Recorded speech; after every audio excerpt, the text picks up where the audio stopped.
before the court is Hampshire County Indictment 1180 CR 0128, Commonwealth versus Cara Rintala. The matter currently on trial. Morning. Good morning, Your Honor. Morning. Anything before we bring in the jury? Not from the Commonwealth, Your Honor. No, Your Honor. Okay. Yep.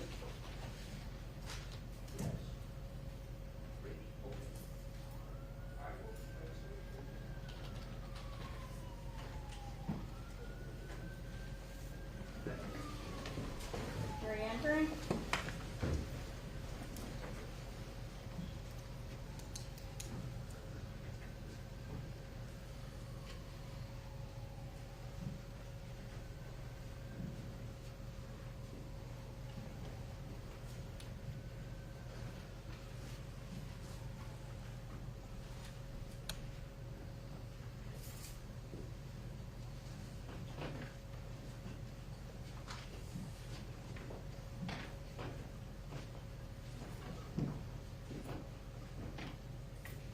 Court is now back in session. May be seated. Thank you.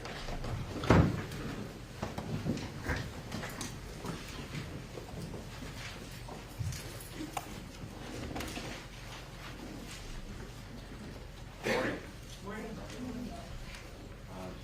Before we begin, I need to ask you about the instructions I gave you not to discuss this case with anyone, not to conduct any form of outside research or investigation, to avoid any of the participants in this matter, and to avoid any media accounts concerning this case. If anyone had any difficulty following those instructions, please raise your hand. I see no response. So resistant to witness.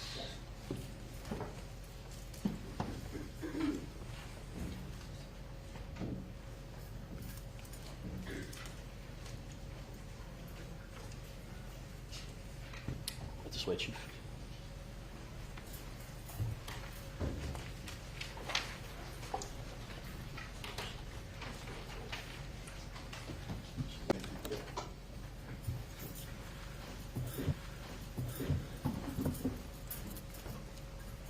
Any wrong?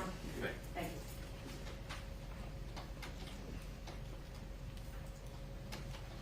Morning, Chief. Good morning. When you left out yesterday, do you recall testifying that you remember that Annamarie Rintala's arms were about 6 to 8 inches off the ground when you saw her? Yes, I did testify to that. Okay. And was that the first time you testified to that?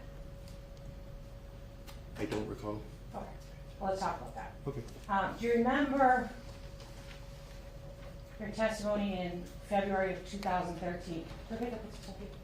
Sure. In February of 2013, when you were asked questions about Anne-Marie's arms, and this is page 17, lines 8 through 16.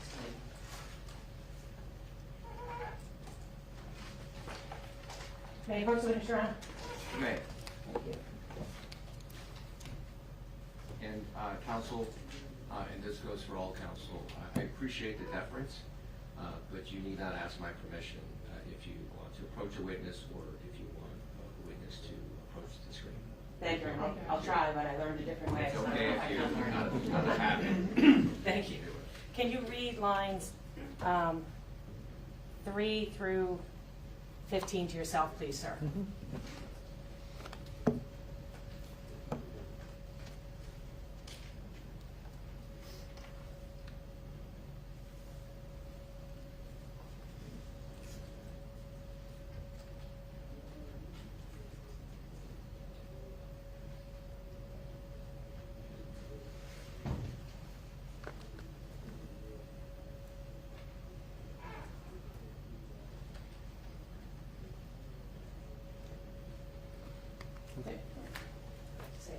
Thank you. Sir, is it fair to say that when you were describing the position of Anne Rintala's arms back in February 2013, you didn't use the term 6 to 8 inches. Is that fair to say, sir? Yes. Okay. And then, again, when you described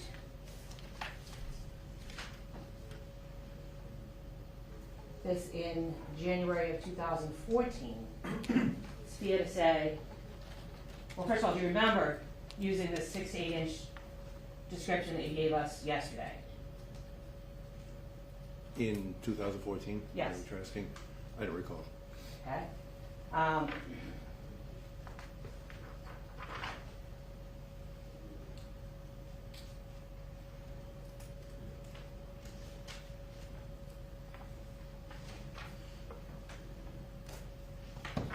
Do you remember, this is page 76, lines 14 and 15. I'm going to ask you, sir, to read these to yourself.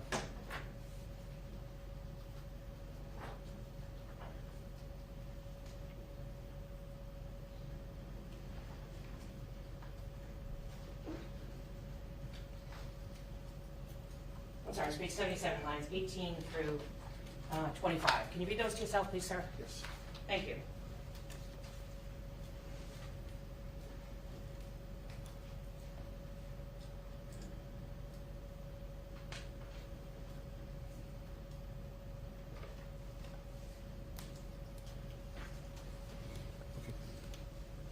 Sir, it's fair to say when you described Annamarie Rintala's arms there, you didn't use the 6 to 8 description that you gave us yesterday. Is that right, sir? Correct. Okay. And then in September of 2016, do you remember whether or not you used the 6 to 8 inches off the ground like you told us yesterday? I don't recall.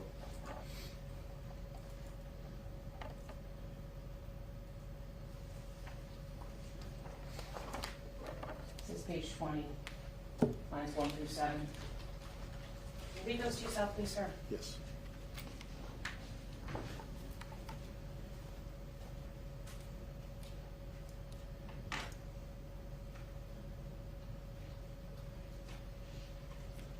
Just to be clear, the whole page?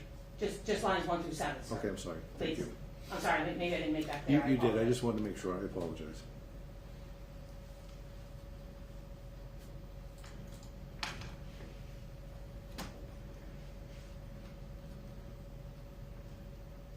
Okay. It's fair to say, sir, when you described Annamarie Rintala's arms back in 2016, you didn't use the phrase that you used yesterday, 6 to 8 inches. Is that right? Yes. And would you agree with me, sir, that your memory would have been fresher back in 2013, 14, 16 than it is today? I wouldn't agree with that. Oh, your memory gets better. Well, I wouldn't be able to say whether it was better or wasn't better. It was the question that I was asked. Okay. But you agree you didn't say 6 to 8 in 2013, 14, or 16, is that right? That is correct. Okay. And you don't agree that your memory in 2023 is different than your memory in 2010. Is that what you're saying? I don't believe so, after reading reports and reviewing my testimony from the Oh, past. so it's not your memory, it's the fact that you read reports. Correct. Okay, so you don't have any independent memory, is that right? That's correct.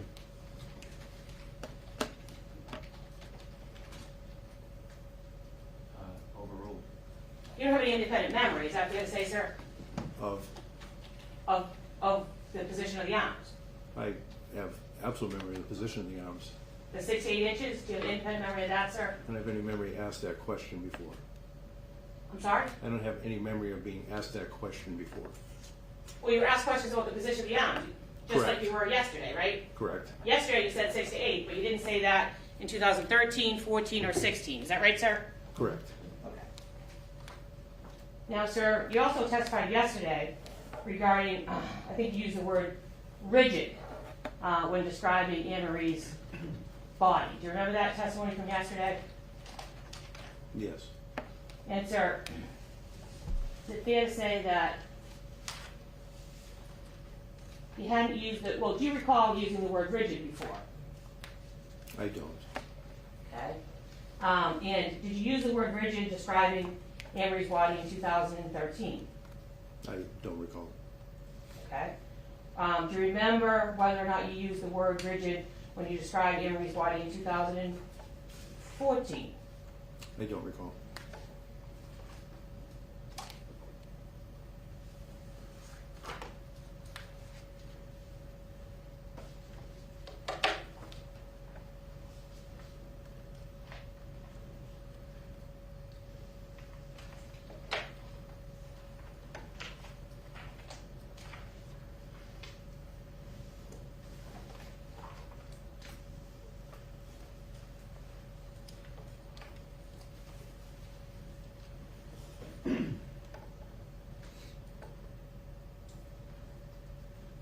Sir, do you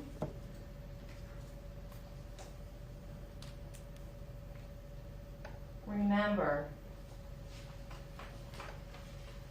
in 2016 whether or not you used the word rigid? I don't recall. Okay. Now, let me show you your testimony in 2014.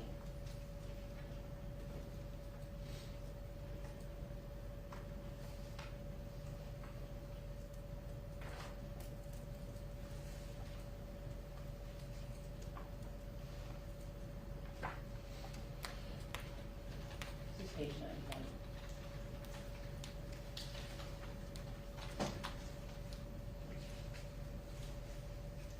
Could you read lines 18 through 21 to yourself, please, sir?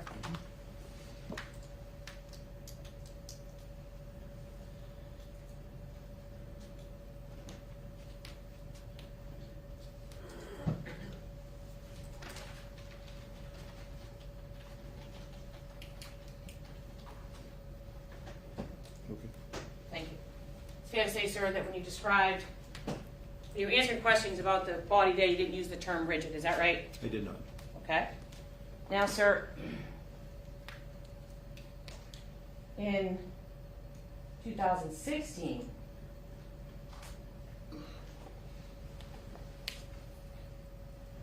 when you were talking about the rigor,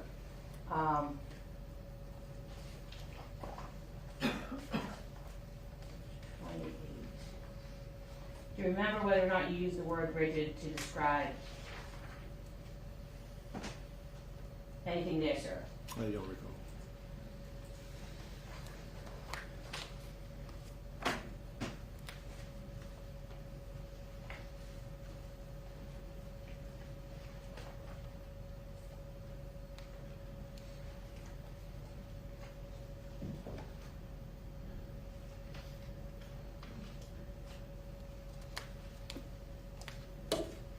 This is page 28, lines 12 through 17. Can you read that to yourself, please, sir? Yes.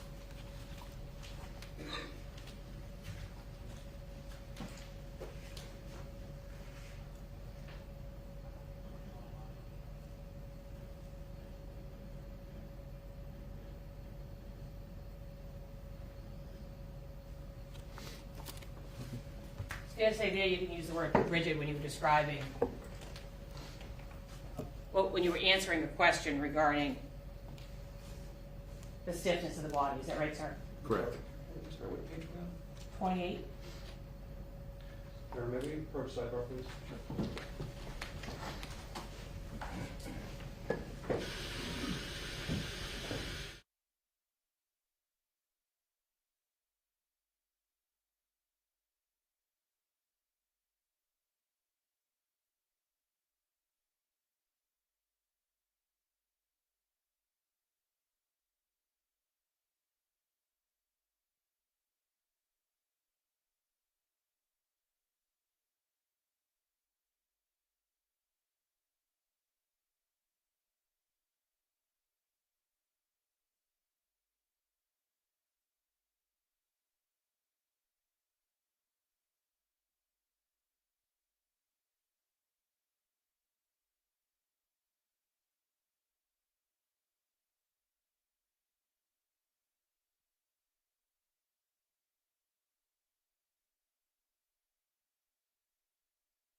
So, sir, I'm going to ask you again, before we took a break. When you were describing rigor mortis in 2016, and I just showed you that transcript, you weren't using the word rigid, is that right? Yes. Okay. Now, sir, I'm going to ask you a few questions about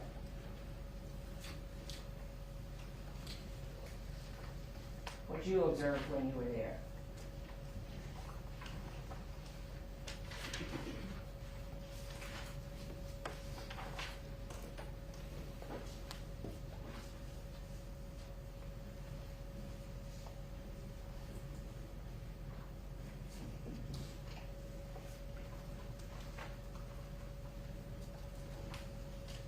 Sir, I think you indicated fairly early that once you decided that there was no way to revive Annamarie Cochrane-Rintala, that your next focus was on securing the crime scene. Is that right? Yes. Okay. And in your mind, it was a crime scene, right? Yes. Okay. And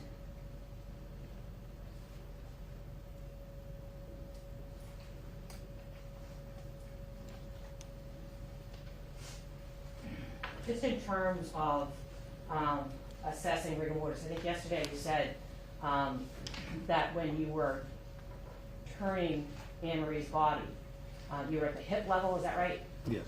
And that that's when you use the word rigid, is that right? I believe so. Okay. And is it fair to say that you don't have any training, formal training in assessing rigor mortis, is that right? Other than first responder training, that's all I've had. So is that a yes or a no? You haven't had any formal training in assessing rigor mortis? Am I an expert? No. Not what I asked you, sir. Have you had any formal training in assessing rigor mortis? I don't know if first responder training that I had is considered formal, but that's the only training I've had in detecting rigor mortis. So I don't know if you consider that formal or not. I don't know what you're defining as formal. Well, sir, you're being asked this question on January 13th of 2014, being asked the question, and would you agree with me that you have no training in terms of assessing rigor mortis, and your answer was yes? Remember that, sir? Yes. Didn't say anything about your EMT training or anything like that, first responder training, right? You said yes. Yes. Okay. And today your answer is not yes, right? Objection, Your Honor. Overruled. And, sir, would you agree with me that nobody ever showed you how to properly assess rigor mortis, is that right? Correct. Okay. And that, would you agree that the time that you were in that basement, that what you knew about rigor mortis was something that had been described to you as stiffness in the joints? Is that fair to say, sir? Yes. And not more than stiffness in the joints, right? Correct. Okay. And it's fair to say, sir, that nobody has shown you how to properly assess someone to see if they're rigor mortis. Is that right? Correct. Okay. And you agree that rigor mortis is a medical term, right? Yes. Okay. And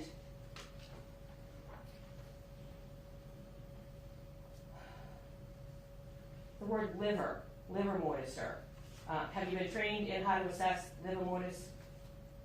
I have not. Have you had any training in death scene investigation? I have not. Have you responded to a homicide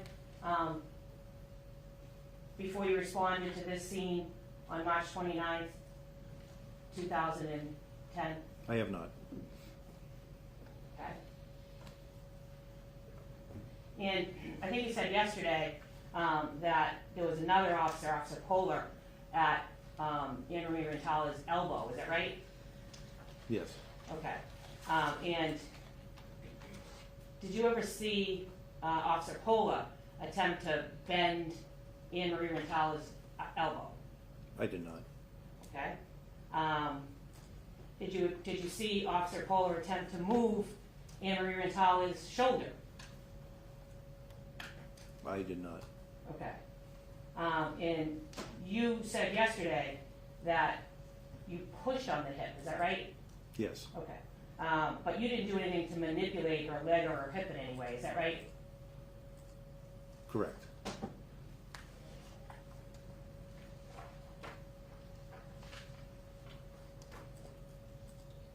And sir, I think you said yesterday that, once you removed Cara Rintala from underneath Annamarie Rintala's body, you directed someone to stay with her, right? Yes, She wasn't free to walk around that house at that point, is that fair to say? correct. You wanted an officer with her at all times, is that right? Yes, And that in fact happened. There was an officer with her at all times, is that right? to the best of my knowledge. Now, sir,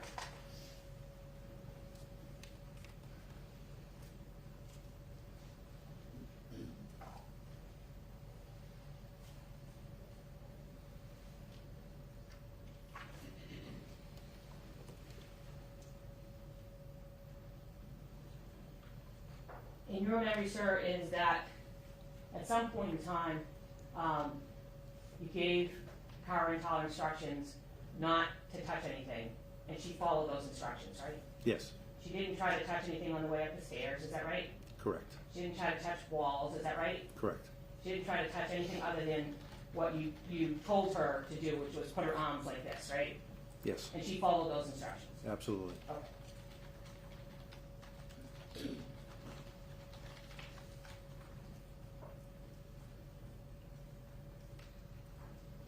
Now, sir, you were in charge for a little while anyhow of the crime scene log, were you not? Yes, Okay. And can you explain to the jury what a crime scene log is? it's a running list of keeping anybody who, phone calls that are made or people that arrive on scene, that enter the scene, the time they come in, the time they leave, to keep some kind of track of who's on scene. And why is it important to have a crime scene log? To preserve the crime scene, to make sure that we have everything accounted for. And is that to protect the integrity of the crime scene, is that right? Yes, Okay. And one of the things that you protect in terms of the integrity of the crime scene is access to and from a house. Is that fair to say? yes, Okay. And in order to protect the integrity of the crime scene, you want to limit the number of people who are in the house and limit the number of people who go in and out any doors of the house. Is that fair to say? fair to say yes. And that's because crime scene hasn't been there yet. They haven't had the opportunity to do any testing. And you want to try to preserve that crime scene at that point. Is that right? Yes, Now, sir, do you remember how many times you yourself went in and out that side door that night?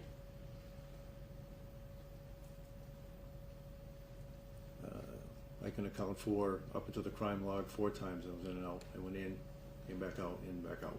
Okay. And it's fair to say that you saw Oz go in and out through that door, is that right? Yes, You saw Pandora go in and out through that door, is that right? yes, And you saw Cola go in and out through that door, is that right? yes. And that was on a number of occasions, is that fair to say?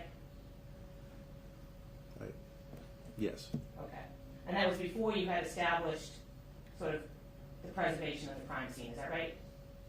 I believe that's when I started the crime scene as it was indicated. Okay. The log.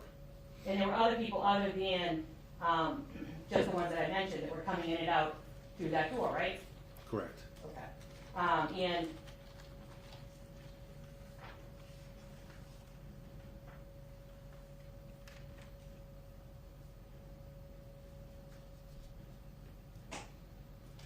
sir, when you were at the house that evening,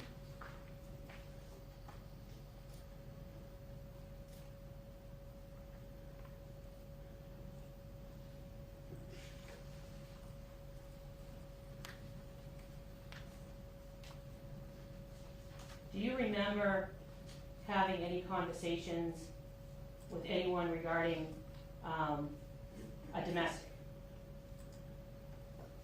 I don't recall that. You don't? Hey, Coach, oh, sorry, Judge. Have it. Could you read, I'm sorry, page 51, lines 19 to 25. Can you read those to yourself, please?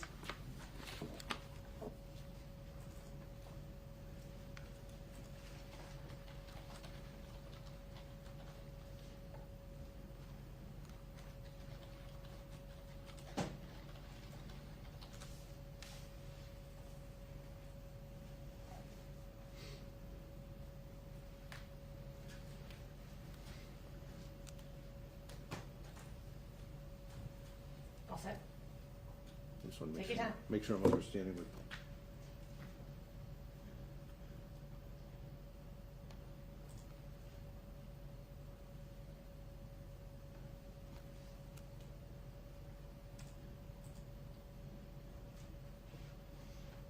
Okay. Sir, does that refresh your memory as to whether or not you had any conversations about domestic that night? As indicated there, when I spoke. Just yes, does it refresh your memory? It does, yes. Okay. And is it true, sir, that you did have conversations regarding the domestic that night? And I don't recall exactly what words were used. Well, sir, Word for word, I don't understand. I strike that. I'm you don't sorry. understand the word domestic? That's not what I said. Okay. So word for word, I remember the exact conversation. I'm not asking you about word for word. I'm saying, did you have conversations regarding a domestic? And you said you didn't remember, right? Correct. And after having read this, page 51 from September 15th of 2016, it refreshed your memory that you did have conversations, right? I did. Okay.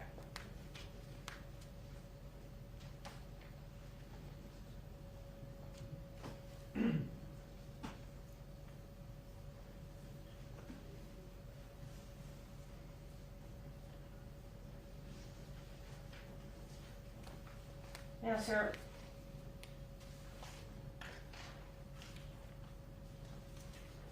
have you had the opportunity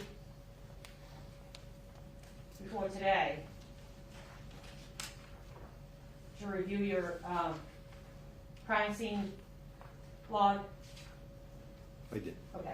And you in fact put your crime scene log in your report, is that fair to say? Yes. And that's pretty common. When you create a crime scene log, you either separately document it or you put it in the report. Is that right, sir? Yes. Okay. And in this case, sir, do you remember from your crime scene report, log, I'm sorry, what time that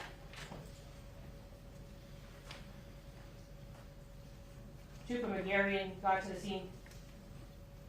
I offhand don't remember. I don't recall. This is page 4 of the report.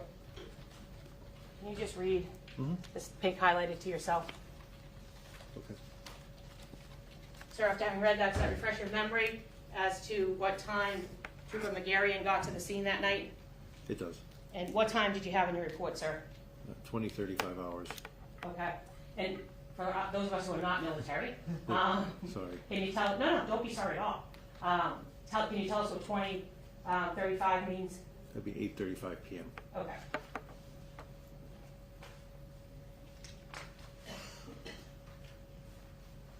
Now, sir,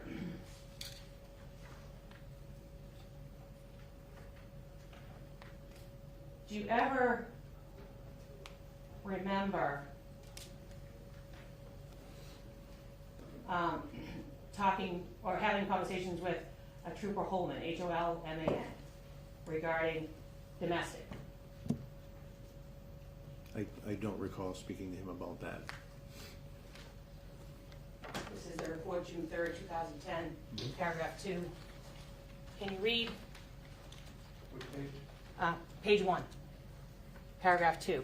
Can you just read that line to yourself, stopping right here? You don't have to read any of that. Okay. Thanks. I'm sorry, whose report is this? Do you want to? Sure. This is a report of Trooper Holman.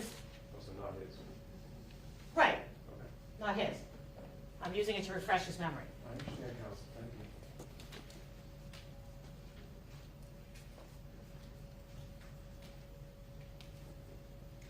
you. Okay. Sir, after having read that, does that refresh your memory as to whether or not you had a conversation with Trooper Holman where you reported to him that there was a history of domestic at the residence? Yes, it does. And you in fact said that to Trooper Holman, right? Yes. Okay. Now, sir,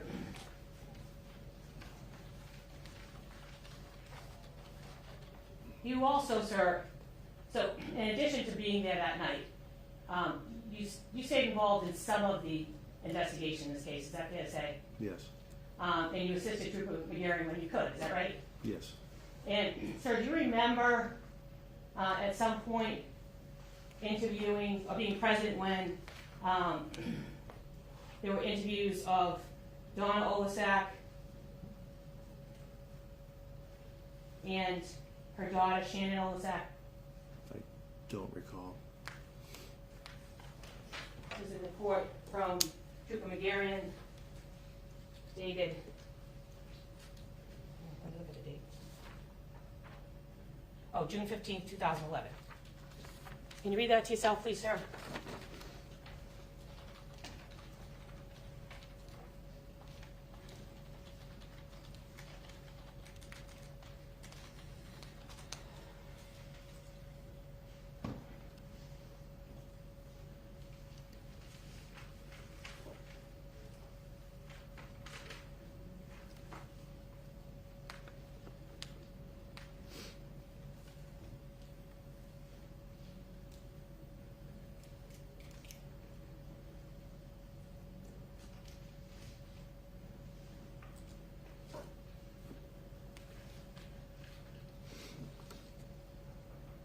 Okay. Did I have a chance to read that, sir? I did. Does that refresh your memory as to whether or not you were present during an interview of two witnesses, two people, Donna Olasak and Shannon Olasak, back on June 15th, 2011? It does. Okay, sir. And at that point, this wasn't the first time that you were involved in investigations like this, right? I'm sorry, bad question, really bad question. Let me start again. So this wasn't the first time in this investigation that you were involved in assisting Trooper McGarrian with various aspects of the investigation, is that right? That is correct. And Trooper McGarrian would keep you apprised of what was happening in the investigation, is that right? Correct. And in a certain sense, you guys were trying to work together, right?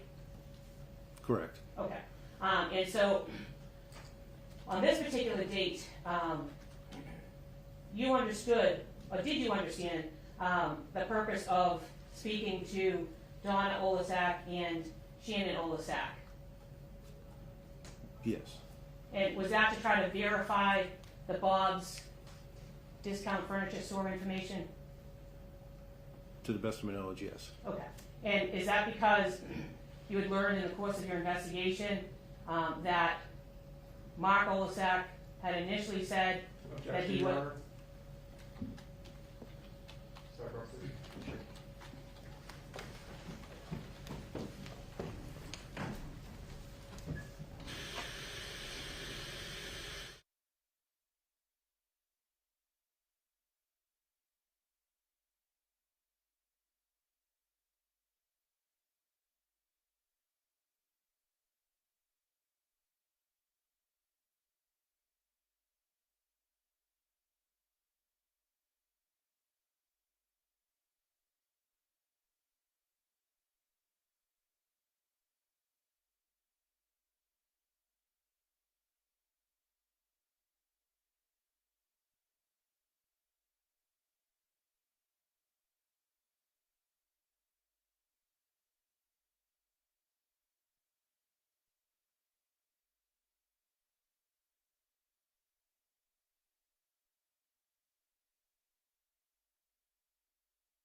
Members of the jury, you're going to hear some questions or some testimony rather about steps that were taken during this investigation, people that were spoken to, what they said.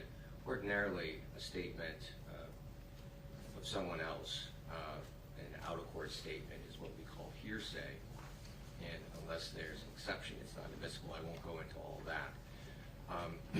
But the testimony you will hear about what people other than this witness said or did in relation to the investigation is only being introduced so that you can assess the investigation, the steps that the police took or didn't take, and for that limited purpose only. I will give you a more detailed instruction at the end of the trial concerning evidence of this sort, but I just want to alert you to the limited purposes that you, or for which you may consider this evidence. Thank you, Your Honor. So, Chief Smith, I'm going to ask you again. Before we broke, I asked you whether or not you understood when you went to interview Donna Olasak and Shannon Olasak, whether or not Mark Olasak had originally reported that he went to physical therapy and was home the rest of the day, and you discovered that wasn't true. To the best of my knowledge. Okay. And did you also understand before you went on June 15, 2011 to interview Donna Olasak and Shannon Olasak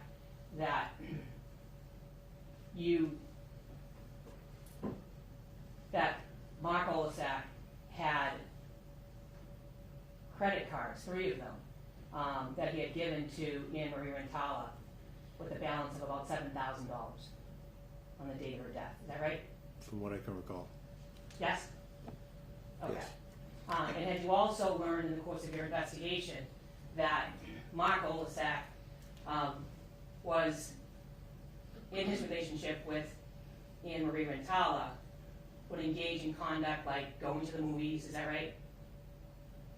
Correct. Going to dinner, is that right? From what I recall. Going out for drinks, is that right? From what I can recall. Hugging, is that right? From what I can recall. Kissing on the corner of the mouth, is that right? From what I can recall. And you had learned in the course of your investigation that Mark Olasak said that he was home all day initially, is that right?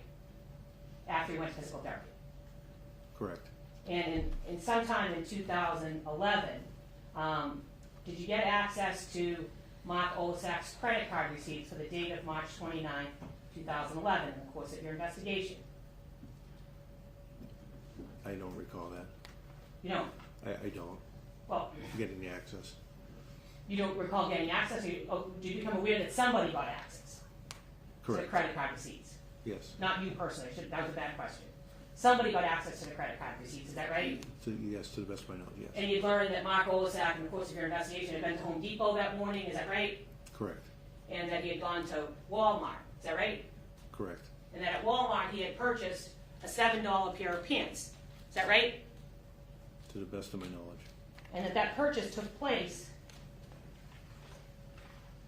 sometime around 4:30 on March 29th, 2010. Is that right? To the best of my knowledge, the time. Sir, can you just look at this document and tell me whether or not you recognize it?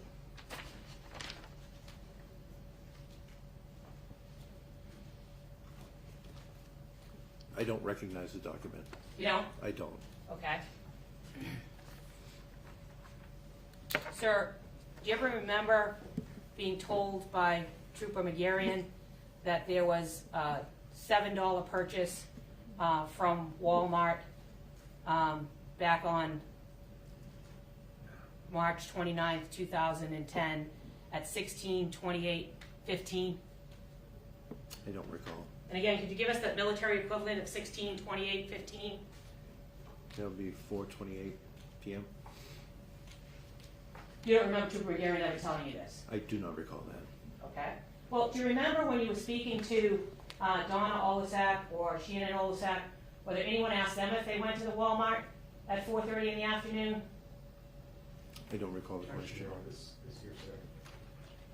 He was there.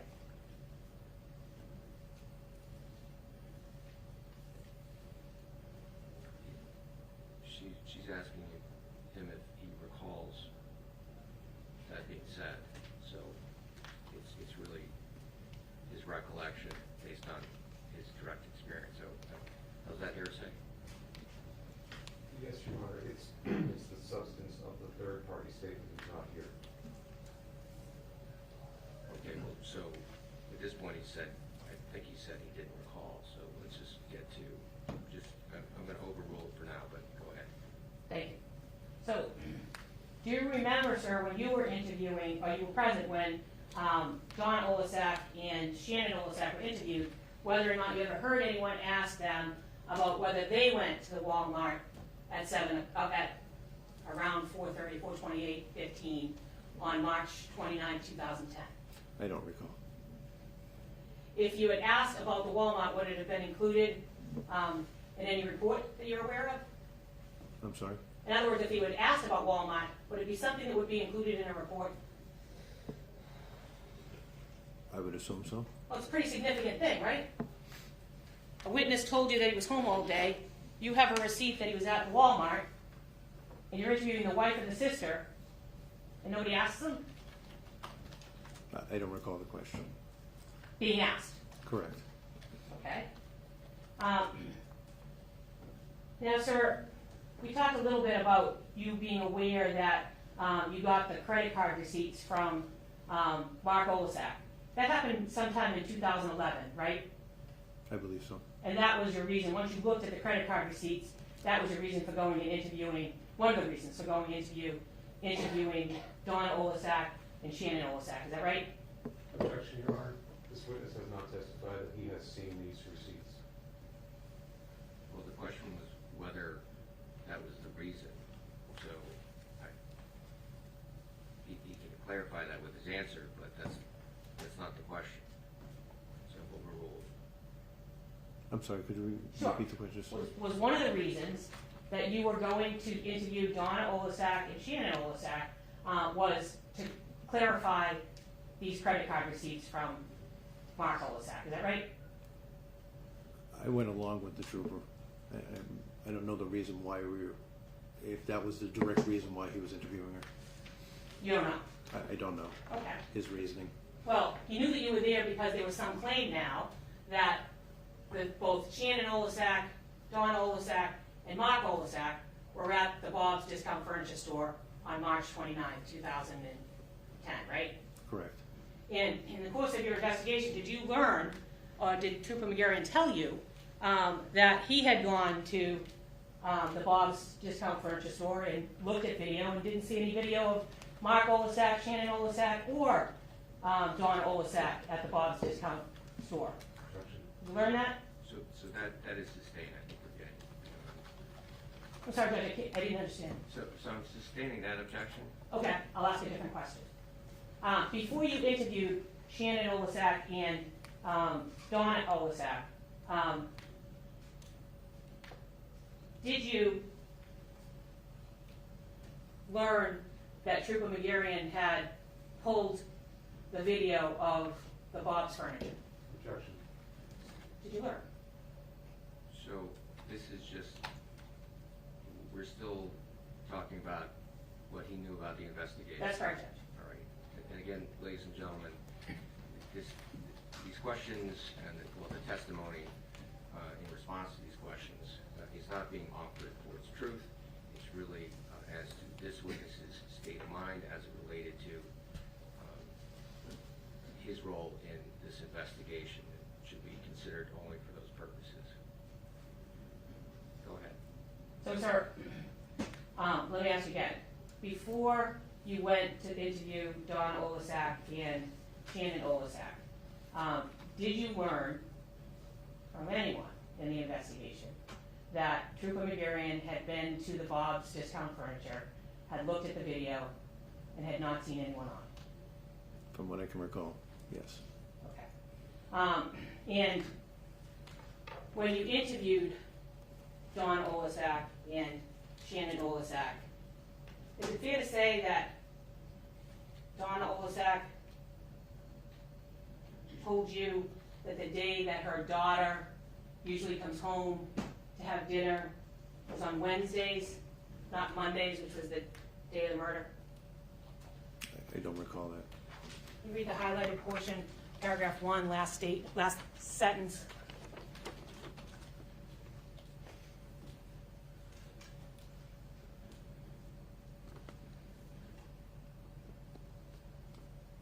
Paragraph 1, last sentence, okay. Does that refresh your memory, sir, as to whether or not you, when you were there interviewing Donna Olasak, that she noted that Wednesdays Shannon usually has dinner with the family? I don't recall the statement. You don't? I I thought you had a great memory. You remember everything. Objection, Your Honor? The state. Thank you. You don't recall? I don't recall that statement. Do you see it in Trooper McGarren's report? Objection. Sustained.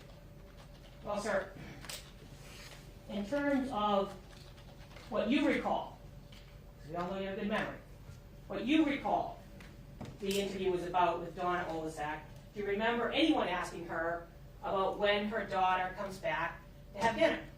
I don't. Well, you knew, sir, that the reason you were asking her about dinner was that Mark Olasak had claimed that his daughter came home for dinner and that they went to the Bob's Furniture, right? You learned that in the course of your investigation, right? Yes. And so you don't remember, as you sit here today, Donna Olasak telling you that the date that her daughter came home was Wednesday, not Monday? I don't. Okay. What about Shannon Olasak? When you interviewed Shannon Olasak, do you remember her saying that she believed she took a day off from work to go furniture shopping with her parents, followed by dinner at her parents' home? Do you remember her saying that? I don't have any recollection of that statement. Okay. But do you remember anyone asking her what day? In other words, what day was it? Did you do it on a Monday? Did you do it on a Wednesday? I don't recall. It would have been pretty important in the investigation to know whether or not Shannon Olasak came home on a Wednesday or a Monday, right? Correct. And as you sit here today, you don't have any memory at all of what Shannon Olasak may have said or Donna Olasak may have said, right? Correct. And that includes anything else that they may have said in this investigation. Is that right, sir? You just have no Correct. memory. It's a blank for you. I don't recall. Now, sir,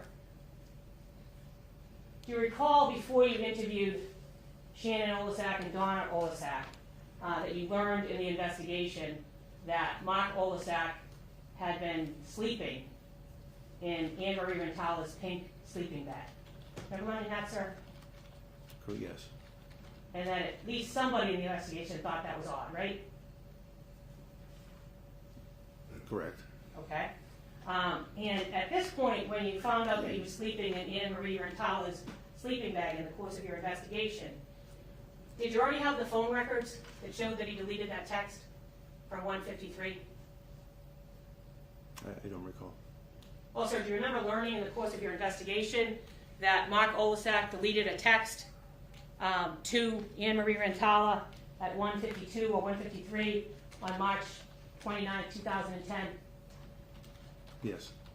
And he didn't delete a text at 8:15 that night to Annamarie Rintala. He just deleted the one from 152 or 153. Is that right? From what I can recall. Now, sir,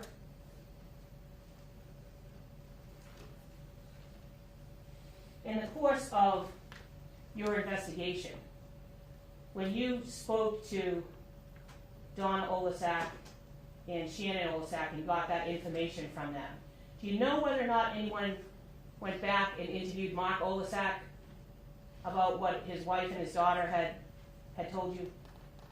I don't know. Do you know if anyone ever asked Mark Olasak why he deleted that text at 1:52 or 1:53 on March 29th, 2010? I don't know. Did you learn from interviewing Donna Olasak that there was some tension in the Olasak family regarding Mark Olasak's credit card extension? In other words, 3 credit cards to Annamarie Rintala. Did you learn that? I believe so. Okay, and that was, and do you remember Donna Olasak telling you that she had found out about 2 of the credit cards, and there was some sort of argument, right, between her and her husband? You learned that, right? Objection, Your Honor. The basis? The basis is, this is not going any longer to this officer's state of mind or why he did or didn't do something. This is now putting it for a different purpose. Can you ask the question a little differently? Sure. Did you learn when you were interviewing Donna Olasak on January 15, 2011, that her and her husband had fights over Mark Olasak's opening 3 credit cards in Annamarie Rintala's name? Did you learn that, sir? Your Honor, same objection, same question. Who was there? So I'm going to overrule the objection, but again, members of the jury, this evidence isn't being introduced and should be considered as to the truth of the statements that you've heard, but rather how this witness considered that information and what he did with it as an investigation or an investigator in this case. So, can you answer, Judge? Yes.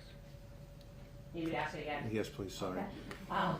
So, did you learn in the course of your investigation of Donna Olasak that she learned that Mark Olasak had allowed or had taken out 3 credit cards in Annamarie Rintala's name? Yes. And in fact, did she tell you that she first found out about 2 of the credit cards and confronted Mark Olasak? Did she tell you that in the course of your investigation? Yes. And that there was in fact 3 credit cards? She found out later, right? Correct. That her husband had lied to her about the number of cards that he had out in Annamarie Rintala's name. Is that right? Yes. And do you remember during the course of your investigation learning that the way she found out about the 3rd credit card is she went to go open up her own credit card, and that credit card came up on her credit report. Do you remember that, sir? I don't. You don't remember that part? I don't remember that. Okay. Now, sir,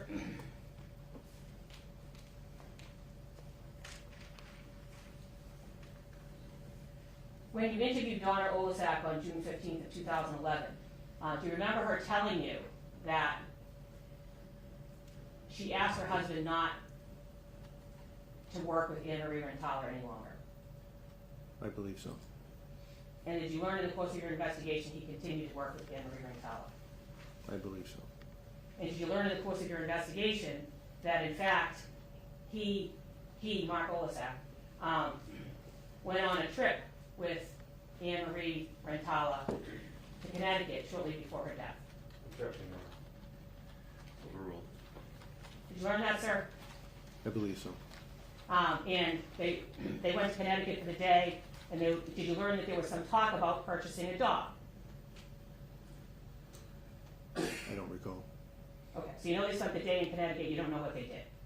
Correct. Do you ever remember becoming aware of the fact that Mark Olasak had withdrawn some money, about $250 from his account the day that he and Annamarie Rintala were in Connecticut? You ever learning that, sir? I don't remember learning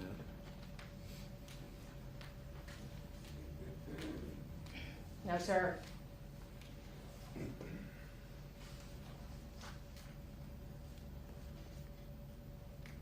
Do you remember, after having learned that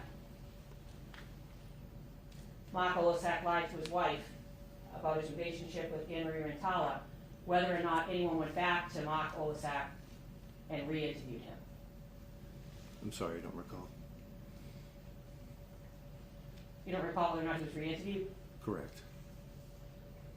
Okay. Did you learn in the course of your investigation whether or not, after you interviewed Don Olasak and Shannon Olasak, whether or not there were any efforts to try to get additional receipts for the stores that Mark Olasak had been to on the day of March 29, 2010? I don't recall that. Do you remember learning from Trooper McGearing or anyone else that because so much time had passed before anyone requested the receipts, that many of the receipts from whatever Mark Olasak did that day were not available? Objection. Can I see counsel?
So, sir, in terms of your interview with Donna Olasak and Shannon Olasak.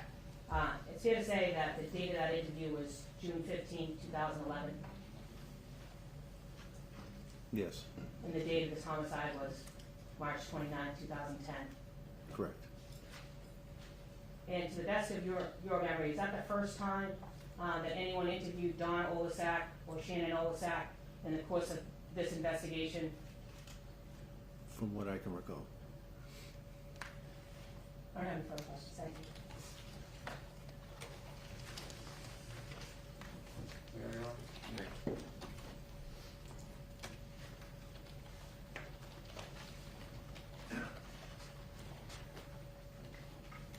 Sir, all of the information you were just asked about and these interviews and receipts and whatnot, was that all done before Cara Rintala was charged in this case? I believe so. Let me ask you I'm not this. sure. Do you recall whether Cara was charged in October of 2011? As to the exact date, I don't recall what the exact date was. Not the exact date, but latter half of 2011? Correct.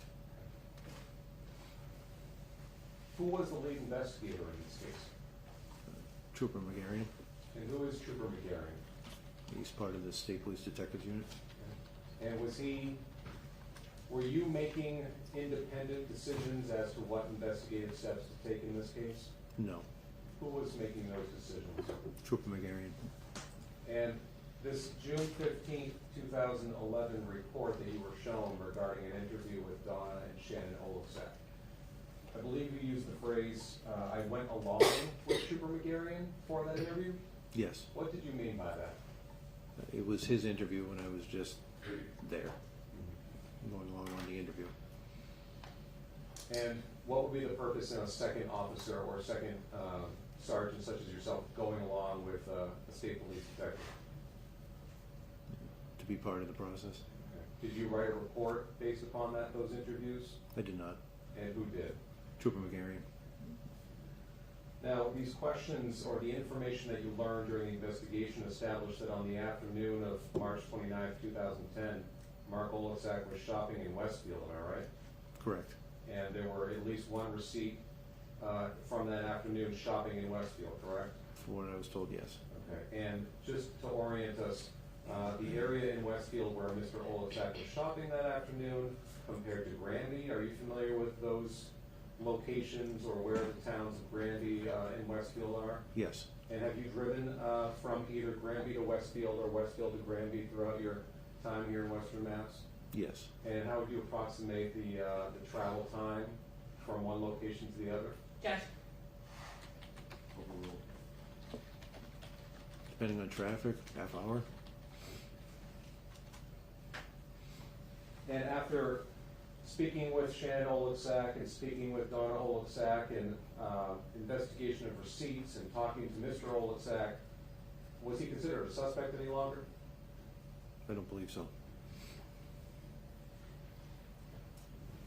Now, let me ask you some questions, sir, about some prior testimony in this case that Attorney Scapiccio asked you about. She first asked you some questions this morning about your description of Annamarie's arms being 6 to 8 inches off the ground. Do you remember that? Yes. And she asked you whether or not you said that in 2013, am I right?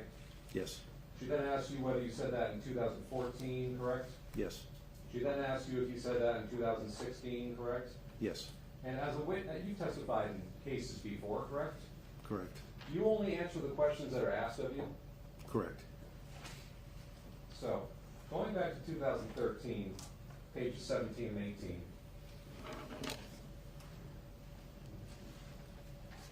If you could review those 2 pages, I believe you were shown them a little bit earlier this morning.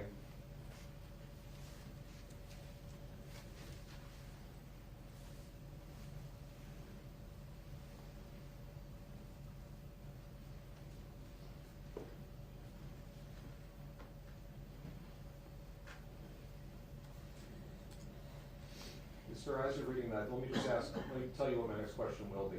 My next question will be whether anyone in 2013 asked you to estimate how far off the ground Annamarie's arms were. You want me to read both pages? Yes.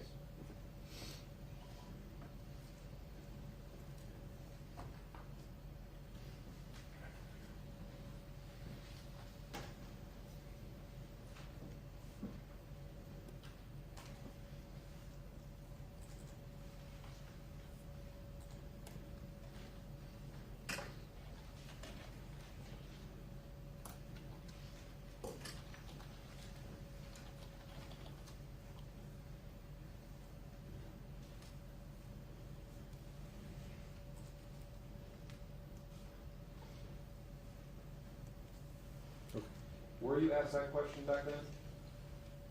Were you asked to estimate the number of inches or the distance between Annamarie's arms and the floor in 2013? I was not. And that's why you didn't say it. Correct. You were then asked if you had said 6 to 8 inches in 2014, directing your attention to page 77, the left-hand side. I believe you were shown the same page earlier. Same question, sir. Did anybody in 2014 ask you how far off the ground her arms were?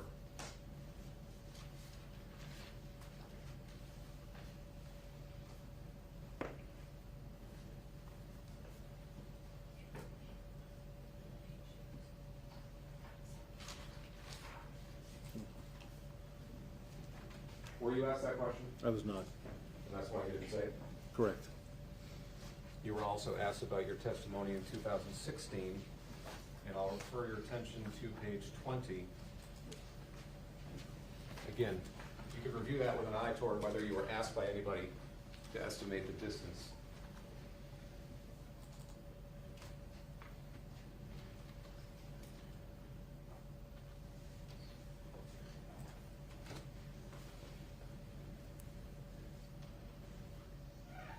Were you asked that question? I was not. Did you give that answer? Is that why you didn't say 6 to 8 inches? Correct. In each of those instances, sir, when you were asked to describe Annamarie's arms and the positioning of them, did you describe them as being suspended off the ground? Yes.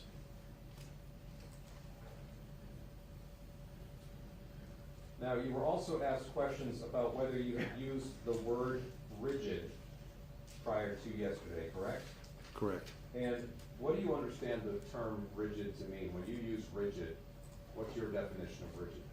Rigid stiffness, for me it's Synonymous? synonymous. And in 2013, you were asked by Attorney Scapiccio whether in 2013 you had used the word rigid, correct? Correct. Now turning your attention to page 20 from 2013, line 23. How did you describe Annamarie's body at that point? Stiff.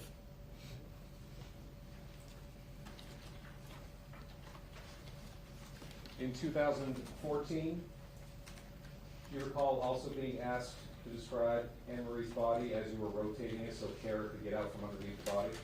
Yes. Direct your attention to page 83, line 17. Page 83, line 17. Do you recall that answer you gave, sir?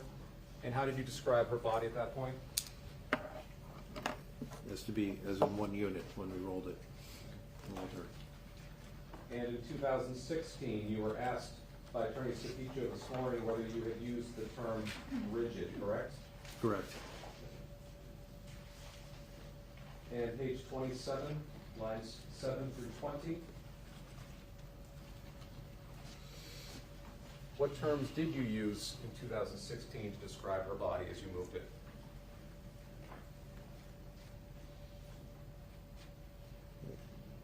Do you want to read the whole thing? If you Or just the words review I- the page to yourself. Okay.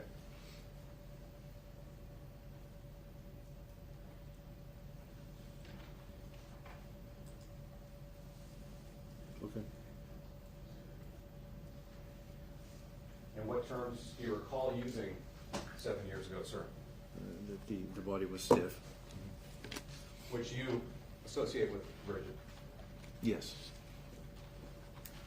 So your adjective has changed over time Yes. as your understanding, description, your perception of her body changed at all? No. Now, you were also asked about people going in and out through the side door as you were keeping the crime scene log, correct? Yes. As investigators were going in and out of that door, did you ever see any of them manipulating, changing, or damaging anything? I did not observe that. Did you see any of them carrying a shovel in or out of the house? I did not. That's all the questions I had for you, sir. Thank you. So, sir, let's talk about what ADA Gagny just asked you. This is the testimony in 2013. You said the reason that you didn't say 6 to 8 inches is because nobody asked you, right? Correct. Well, sir, weren't you asked specifically, what did you observe about her arms? Weren't you asked that at line 9 on page 17? Remember that, sir? Am I going to showing it to me, or do I remember? Sure. Line 17? Yes.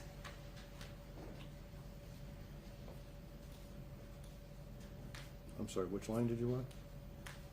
Everyone, oh, sorry. Up here? Is that what Right you- here, yes. Okay. Line 9.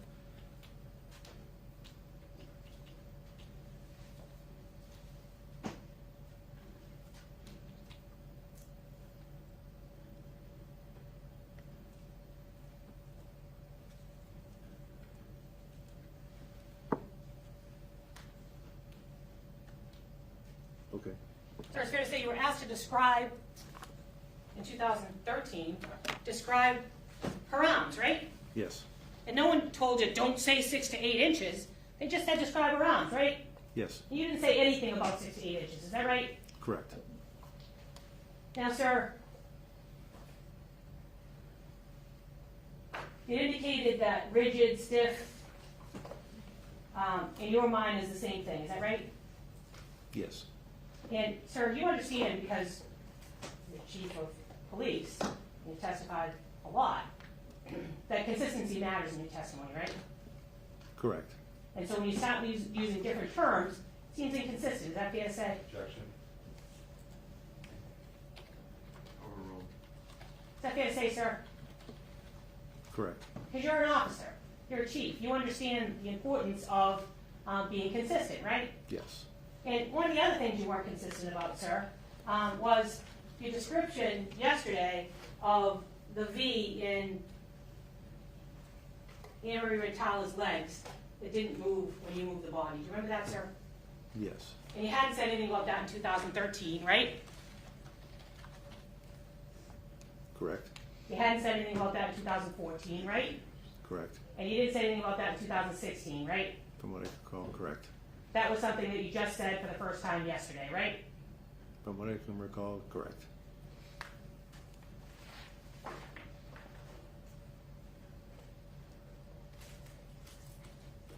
And sir, ADA Gagny asked you about some receipts that were trying to be tracked down from Mark Olszak. Do you remember those questions just a minute ago? Correct. And you remembered about a receipt somewhere not in Granby, is that right? Correct. So you had to say you told me you didn't remember anything about the receipts, right? I remember seeing that receipt you showed me. Okay. But you remembered when ADA Gagny asked you about a receipt in a town outside of Granby, right? Correct. Where was that? Was that Home Depot? I believe so. So I asked you about Home Depot, and you said you don't remember seeing that. But you remembered it when the prosecutor asked you, right? Correct. I have no further questions. Just briefly, please. Chief Smith, again, with respect to the V shape of Annamarie's legs, I didn't ask you that in 2013, 14, or 16, did I? No. But I asked you it yesterday, Correct. and you answered it yesterday. Correct. Thank you. One more. One One after. more. All right. But sir, you were asked to describe her legs in 2013, 14, and 16, and you never said remained in this V shape. Is that fair to say, sir? Fair to say. I have nothing further.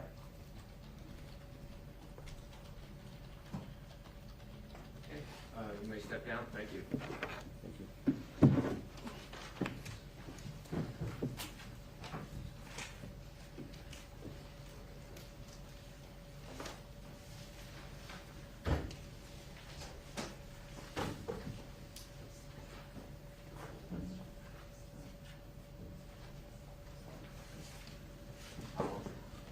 Thank you. The call calls Gene Oss.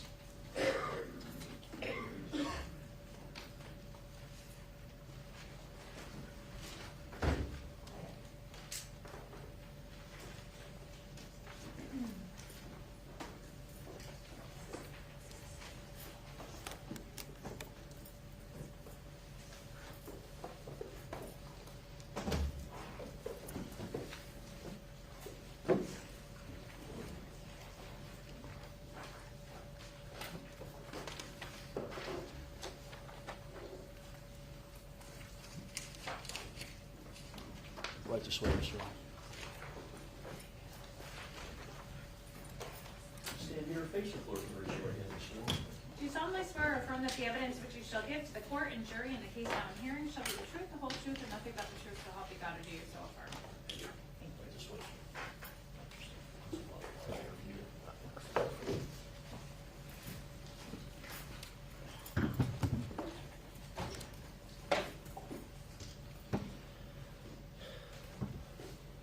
Morning, sir. Good morning. Would you please introduce yourself to the jury and spell your first and last name for us? Gene Oz, first name's Gene, last name's O.S. And where do you currently live, sir? I currently live in North Myrtle Beach, South Carolina. Can I infer from that you may be retired? I did retire last year, fortunately. Was that fortunate or unfortunate? Fortunately. Fortunately, okay, just to be clear. Yeah. And could you please tell the jury what field or line of work you retired from? Paramedic firefighter. I was a lieutenant in Granby Fire Department up until August of last year, August of 2021. I retired then, and I've been doing that for a number of years. So, sir, why don't we start off from the beginning, and if you could please explain to the jury what sort of education or training you achieved which led you into that field.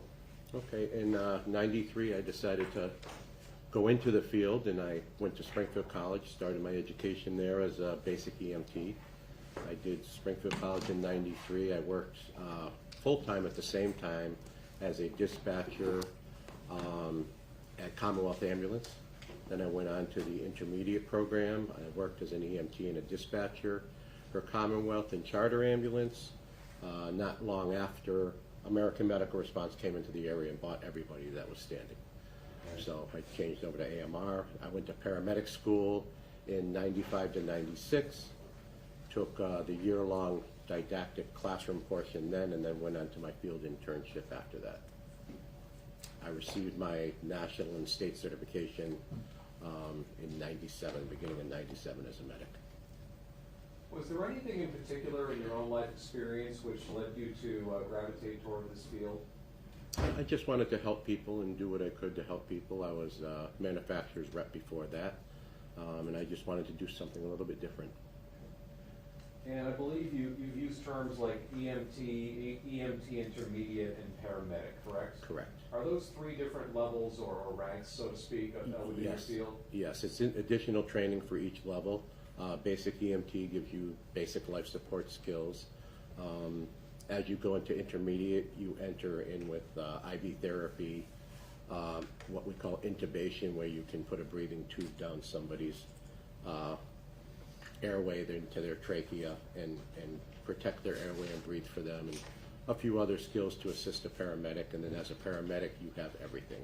You have the monitors, you have the 12-lead interpretation, you have everything you learned before, and you get all the drugs and narcotics that go with it to treat whatever comes up that you might run into.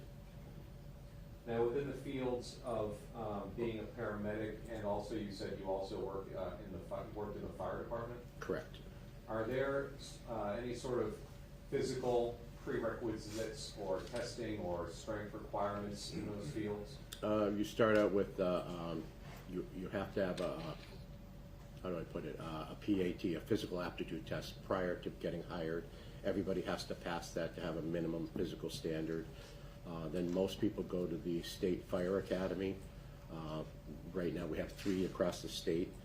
But you go to one of those and do a 10, 12, 14-week program, whatever it is at the time you think you win, it changes a lot. And you know, learn all your firefighting skills, because firefighting requires a lot of strength and durability, and most people are in fairly good shape when they first get through the academy to Yes, Your Honor. get to it. Sorry. This is based on his own personal knowledge, Your Honor. Most people?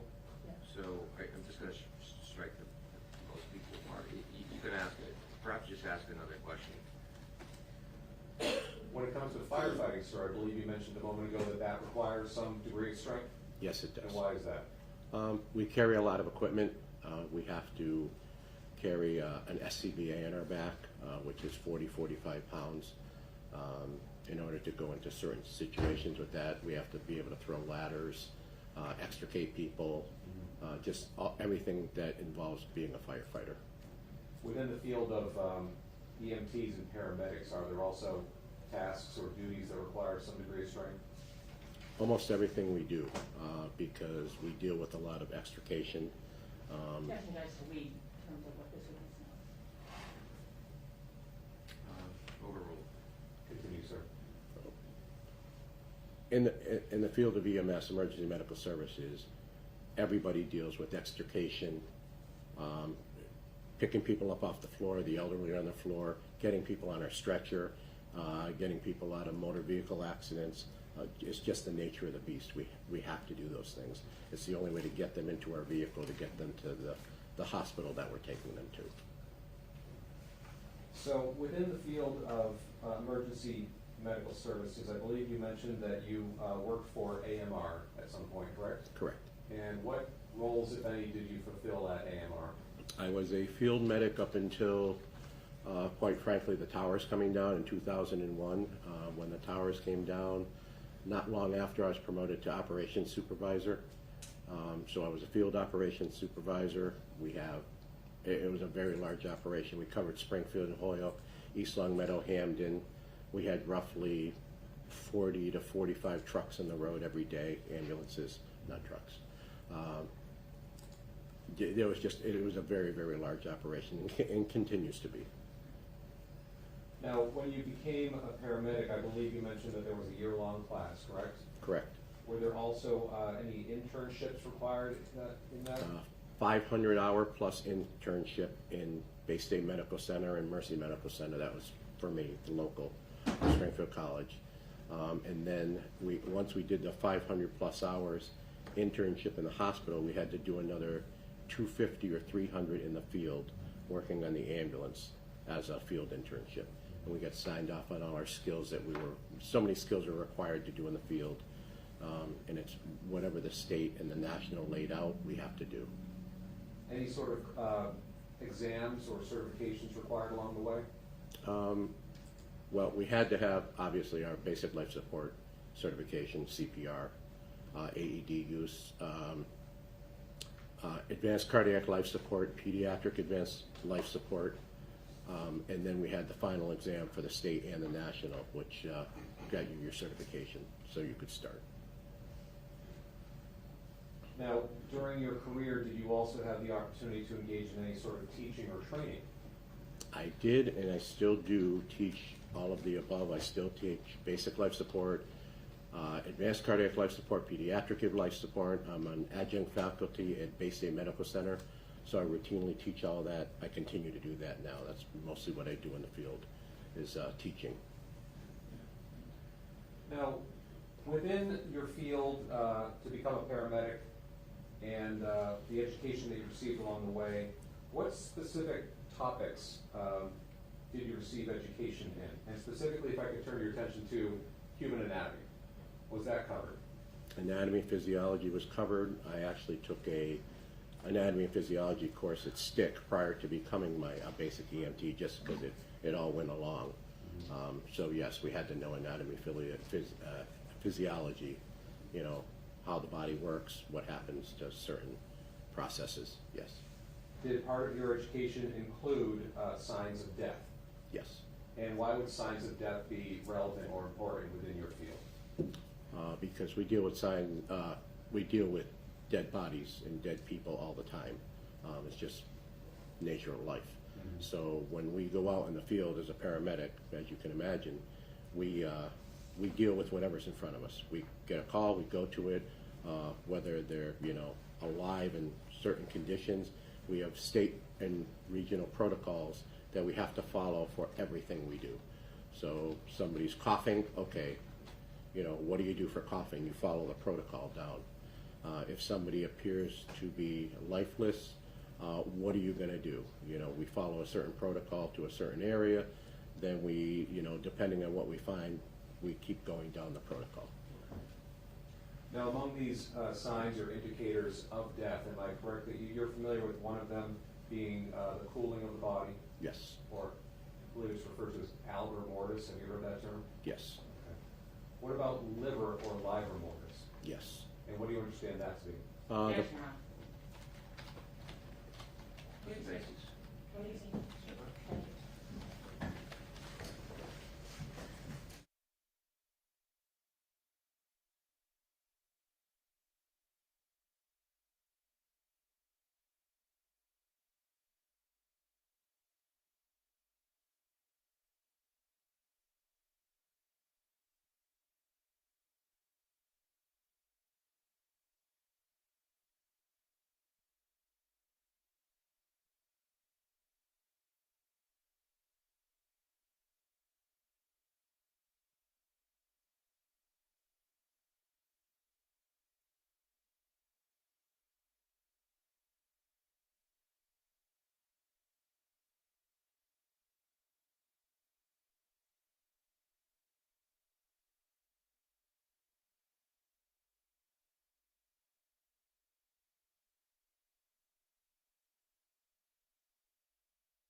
So returning to the topic of signs of death, did you testify earlier that that is something that you were instructed in as you progressed from EMT to EMT paramedic to become, EMT intermediate and then to paramedic?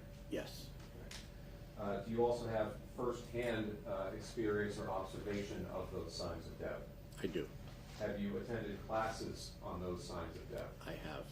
Have you read written materials, articles, journals, whatnot on those topics? Yes, Have you attended conferences at which those topics were taught and discussed? yes, And at some of those conferences, were there some guest speakers in the field, yes. such as? Medical examiners.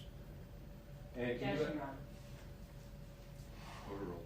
can you estimate for us approximately how many times you have observed what you understand these signs of death to be in calls you've responded to? Hundreds.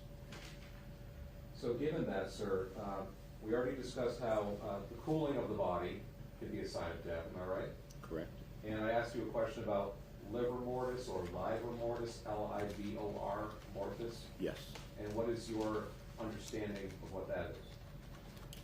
It's the pooling of the blood in the lower area of the body, depending on what position they're in. So if they're prone on their face down, the blood will eventually pool to the bottom of where they're located. And how will that appear from the outside? Bluish, reddish, purplish, just the pooling of the blood. It's also called dependent lividity, is another term for it. Now, a third sign of death that I haven't asked you about yet, rigor mortis. Are you familiar with that? Yes. And based upon your training, your education, your experience that you just detailed, what is your understanding of rigor mortis? That is the stiffening of the muscles. Starts with the smaller muscles up in the mouth, the ears, things like that, the eyelids, and it progresses down to the bigger muscles. Okay. And have you observed rigor mortis in patients at scenes you responded to over the years? Many, many times. And can you please give us, describe to the jury the ranges or the various states of rigor mortis that you've personally observed? Virtually every state. I said as supervisor, one of my jobs was to go to any unattended death, and I had to go to the worst of the worst calls is what I did as supervisor. I was in a fly car, so I had to go there. I had to oversee those calls and make sure they were done correctly per state protocol and follow what we're supposed to do. So I've seen it many, many times. The beginning stages, just for instance, in a nursing home, somebody was there taking care of them, came back 20 minutes later, they found the patient not breathing, without a pulse. So you can see the very, very beginning signs. Some, you go to bed at night, nobody's seen Grandma Nussbaum for I don't know how long, and they go to wake her up in the morning. It's been 8 hours since they last saw her, and she's passed away. So you can see full rigor then, and yes, many ways. So how might these affect or be relevant to when you first arrive at a scene and you're encountering a patient and you're trying to decide what you're going to do next? Okay, once again, I'm just going to go right back to my protocol. Airway breathing circulation, or circulation airway breathing is the way we do it with CPR now. Do they have a pulse? Are they breathing?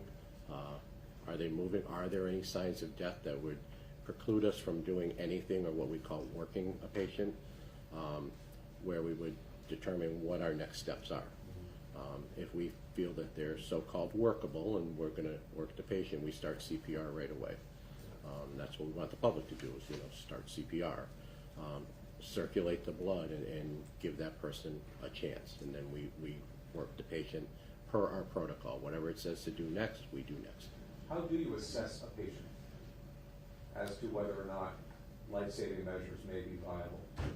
Okay, first off, right back to airway breathing circulation or breathing airway circulation. Do they have a pulse? All right, if they do not have a pulse, are they breathing? If I could just stop you there, let me break that sorry. down a little bit. When you're trying to determine whether a patient has a pulse, how do you do that? I will usually grab the wrist, check for a pulse in the wrist and the extremities. If there's no pulse in the extremities, I will sometimes check the carotid artery. Which is where? Up on the side of the neck here in the little valley on the side, just closer to the heart. So if you don't feel it definitely in the distal extremities, you would mostly feel it in the core. Do that. Physically see if they're breathing. Is their chest rising or not? Is there any air coming out? We call it look, listen, and feel. So we look at the person, we have our ear to their mouth, listen, and look, listen, see if we feel anything or hear anything, and then we're watching to see if there's any chest rise or any movement at all. What about with respect to breathing and the head positioning and the jaw in particular, the chin? Okay, one of the things we do as paramedics is intubate people. So, we would tend to see in the smaller muscles in the mouth and things, if we need to put a breathing tube down there, we need to be able to open up the mouth. That would be something that when we go to do something like that and to ventilate them, we start with basic life support, always, BLS before ALS, we say basic before advanced. Just put basic airways in and try to ventilate them. If that works, that works. And then we might have to go to advanced airways later on. So can you estimate, based upon your own experience, in what percentage of cases that you arrive at, is there some hands-on physical touching component to your assessment of a patient? 99.9%. And why not 100? If there's factors that are not concurrent with life, somebody's head is missing, they were hit by a train, they're in multiple pieces, transection, it's just obvious, there's no way, no how type, that would be that 1%. When you arrive on a scene and you're assessing a patient, does time matter? The Always. passage of time. Always matters. Back to basic life support. You have to have blood circulating. You cannot be 4 to 6 minutes. If you're not circulating blood, you're going to remain dead. That's why it's so important that bystander CPR is so that you just start pushing hard and fast in the center of the chest. You're moving the oxygenated blood around, which delivers blood that's already on there, whether you ventilate or not in the beginning. But it's important to get the blood circulating. So we need to do that in 4 to 6 minutes to preserve the heart and the brain. It needs oxygen.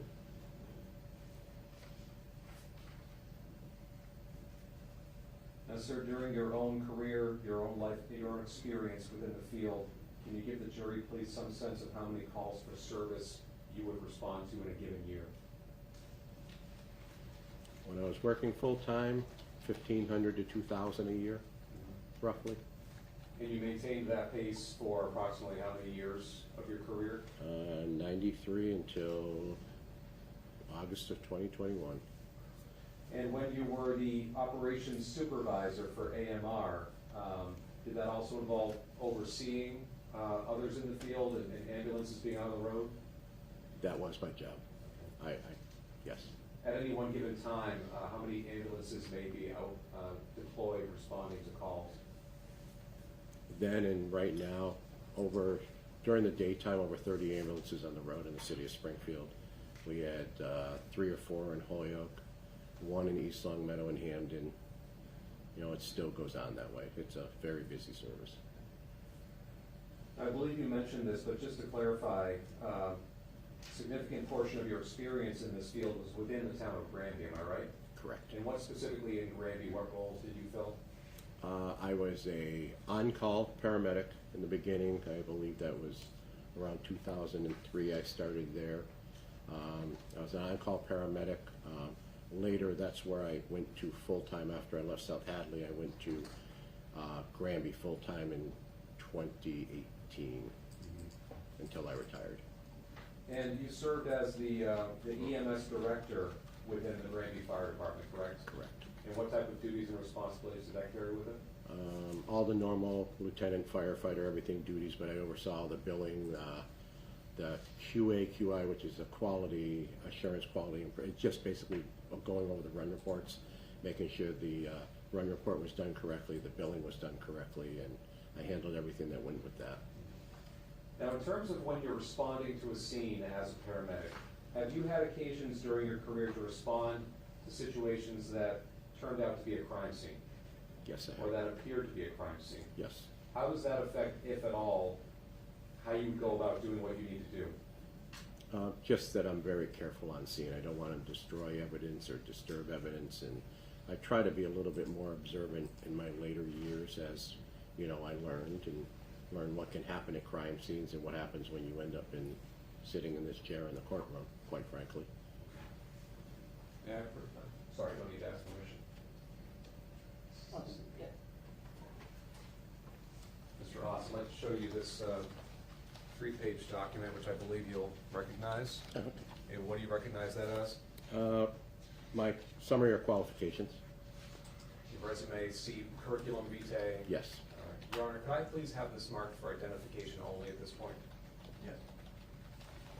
Thank you, sir. That will be G for ID.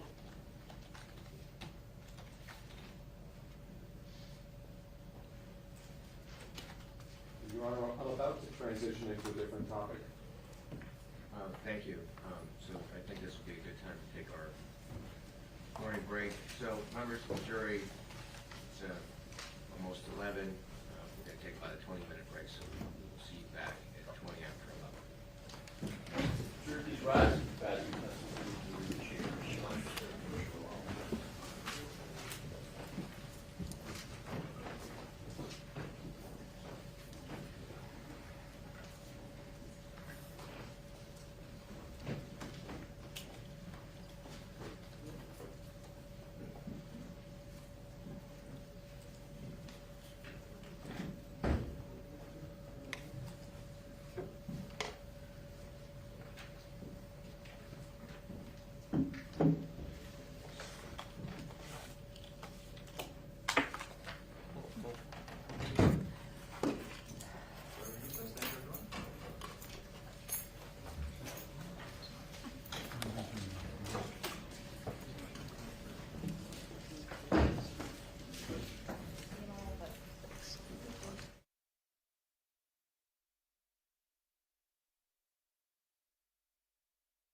closing session.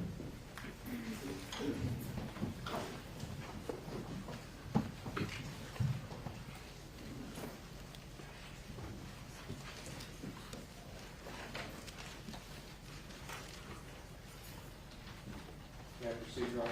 You may. Thank you. Sir, I'd like to now call your attention to the evening of March 29th, 2010. Do you recall if you were working or on call or not working that evening? I was on call for Grammy Fire Department that night. And what does being on call consist of? At the time, the paramedic and the basic EMTs were at home. If we get toned out by the dispatch, we receive a tone saying respond to a certain location for something. I was at home. Normally, I would respond in my personal vehicle directly to the scene.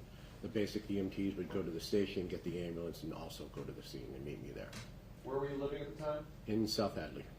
And around 7:16, give or take that evening, did you receive one of those calls? I did. And do you recall what the nature of the call was or what information you learned? I remember I had to go to Barton Street, I believe the number was 18 Barton Street, and respond for what I don't remember what they said. Do you recall any information status about whether anyone was alive or dead on scene? During my transport, I received a call on the radio that said, can somebody from A1, Ambulance 1? Yes, Your Honor. Not for truth, Your Honor. Okay. So this is simply being introduced to show this witness's state of mind at the time he received this transmittal. Go ahead. What were you told, sir? I was told, can somebody from A1, Ambulance 1, call dispatch for a message? So I called dispatch, and they said, you're going there for a DOS, they need you to confirm. What did you understand DOS to mean? Dead on scene. So that was your knowledge or mindset heading to 18 Barton Street? Correct. Now, at some point, either on your way there or when you arrived there, did you recognize the house? I recognized the house when I got on scene. And how did you recognize it? How was this familiar to you?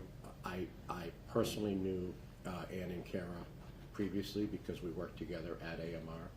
I've known them since they started in the industry, so I had been to the house before. And when you say Cara, do you mean Cara Rintala? Correct. Did you see her in your report today? I do. Whereabouts? Sitting over there in the light blue shirt. So, describe to the jury how well you knew her, how many interactions you had with her throughout the years. Well, we all worked together at AMR, so many interactions. I knew Cara left AMR and went to local fire department. She worked as a firefighter paramedic there for many years and stayed at AMR. She actually not long after I was made full-time supervisor, she became a part-time supervisor later on in the years. As she rose through the ranks, became a medic on the field and did the same type of thing. So I interacted with them a lot. How would you characterize her skill set? Fantastic, both of them. And her physical health and strength? Objection. His own personal knowledge. Sure. Overruled. And sir, how would you describe, or what did you observe about her physical health and strength as her time as a firefighter paramedic? They were both physically able to do the job. Did you know them or have any interactions with either the defendant or Annamarie outside of work? I did. I've been to the house a few times. We played in a few golf tournaments together. Always the company parties and things like that. We were all together. We knew each other quite a while. I would say 12 to 15 years or so at the time.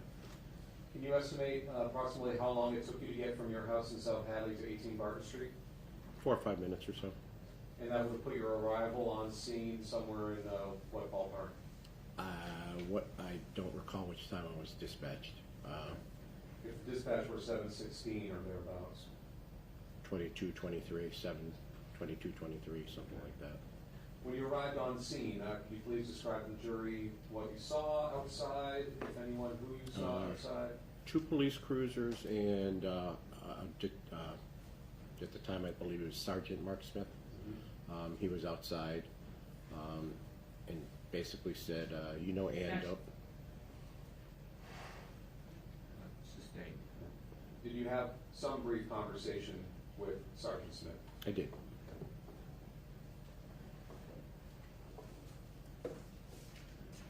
So after speaking with Sergeant Smith, what did you do next? He told me to go downstairs Okay, to the basement. all right. So that was your mindset going through the door. Right. And which door did you use to access the house? If you're looking at the house, the right breezeway door, carport door, whatever you want to call it.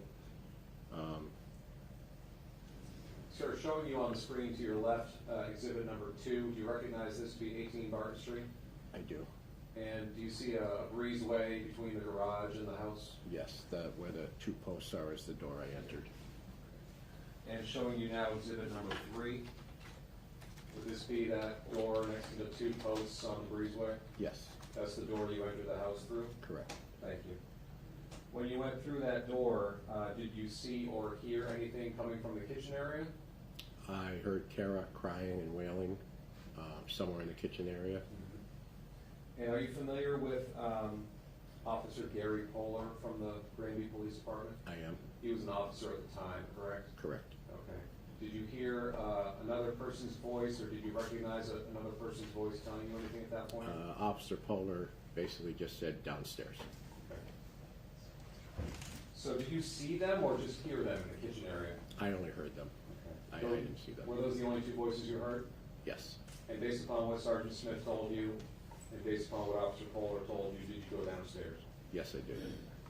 And showing you exhibit number 4.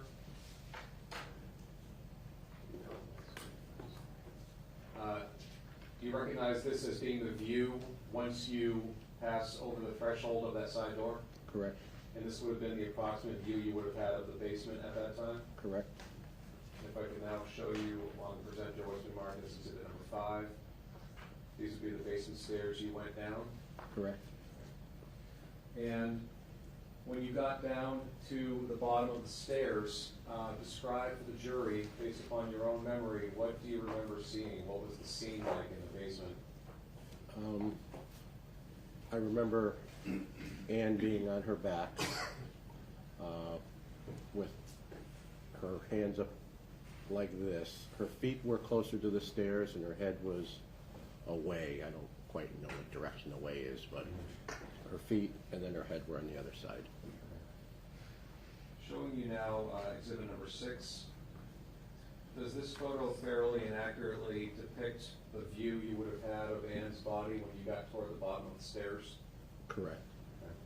And is this the position that it was in? Yes. And how did you, let me ask you this, did you know going down into the basement who you were expecting to see there? No, I didn't. Okay. And when you first saw Annamarie's body on the ground, did you recognize her right off the bat, or no? I believe I did. Obviously very confusing to me, and, you know. What was confusing to you? Just the paint being, I didn't understand what the Yes. paint was. Sustained. Who's describing it? So I'm going to strike just the last portion about the reference to the paint and how that confused the witness. Did you make some observations about paint, sir? I did. Okay. And just from your own memory, even just, let's say, I'm not asking you to even look at this picture right now, but just from your own memory, what do you remember seeing about the paint or noticing about the paint? It was all over the place. Wet, shiny. Did it have a liquidy appearance? It did. Any sort of film or skim or coagulation on the surface of it? Not that I recall. So had you encountered, in the hundreds or thousands of calls you've responded to before, had you seen a scene quite like this? Not with the paint. Objection, Your Honor. Who's describing it? Overruled. So you get to the bottom of the stairs, you visually assess the scene, correct? Mm-hmm. Okay. Is that a yes? Yes, I'm Is that sorry. right? Just- Yeah. And what do you do next? I carefully walked around, trying not to step in anything. And I walked around so that I could get behind her and get to her right wrist.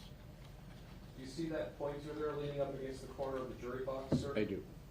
Could you please use that pointer and trace for us the path that you took around Ann's body? Okay, so this is definitely the bottom of the stairs, correct?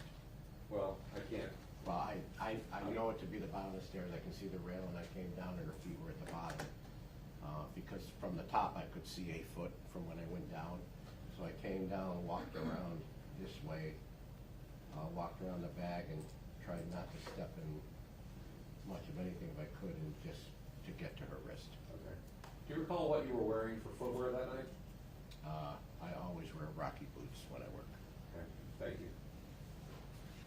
So what was your purpose in going over to Ann's right wrist area? Once again, everything we do has to be documented to make sure we're within protocol. So I basically was, checking to see if there was a pulse at all, just so I could note that. I really wanted to know what I felt for a temperature of her skin, which at the time was ice cold, very cold.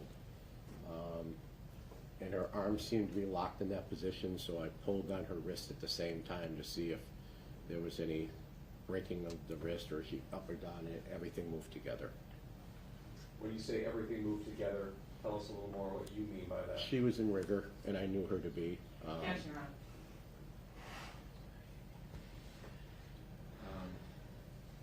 Overruled with perhaps some additional foundation for that. So we're talking about her right wrist, sir, is that correct? Correct. Okay, and just describe for us clearly what you physically did with the wrist? Felt it, no pulse, ice cold extremities, and just pulled it towards me, and everything moved in unison. When you say everything moved in unison, what do you mean? Her muscles were locked in a rigid position, as you can see. Yes, Your Honor. It's a basis. Can we be seen? Sure.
Members of the jury, I'm striking the last portion of this witness's last answer where he indicated, where he stated, as you can see, and he referred to the photograph or the exhibit that is a photograph. What the photographs depict is entirely up to you as the jury. Sir, as you pulled on Annamarie's right wrist, did you notice any movement in her fingers? None. Was there any movement or rotation in her wrist? None. Was there any movement or bending of her elbow? None. And her shoulder? None. As you moved her arm, what did her torso do? Moved with her arm.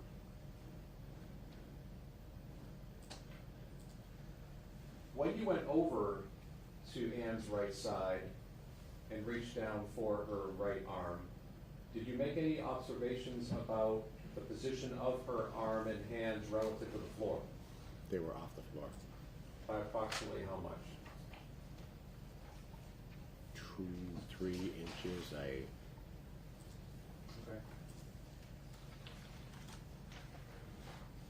Did you make any observations about her eyes?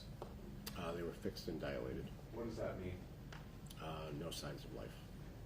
Is that something that, as part of the assessment that you look for? Yes. Yes. And just for my own clarification, fixed and dilated mean two different things? Or are they related? Two different things. Okay. They're fixed and they're dilated. Okay, so fixed meaning, One, that's it. There's no reactivity to anything when you look at them. yeah. And they're dilated. They're round. They're very dilated. So based upon these visual and physical observations that you made of Ann's body, did you draw any conclusion as to whether she was, in your terms, workable or unworkable? I determined her to be dead. Okay. And having made that determination, did you see the point in any sort of life-saving maneuvers? No. Was she beyond that? Yes. How long would you say you were down in the basement? 2-3 minutes or so. Having made the determination that she was beyond life-saving measures and having completed your assessment, what did you do next? Carefully got out of there. Okay. What do you mean? I walked back around the way I came in and tried not to step anything or disturb anything. I tried to take some mental notes of the scene, and I went back upstairs. When you went back upstairs, where did you go? I went and sat at the kitchen table with Cara. And if I could show you, please, exhibit number 11.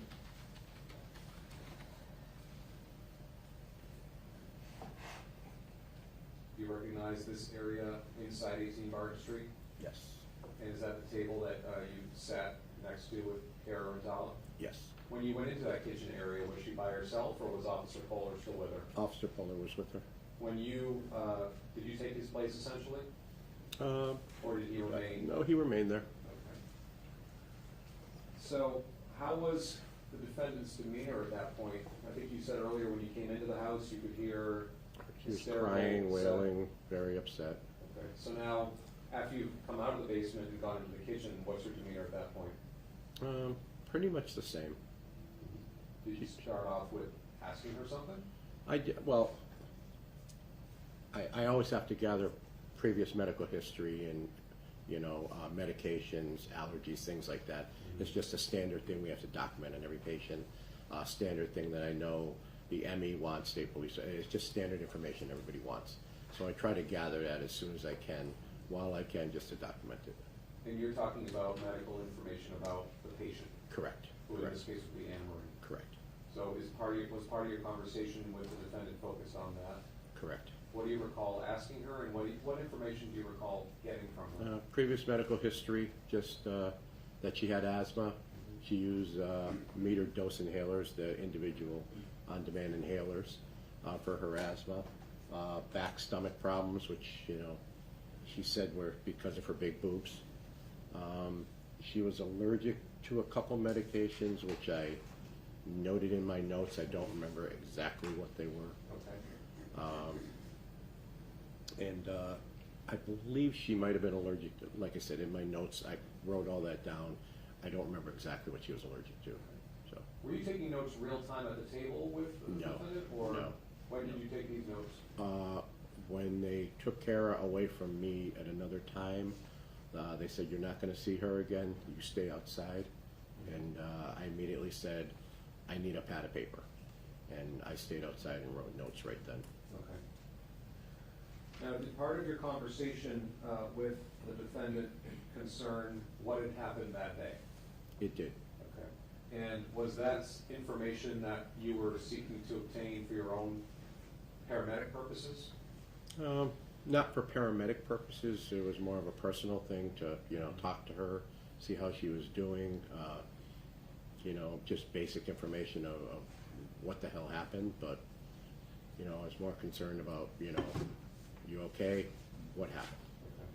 Okay. And did you ask, or did Cara say, when was the last time she had spoken with Ann? She had said sometime between 2 and 4, and put that to the baby's nap time. She said the baby takes a nap at 2, and it was before 4 for, I don't really remember the reason she said at the time.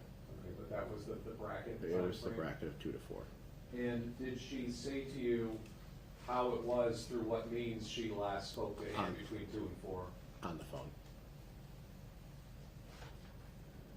Where did she say she had been out that afternoon? She went out with the baby. I believe she said the Holyoke Mall, a couple stores, maybe grocery shopping as well. Did she describe for you what happened or what she did when she returned to the house that evening? She did. Please tell the jury. She said she went in,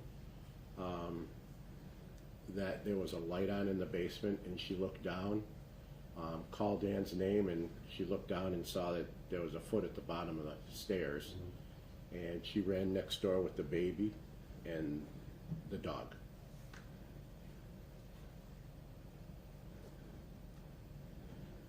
So that's come through the door, look down the stairs, and sees a foot, correct? Correct. Did she say anything to you about going through the house back to the bedroom looking for Ann? Not that I recall. Okay. When she called out Ann, did you testify she called out Ann's name? Correct. And did she get any response according to Cara? I don't believe she said anything as far as that goes. So then she grabs her daughter and the family dog and does what? Goes next door to the house next door. And what does she do when she gets to the neighbor's house? Tells them to call 911. Don't know if she said anything other than call 911, and she ran back to the house. And what became of the dog and the child? As far as I know, they were next door with the neighbors. What did Cara tell you happened when she got back to her house, now for the second time? She went downstairs, tripped on something, fell at the base of the stairs, and saw Ann. She was prone, face down on the ground at the time. What did she say she did with respect to Ann's body, which she says was face down?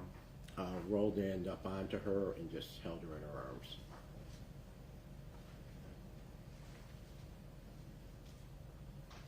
Now, at some point during this conversation you were having with the defendant at the kitchen table, did she express any concerns to you about her daughter or her dog? Both. The daughter hadn't eaten, and she said she had hot macaroni and cheese somewhere because they had been out, but she hadn't eaten yet, and the dog was insulin dependent, and that there was insulin in the refrigerator. Did she make or receive any phone calls during your time with her? She did. And describe what you saw and heard with respect to that. I know she called her mother and Ann's mother, and had conversations with them, basically saying that Ann was dead and she didn't know why. And then she received 2 other calls. Were you observing her? Were you with her, seeing her use her phone? Yes, Okay. I was. And if I could now show you what has been marked as exhibit number 14, I believe. Yes, 14. Is this the phone that the defendant was using to both make and receive calls at the kitchen table with you that night? Yes. And for the record, can you describe what kind of phone that is? The old fantastic Blackberries with the pink cover. With the what? A pink cover? How long would you say this conversation lasted? I was there for quite a while. Half an hour, 45 minutes. Okay. Now, at some point during this conversation with the defendant at the kitchen table, did she request to go somewhere or do something? She had paint all over her hands and her clothes, so she wanted to wash up. Okay. And when she made that request, what did you do? I didn't have a problem with it. Okay. And did she remain at the table or move somewhere else at that point? We both got up, and I believe Officer Polar was there. I'm not quite sure if he was there or not there at the time. We went around the corner to the bathroom, and I went in first, and then she came in and washed up. Okay. So describe for us as best you can where you were positioned with respect to where the defendant was positioned and the bathroom sink. I went in first, so I was like in front of the toilet in the tub, and then she was just right there at the sink. Okay, what'd she do? Soap and water, washed up. The paint came off easily off her hands. Yes, Your Honor. Overruled.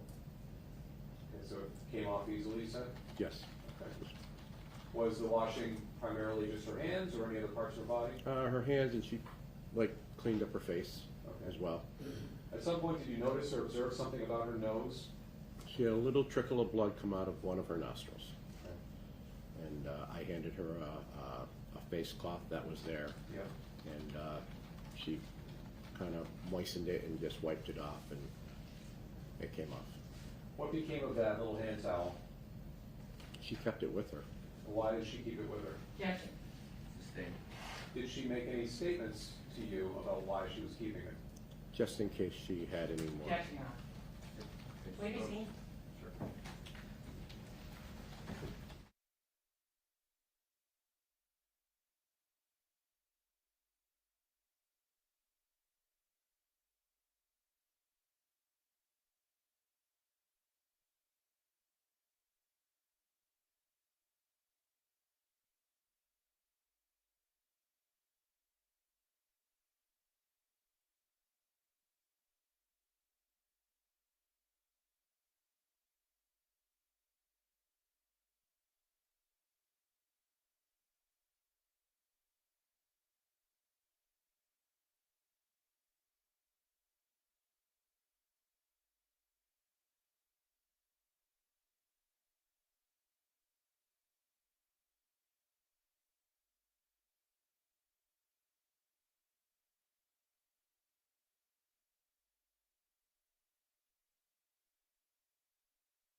Mr. Ross, let me ask you a very specific question. After the defendant wiped her nose with the towel, you said she kept the towel, correct? Correct. And did she say something to you about why she was keeping the towel, or were you just inferring or speculating as to why she was keeping it? Do you have a memory as to whether she said something or not? I'm gonna say I can't remember at this time. Okay, fair enough. So that will just start. Move to strike. What? So, I'm sorry, which part are you asking me to strike? Can we see it? Sure, sure.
Sir, I'd like to show you a document, ask you if you recognize it.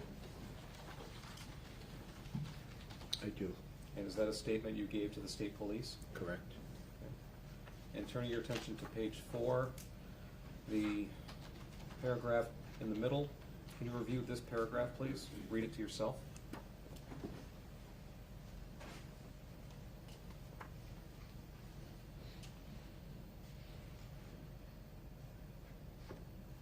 Okay, So you've read that paragraph? I did. Okay, so my question for you is, having read that paragraph, does that refresh your memory sitting here today as to whether or not the defendant said something about her nose potentially bleeding again? Or It whether did. that was a conclusion or an inference that you drew? Or does it not refresh your memory? It does refresh memory, and it was a statement she said. That, do you want me to say it? No, I think you've already said it, thank you. Okay.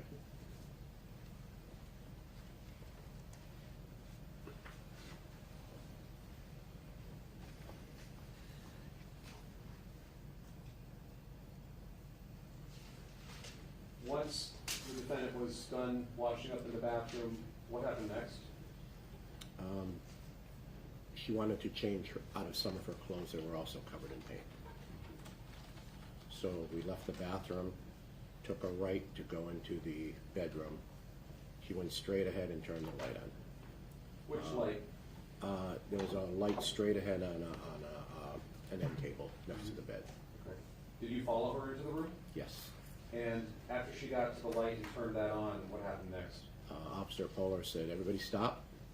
Everybody back out of the room. Don't touch anything. This could be the last place Ann was before she left," and just backed us out of the room. So was Officer Polar with you when you were in the bathroom with the defendant? Yes, Okay, where was he? in the doorway. And then what was the order in which people entered the bedroom? Cara turned the light on, and then it was Gary and I, Officer Polar, side by side, basically. Okay. And Officer Polar decided that folks should back out of the room at that point? Correct. Did you notice anything in the room and specifically on the bed while you were in there? A phone on the bed. And what, if anything, do you remember about that phone? There was a message light on the phone, blinking green message light. Where did you, the defendant, and Officer Polar go after backing out of the bedroom? Back to the kitchen. And eventually, did you step outside the residence that night? Yes, Cara thought she was gonna be sick, and at that time, Trooper Majarian was on scene, and we asked if it was okay if we went outside, and they said yes. Okay. So we went outside. How much longer did you stay on scene that night, if you remember?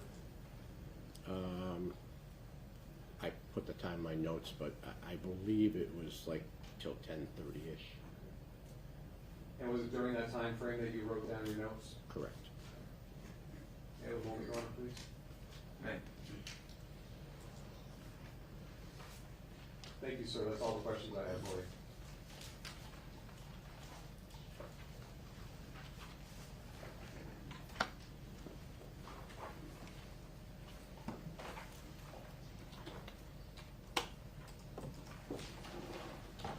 Sorry, Ron.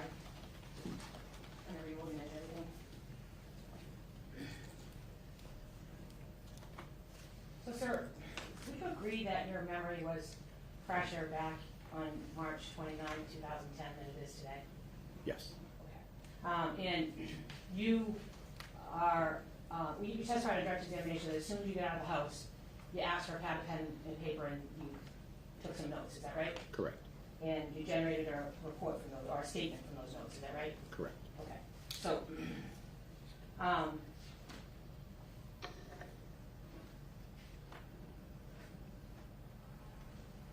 sir,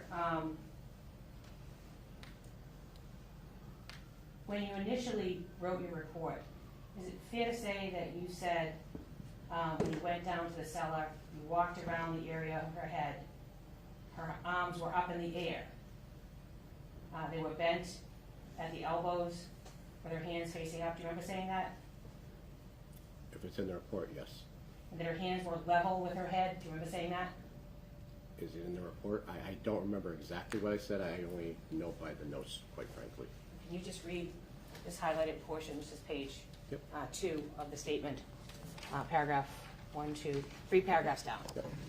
just the highlighted one. Do it.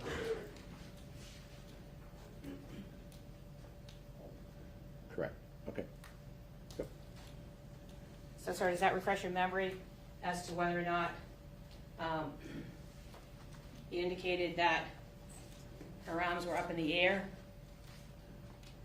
and that her hands were level with her head? Yes. Okay. And did you indicate in your report that you reached down and grabbed the female by the wrist? Yes. You detected no pulse? Yes. You noted that her skin was ice cold? Yes. And you tried to move around from the bent position and it was locked solid in rigor Correct. mortis. Is that what you said? Correct. Okay. And sir, when you first walked in, you could hear Cara wailing upstairs, is that right? Yes. Okay. And you knew that she was upset, right? Correct. And you knew Cara. You worked with her for a long time. You knew Annamarie. You worked with her for a long time, is that right? Correct. And this had to have been an upsetting scene that you had to respond to because you knew the victim, right? Extremely. Okay. Now, when you got to the table, do you remember describing Cara as crying hysterically? Yes. Okay. And when you talked to her that night, you talked to her as a friend, right? Correct. Just trying to figure out what happened to Annamarie, is that right? Correct. And she didn't ask you to go outside or whisper anything to you. She had the conversation with you right in front of the officer that was there, is that right? Yes. Okay.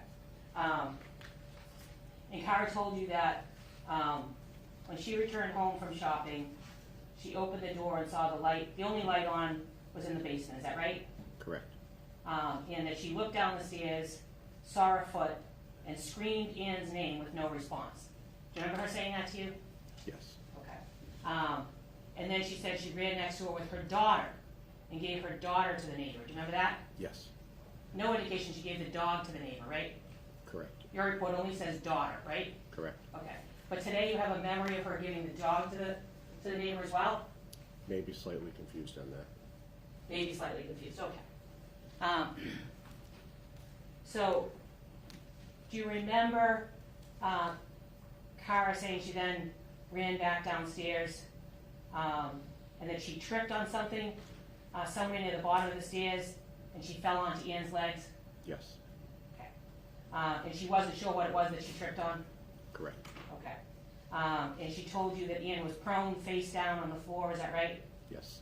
And then she rolled Ann up onto her legs, and that's where she was when the police department found her, is that right? Correct. Okay. And then she told you that she needed to call her mother and Ann's mother, right? Yes. And you heard her ask permission to do that, right? Yep. She didn't just pick up the phone and start dialing, right? Correct. Okay. And you were there to hear those phone calls, right? Yes, I was. And she told her mother and she told Ann's parents that Ann was dead, right? Correct. Okay. And that she didn't know why. Correct. Okay. And then at some point there were incoming calls after she called and spoke to the family members. There were incoming calls coming in on the phone, right? Correct. And Cara didn't answer those calls. The police officer did, right? Yes. Okay. And she didn't try to stop him from answering those phones, right? Correct. He picked up the phone, he figured out who was calling, and Cara didn't do anything to stop him from doing that on her phone, is that right? Correct. Okay.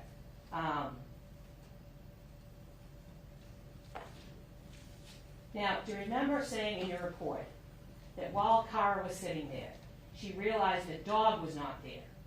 Remember her saying that? I do. Okay. And either Officer Polar or Sergeant Smith called next door and asked if the dog was over there. Remember that? Yes. So this wasn't a situation where she grabbed the dog and her daughter and ran across the street.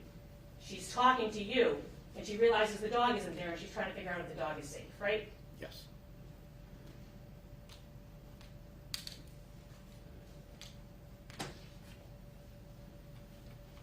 And then at some point, as you're talking to her as a friend, she's worried about Brianna having dinner, and making sure she's being able to eat. Is that right? Yes. And she asked you whether or not somebody could go get the mac and cheese that was in her car, right? I don't know if she asked me. Okay. Or Do you remember any discussion about the mac and cheese? I know there was something about warm mac and cheese. It was too hot for her to eat at the time, and it was somewhere. I don't know if that's in my notes either, but It says page 3, paragraph 1, 2, 3, 5, 6. You can read paragraph 6 to yourself, sure. starting right there. Yep. Thank you so much.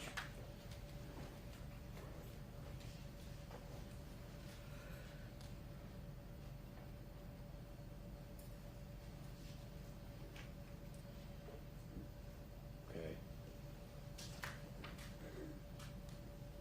Okay. Thank you. Okay. So does that refresh your memory that Cara had some conversation with you about making sure Brianna was able to eat? Yes. Okay. And she indicated to you that she had gone shopping at the Holyoke Mall. Is that right? Yes. That she went food shopping somewhere and had groceries in the car? Correct. Okay. And that she went somewhere else in Ludlow, is that right? Yes. And then she talked to you about the dog being a diabetic. Correct. And she was inquiring as to whether or not somebody could get the dog's diabetic medication out of the refrigerator and bring it over so the dog can get whatever diabetic medication there was, right? The insulin that was in the Insulin, refrigerator. that's what I meant. It's okay. The insulin, she got the insulin out of the refrigerator and, or asked someone to get the insulin out of the refrigerator and Yes. make sure the dog got the injection, is that right? Yes. Okay. And at some point, did someone go to Cara's car and find the diaper bag and the mac and cheese? Somebody did. All right. Do you remember who? I don't know specifically who did. Okay. Once again, unless it's in my notes, Okay. And then you talked a little bit on direct examination about asking Cara, now as a paramedic, what medications Ian may have been on, right? correct. Okay. And Cara told you what she knew, is that right? Yes. And she told you she had asthma, and she was using albuterol, is that right? Correct. And she said Ian complained of back and stomach pains, that Ian contributed to her big boobs, not that Cara contributed to her big boobs. Okay. But your report. This is page 1, 2, 3, 4, paragraph 2.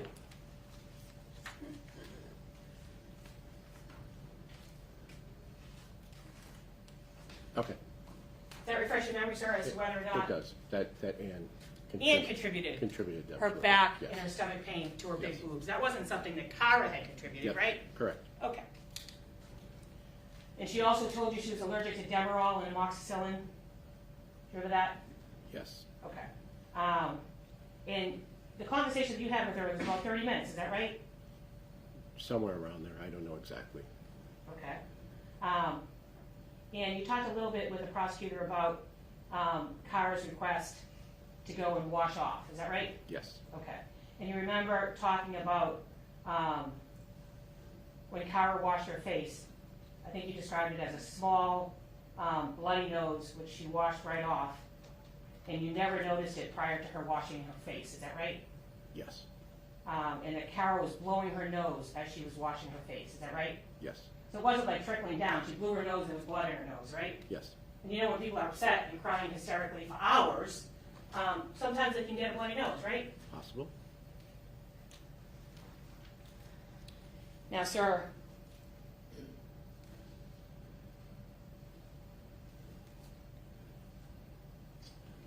you told us that Cara told you that she was taking that towel because she thought that her nose would bleed again. Remember that testimony just a minute ago? Yes, Do you remember what you said in your report, when you made your report right outside the house that night? not off the top of my head. It says paragraph 1, 2, 3, 4, 5, 6, 7. Paragraph 7, the yellow highlight. Right here.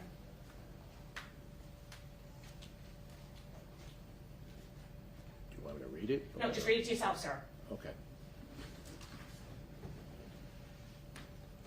Okay, Sir, it's fair to say that night, on March 29th, 2010, you never said, Cara said she was keeping that rag or that towel because she thought her nose was gonna bleed again. You actually said, I believe Cara took the towel because she thought that her nose was gonna bleed again, right? that's what I wrote on the report. You have no reason to doubt your own report, you wrote it right outside the house, right? Correct. So you didn't attribute a statement to Cara about, let me keep this towel because my nose might bleed again. You said you thought that's why she kept the towel, right? Okay, Not okay, that's what it says, right? yes, it does. Okay.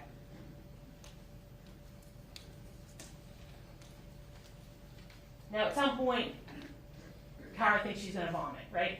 Yes, It's not unusual that people who are very upset and crying hysterically might think they're gonna throw up, right? correct.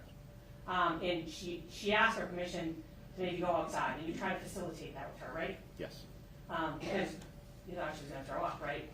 exactly. Okay, and the police gave you permission for her and you, and who else was with you when you went outside? That, I don't know if Officer Polar came with us or not. I know I was outside with her. Okay. Do you remember in your report saying that at one point Cara thought she was gonna vomit, Officer Kohler and Trooper McGarrian asked if it was okay to take Cara outside. Trooper McGarrian agreed, and we escorted Cara out the side door of the house. Okay, Remember that? if it's in the report, I The believe you. last paragraph I believe you. of it. It's not up to me to believe, it's up to you to testify. I can't testify. And we escorted her out, okay. Okay. So it wasn't a situation where just you and Cara went outside. She's escorted out there by the police, right? Yes, okay. Okay. Yep, And you were there as well, right? yes, I was.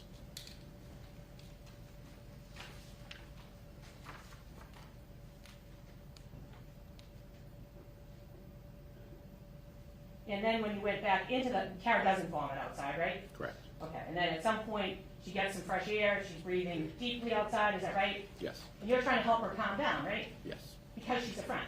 correct. Okay. And when she's calm, are you directed to go back in through the front door, not the side door anymore? I was not directed to go back in at all. Okay, I she wasn't was aware. directed to go back in. I believe so, yes. This is paragraph 1 on page 1, 2, 3, 4, 5. Just that top paragraph, can you read it to yourself, sir?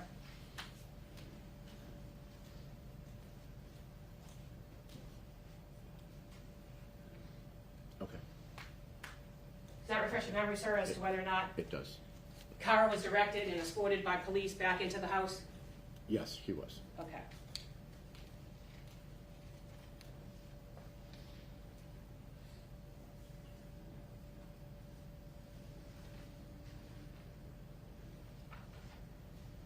And do you remember in your report, sir, saying that you learned that when Cara was on the floor with Ann's legs on top of her, you learned that the police officers removed Cara's shoes to free her from the position she was in? Yes, I recall that. And you put that in your report? I did. That she didn't remove her shoes, it was actually the police officers who removed her shoes, is that right? Correct. Okay.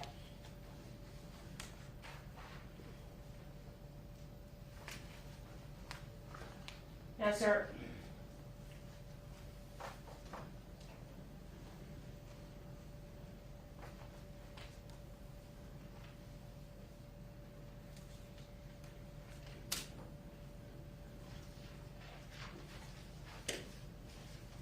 you talked a little bit about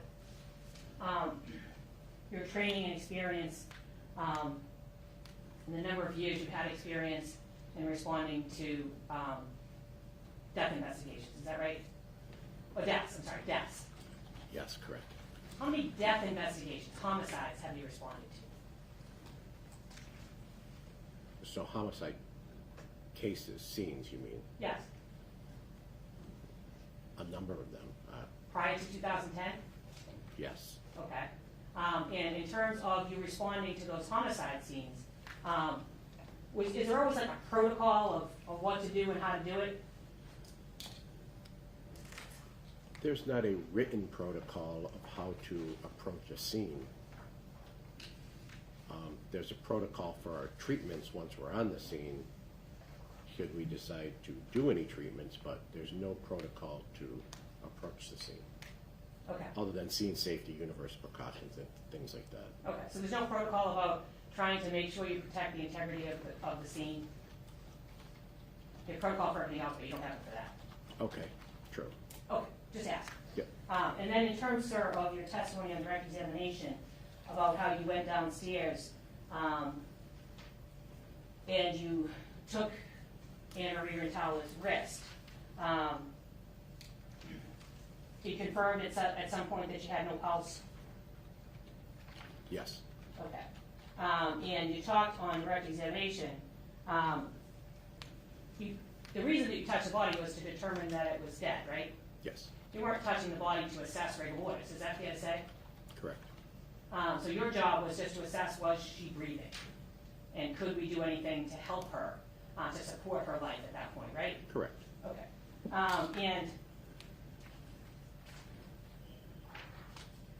nobody ever asked you to assess whether or not she was in rigor mortis or what degree of rigor mortis she was in, is that correct? Nobody asked me to do anything. I did what I do. It's not my question, sir. Nobody ever asked you to assess whether she was in rigor mortis or what degree of rigor mortis there was, is that correct? Correct. Nobody asked me. Okay. And in fact, nobody ever gave you any training in how to do that, is that correct? Can you rephrase that? Sure. Nobody gave you any training in how to assess the degree of rigor mortis? Not the degree, correct. Okay. And sir, in fact, you told us that you had taken some courses, but it's fair to say you hadn't taken any courses on rigor mortis, is that right? Not specific courses, correct. Well, no courses at all on rigor mortis, right? Well, we're taught what rigor mortis is. We Not what I'm asking, have you taken? Objection, Your Honor, the witness can please finish his answer.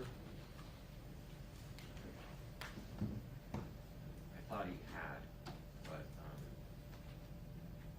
if you can just ask your next question. Sure. Do you remember testifying in 2014, page 172, when you were asked the question, you've never had any formal training, would you agree? And your answer is, I haven't taken a course on rigor mortis. Remember that being your answer, sir?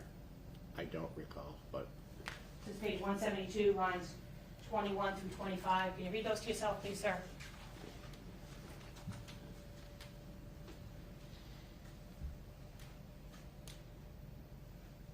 Okay. Does that refresh your memory, sir, as to whether or not when you were asked about this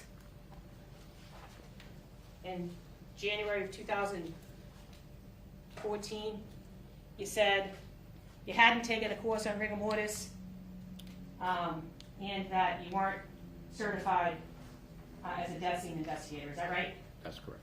Okay. Now, sir,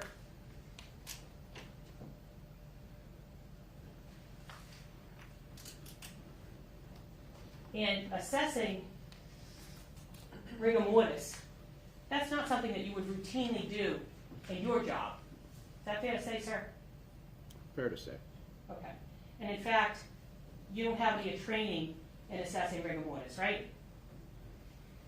Only to the fact that rigor mortis is present. Well, sir, do you remember testifying on September 15th of 2016, being asked the question, and in fact, you don't have any training in doing that, assessing rigor mortis. Is that correct? And your answer being, it's not something I would routinely do. Did you say that, sir? If it's in there, I said it, but it's out of context, I believe. What line? Oh, I'm sorry, the highlighted portion. So we can read lines 5 through 9 to yourself, Yeah, please. I don't assess the degree of rigor mortis. Can you read it to yourself, please, Okay, sir? Sure. Thank you. Okay. Sir, does that refresh your memory as to whether or not in 2016, when you were asked a question regarding rigor mortis and you were asked, and nobody asked you to formally assess the degree of rigor mortis, is that correct? And you said, no, correct. Is that something that you said? Yes, correct. Okay. In fact, you don't have any training in doing that, is that correct? It's not something I would routinely do. Is that what your answer was? Yes.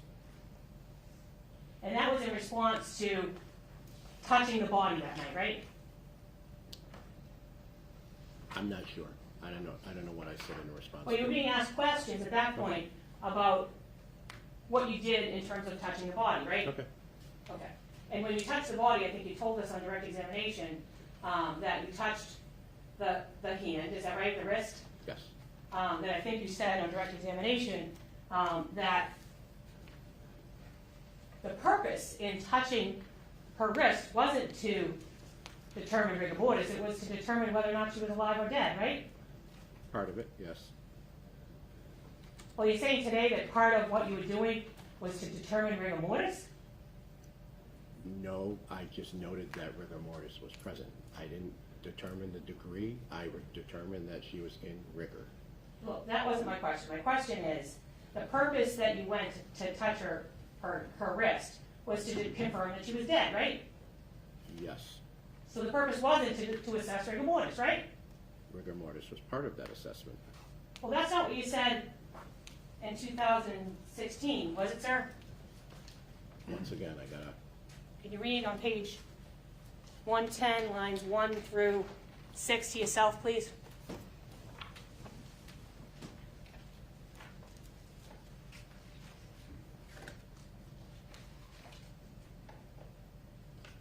Okay. Did you have a chance to review that, sir? I did. It's fair to say that when you were asked that question in 2016, you were asked, nobody asked you to formally assess the degree of rigor mortis in her, is that correct? And you said, no, correct, right? That is correct. I didn't assess the degree. Okay. I just assessed that there was rigor mortis present. And you were asked, and the purpose of you touching her arm, basically, that was from the previous page, was just to confirm that she was dead, is that right? Yes. And you said yes in 2016, right? Yes. You didn't say, and it was something else, you just said, yeah, the purpose was to assess that she was dead, right? Understood, but she wasn't. Not rigor. understood, sir. Is that what you said? Your Honor, if the witness could please not be interrupted during an answer. If you could just let him answer the question, please. Sure, sir. Sir, go ahead. I'm only saying I wasn't assessing to the degree of rigor, just that it was there. So, was there a pulse? What was this temperature? Warm, diaphoretic, cold? Was there rigor present? Yes, but To the degree? No, I'm not trained to assess the degree of rigor. But when there's rigor there, I need to note that there was rigor present. But you didn't note it in 2016 when you were asked the question, did you, sir? Not in that transcript. I agree, yes. Okay. So when you were asked about why you touched her, your answer was to just to confirm that she was dead, right? Yes. Okay.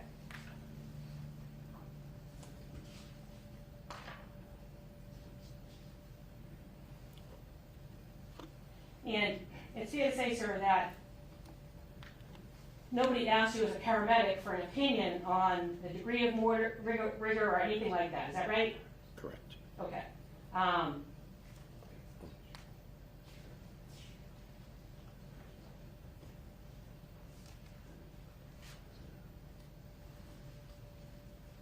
And I think the prosecutor asked you a little bit about liver mortis. Yes. Do you remember those questions? Yes. And today, did you say that you thought you saw liver mortis in? I don't think I said that. Okay. So you never saw liver mortis? Not that I recall. Okay.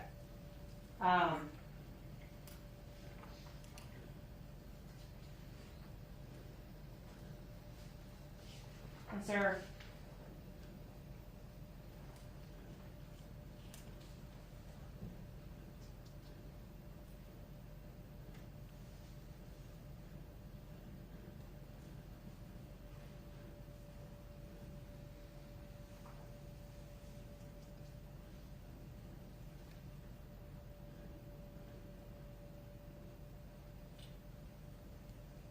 now when you talked about the blood that you saw when Cara blew her nose, is it fair to say, sir, that you didn't mention that in your report at all? I thought I did. You thought you did? Well, do you remember testifying in 2016? I don't remember 2016. Okay. This is page 120, lines 17 through 25. Can you read those to yourself, please, sir?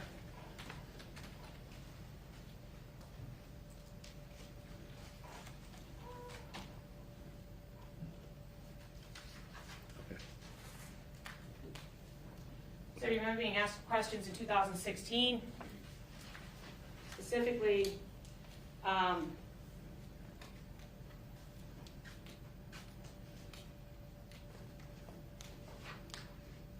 talking about her nose.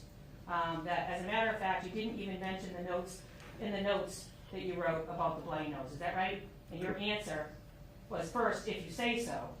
And then the next question, all right, do you have any doubt about that? And you said no. That's fine, right? Correct. So in 2016, you don't ever remember it being in your report. Is that right? Correct. And that's because you thought it was so I can't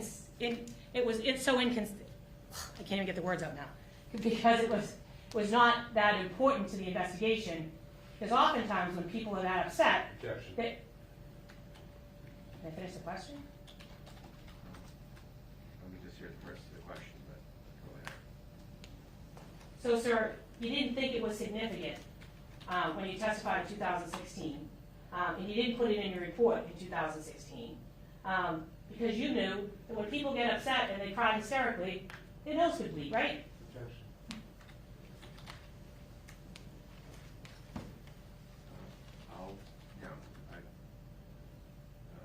Overruled.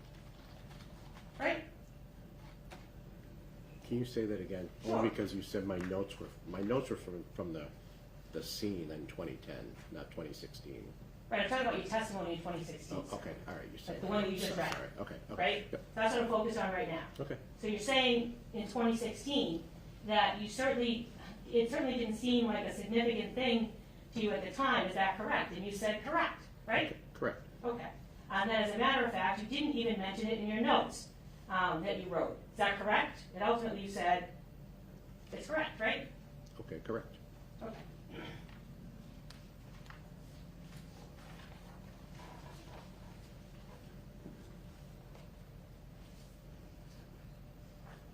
Now, by the time that you got to the scene that night, it's fair to say that two other police officers who responded had moved the body. Is that right? I don't know. That I don't know. I've heard that, but I'm just saying I don't have direct knowledge of that. Okay. Would it have made a difference to you that the body was moved at some point prior to you seeing it when you made the assessment that Annamarie was dead? Not to me. Because that's not important when you're assessing life or death, right? Correct. Might be important for rigor mortis, but it's not important for life or death, right? Correct. Okay. As you sit here today, you can't remember whether or not you knew that the body was moved before you went downstairs. Is that right? Correct. Okay.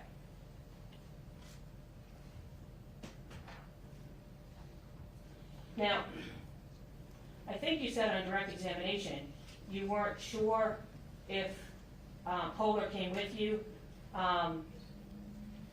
into the bathroom. Did you say that? Yes, I believe it. I don't recall if initially he came into the bathroom. But your notes indicate that Cara was accompanied by a police officer, right? I don't know. Okay. Well, do you remember at some point indicating, this is page 117. Just a moment, Your Honor.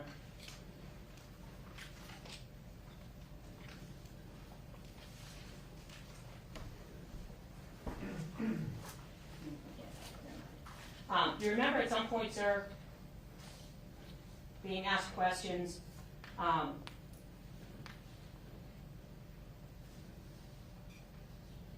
when the last time was that Cara had spoken to Annamarie? Do you remember those questions? Yes.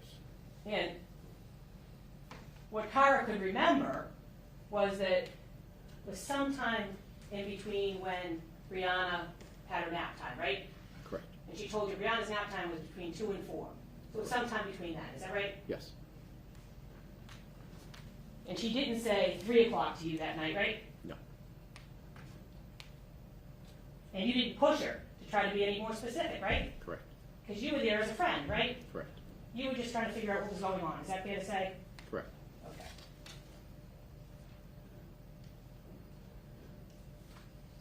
Okay. And is it fair to say, sir, that your entire role that night, other than being a friend to Cara and trying to help her through what was going on, was to go downstairs, touch Annamarie's wrist, determine she was dead, and carefully get out of that cellar and go back upstairs because there was no way that you could save anyone at that point? Correct. And that's all you did that night with respect to Annamarie's body, is touch her wrist and walk upstairs, is that right? Yes, correct. I don't have any further questions. Sir, did you just touch the wrist, or did you actually pull on it? I pulled on it as well. Can a patient exhibit more than one sign of death? Yes, they can. No breathing can be a sign of death, correct? Correct. But can a person who's not breathing still be within life-saving measures? Yes. What about no pulse? Can no pulse be a sign of death? Actually not, be on the scope. Overruled. Yes. Can a person with no pulse nevertheless be revived? Yes. What about a person who's cold to the touch? Can that be a sign of death? It can be. But are all cold people dead? No. What about rigor mortis? Can a person who's still within life-saving measures have rigor mortis? No. As soon as you observe one possible sign of death, do you say, look, they're gone, pick up your bag and walk away? No. Why? Documentation purposes. I have to follow the protocols, and they say, check for this, check for this, check for this, document everything. So once again, when I'm sitting here, I can say, yes, they were dead. And what was your purpose in not just touching her wrist, but actually like pulling her arm? To see if there was rigor. And you described it as full, correct? Full. Now, there's been some talk about your report versus your notes. I just want to clarify that. The night of Ann's death, when you were on scene, you wrote some handwritten notes, correct? Correct. And do you recall how many pages of notes you wrote? I believe it was 3. Now, there's been a reference to your report. Did you actually write a report in this case? Well, let me withdraw that question and ask you something different. You've been shown a couple of times a statement of yours, correct? Correct. And is this the statement that Attorney Scapiccio was repeatedly showing you? It is. Okay. And how did this statement come to be? Like, who actually, That was my state police statement the following day. okay, so tell us about that. The next day, March 30th. The next day, they handed me my notes that I could refer to my notes when they interviewed me the next day. And did every detail that you recalled make it into your handwritten notes? I hope the bulk of them did.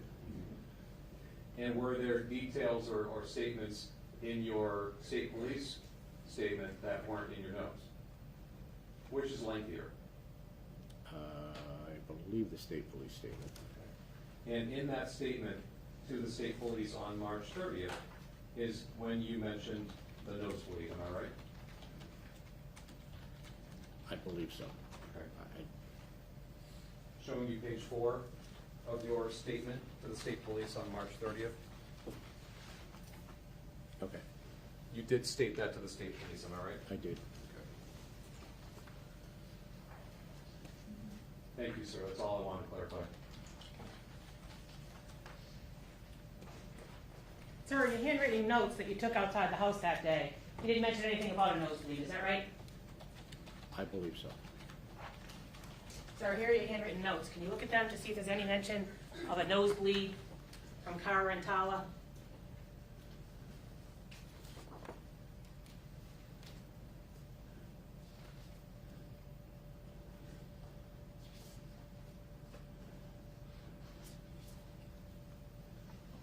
No, there wasn't. Sorry, sir, no mention? No mention.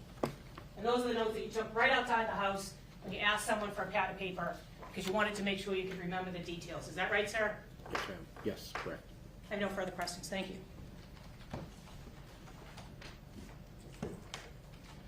All right, thank you. May I step down? Thank you.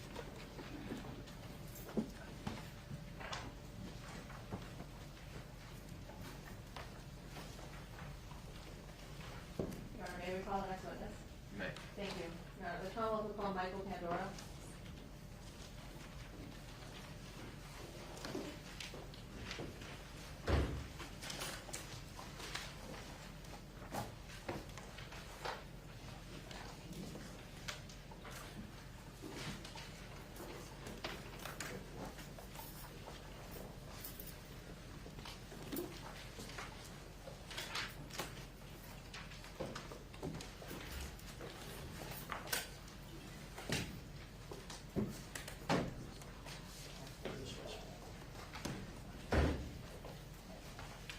You stand there, face the clerk, and raise your right hand. Do you solemnly swear or affirm that the evidence which you shall give to the court and jury in the case now in hearing shall be the truth, the whole truth, and nothing but the truth, so help you God or do you so affirm?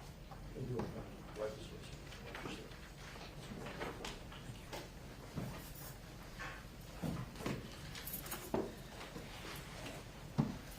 May I inquire, Your Honor?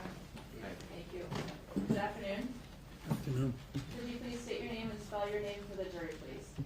My name is Michael, M-I-C-H-A-E-L, Pandora, P-A-N-D-O-R-A. And are you currently employed and working, or are you retired right now? I'm retired, but I still work doing some teaching part-time. Okay. What has been your career in the course of your life? Paramedic firefighter Okay. for the last 26 years. When did you retire from that field outside of the teaching that you're doing now? November 27th of 2019. Can you give us a sense of, over the course of your career as a paramedic and a firefighter, the various organizations that you worked for and the roles that you held there? So at the very beginning of my career, I worked for a private ambulance service, American Medical Response. And I was the community education coordinator as well as an EMT and then a paramedic there. And then I went to the Granby Fire Department where I was a firefighter, paramedic, and I was also the ambulance coordinator. Okay. And you retired from that organization, I'm sorry, in what year? 2019. Okay. And what have you been doing since 2019? Doing some part-time teaching and doing things at home. Okay. Can you give us your educational background, please? I have an associate's degree in business. I also have my paramedic certification, which I still maintain. Graduated high school. And I've taken other various classes and courses throughout my career. Okay. I know that you're teaching now, but did you have any roles in terms of being an instructor in the field of paramedic or firefighter work before that? Yes, Can you describe that, please? I've been teaching, I started teaching CPR in 1996. And then once I started working for American Medical Response, then I started teaching other topics as well. And now I teach EMTs, paramedics, firefighters, police officers. I spent some time teaching at the police academy. What kind of subjects have you taught over the years? Medical. What do you mean? Can you give us a sense of some of the topics? What to do on emergency calls, as far as beginning treatment until the ambulance gets there, and then once the ambulance gets there, continued treatment all the way to the hospital. And the individuals that you're training, are they individuals who are studying to be EMTs, paramedics, or both? They're trying to maintain their certifications, Okay. as well as police and fire department, first responders. Now, I think the jury's already heard today about a couple of different levels of EMTs and paramedics, but can you describe the different levels in terms of what sort of training is required for them? So an EMT would go through approximately 160 hours worth of training.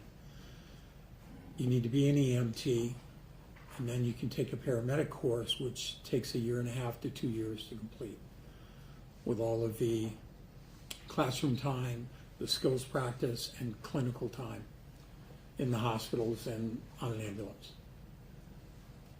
And is there an EMT intermediate? It's now called an advanced EMT. Okay, and that's between the EMT basic and the paramedic? Correct. Okay. Now, you indicated that some of the teaching you do is for people to maintain certification, correct? Correct. And how often do you have to be certified as an EMT or as a paramedic? Every 2 years. And what are the requirements to start with EMTs, if you know? EMTs have to do 40 hours of continuing education credit. Paramedics have to do 60 hours. And is that the 40 hours within 2 years? Yes, Okay, and 60 hours within 2 years? correct. Okay. And in terms of what type of training they have to receive within that 40 or 60 hours, can you give us a sense of what would meet the qualification? Yeah, there's various topics. You know, there's certain specific guidelines, so many hours of cardiology, so many hours of airway and breathing, so many hours of injuries, so many hours of medical emergencies like diabetes, stroke, heart attacks. Okay. In the time frame when you were working in the field yourself at American Medical Response or the Granby Fire Department, did you engage in that ongoing training as required every year? Yes, Did you engage in more than what was required? yes. Okay. Are you able to tell us approximately how many hours of training you would do each year when you were in the field working? There were some years where I'd have well over 100 hours of continuing education, even though I only needed 60. And do you have any accreditations in terms of your work as an EMT or paramedic? I was certified as a hazardous materials technician. I was also certified as an instructor for EMS response to terrorist incidents.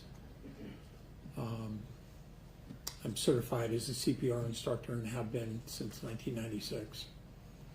Do you remember what year you became a paramedic specifically? 2004. Okay. I want to ask you a little more specific questions about your work at American Medical Response. I think you described that before as a private ambulance service. It is. And how does that differ in terms of a private service versus a public service like a fire department? The ambulance calls are pretty much the same, although with a private service, you would do interfacility transports rather than just responding to 911 calls. And whenever you were at American Medical Response, does that also go by AMR? Yes, When you were at AMR, what area were you covering, if you remember? I worked in Springfield, Holyoke, and Northampton. Okay. While you were at AMR, are you able to estimate approximately how many calls you would have gone on each year? It was probably anywhere from 8 to 12 calls a shift, and I'd work 5 shifts a week. So anywhere from 40 to 60 calls a week over the course of 10 years. Okay. And I'm sorry if you stated this before, but while you were at AMR, did you have any sort of supervisory or training role there? I had a training role. Okay, and can you tell us about that, please?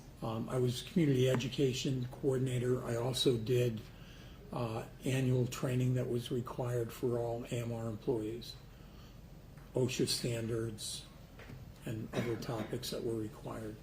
And what year did you leave AMR and go to the Granby Fire Department? I started with Granby Fire as a call force member in 2003. 2006, I was full-time, and I left AMR at that point. There was about a year overlap where I was per diem, but I wasn't really doing any shifts, so I dropped it completely. When you went to the Granby Fire Department, were you working there as a paramedic? Yes, Did you also have any duties in regards to being a firefighter? yes. And how often did you use either one of those skills in terms of the calls that you went on? It depended on the call that came in at the moment.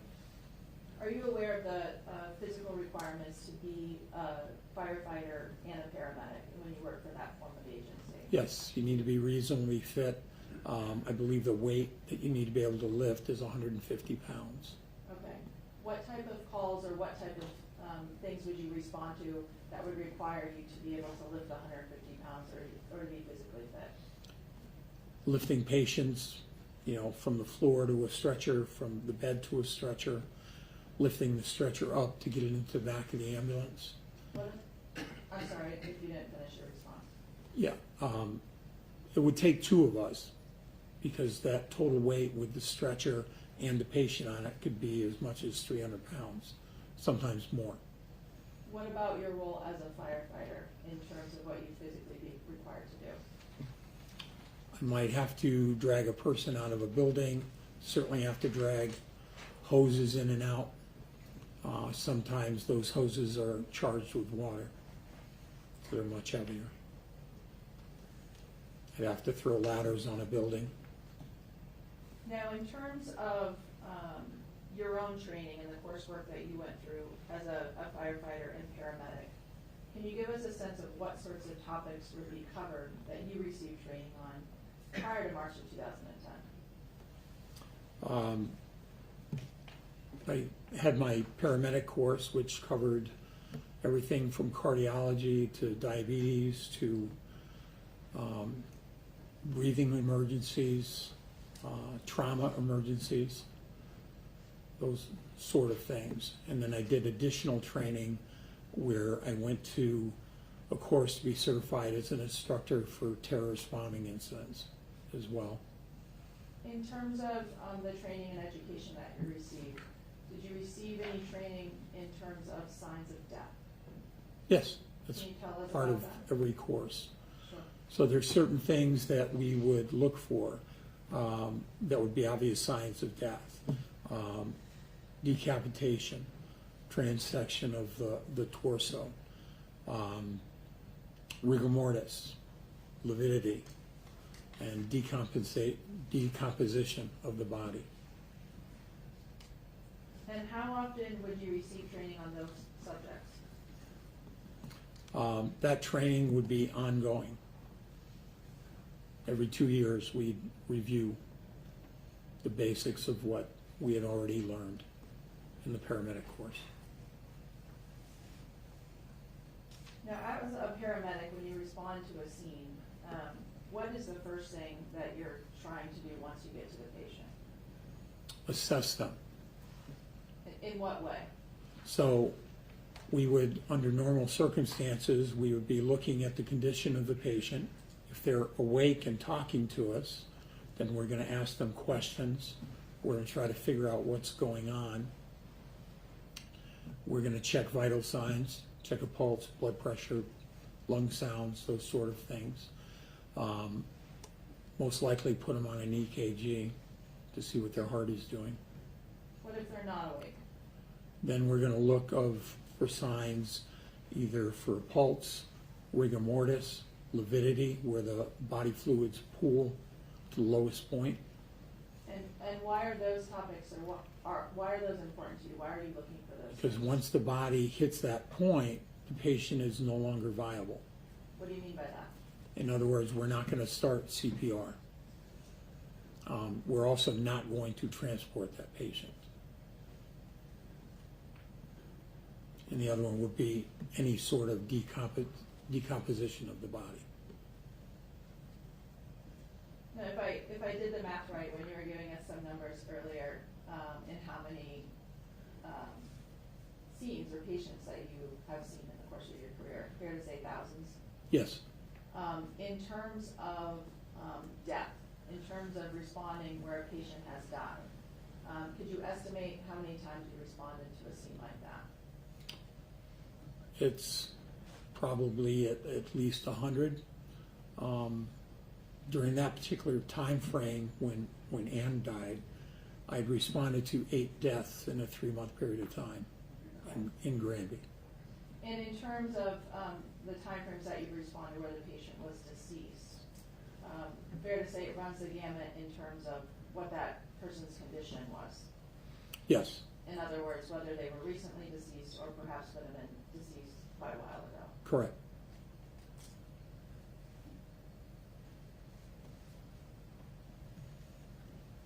In the time that you have responded where the patient was ultimately determined to be deceased, are you able to tell us a percentage of how often you would actually do a hands-on assessment? In most cases. Okay. What are the cases where you wouldn't do that in? I had a patient that, while I was working for AMR, that had been dead for approximately 2 weeks and had started to decompose. I would not have put my hands on that patient. Versus someone that maybe in some sort of a traffic accident or trauma type incident, then I would double check and make sure there was a pulse or wasn't. If there's rigor mortis, then there's not going to be a pulse, or lividity, there's not going to be a pulse. Now, respect to those deceased patients, 100 or so that you say you responded to, in those calls, have you had an occasion to observe varying degrees of stiffness within those bodies? Yes. Can you describe what you've observed? It's been anywhere from the jaw and the fingers being stiff to the entire body being stiff. And why is that relevant to you in terms of which parts of the body are stiff? That's going to tell me that the more parts of the body that are stiff, the longer they've been there, the longer they've been deceased.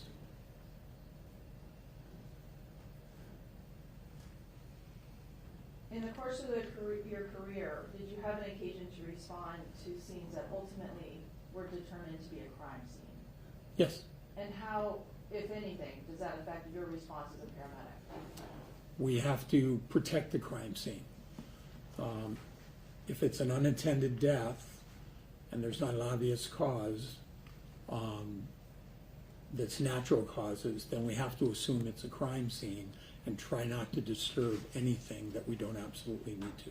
And when you say assume it's a crime scene, what do you mean by that?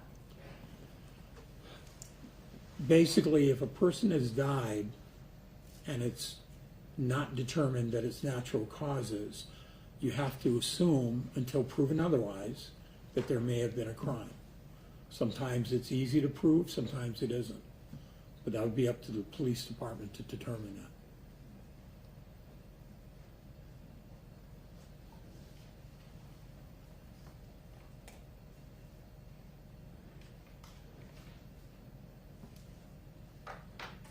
You Cara, at this point, I'm going to move into the date of offense. I don't know if it's better to break for lunch now. This would be a good time. Thank you. Members of the jury, we're gonna take our lunch break. It's almost 1 o'clock, so we'll ask that you be back for 2 o'clock. Sure, please rise, please, guys.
wanted to discuss one thing.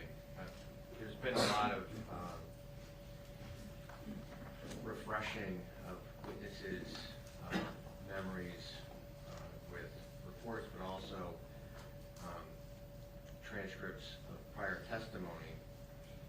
And I think it might be, and want to see how the parties feel about this, but it might be wise for me to explain what it means to refresh a witness's memory. Otherwise, I'm concerned that the jury is going to be expecting some of these reports or transcripts when they go to review the exhibits during their deliberations. And as part of that instruction, I was thinking it might also be wise just to instruct them not to speculate or consider the reasons for this prior testimony. Your thoughts?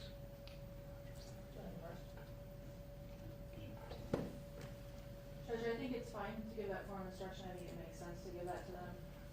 Before you had mentioned it, I was typing up a limiting instruction that we were hoping Your Honor would give at some point regarding the prior court proceedings, but I agree it makes sense given what you're going to do about refreshing memory to give it now. I think the point is also for them to not speculate what those prior proceedings were,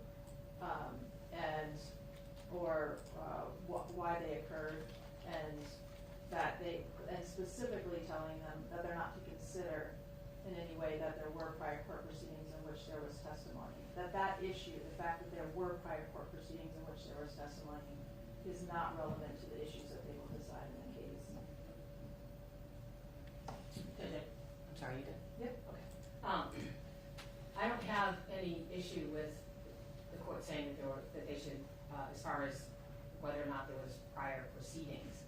I do have an issue with saying that they're not relevant because to the extent that these witnesses adopted what they said previously, it's in substantively. And I don't want the jury to think that they can't consider it. And my concern with some language that would say it's not relevant, they could then decide that my entire cross-examination was a waste of their time and I don't want to be there. Can I clarify around Sure. the fact that a prior court proceeding was held in which a witness testified is not relevant.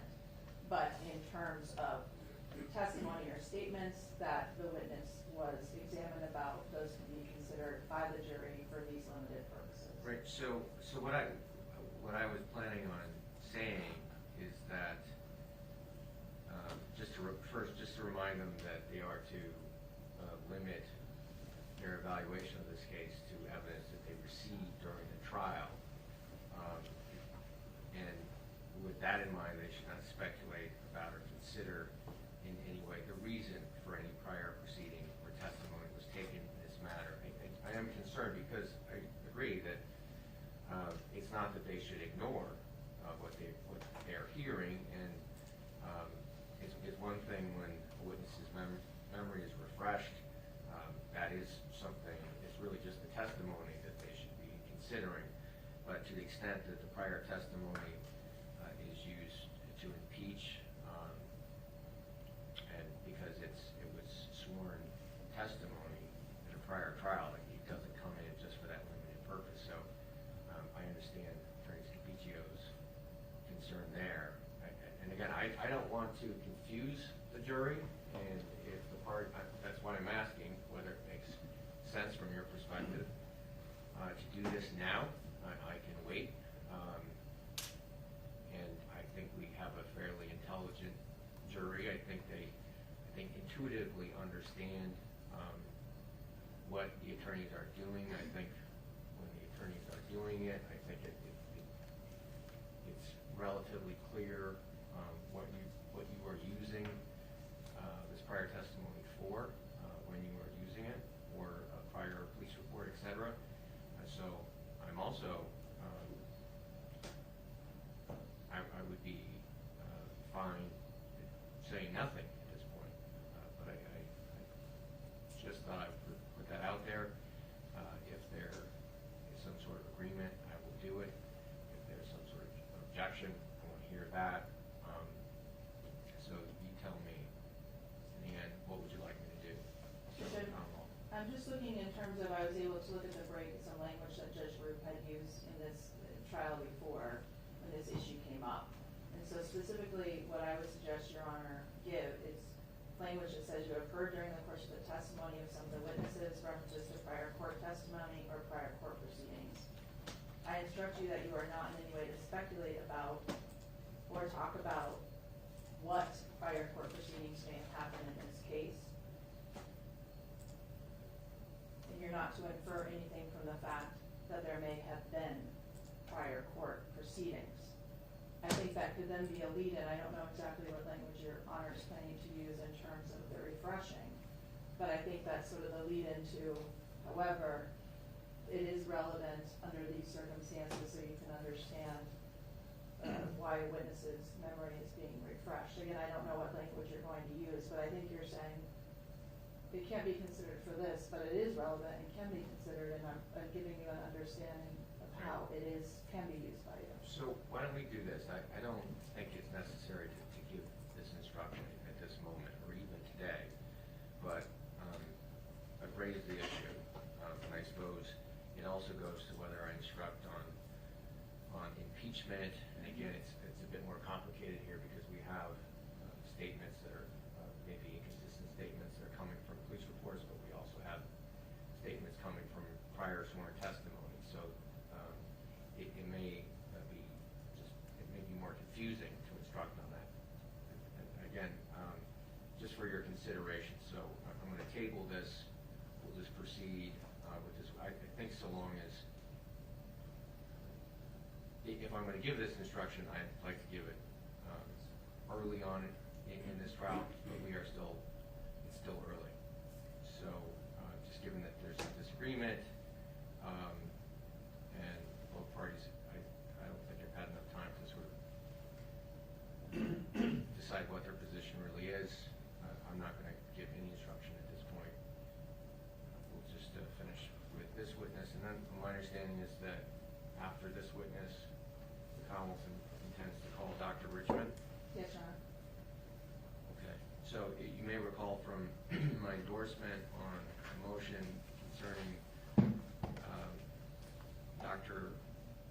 or the extent to which Dr. Richmond can rely on information she received from Trooper McGarrion, that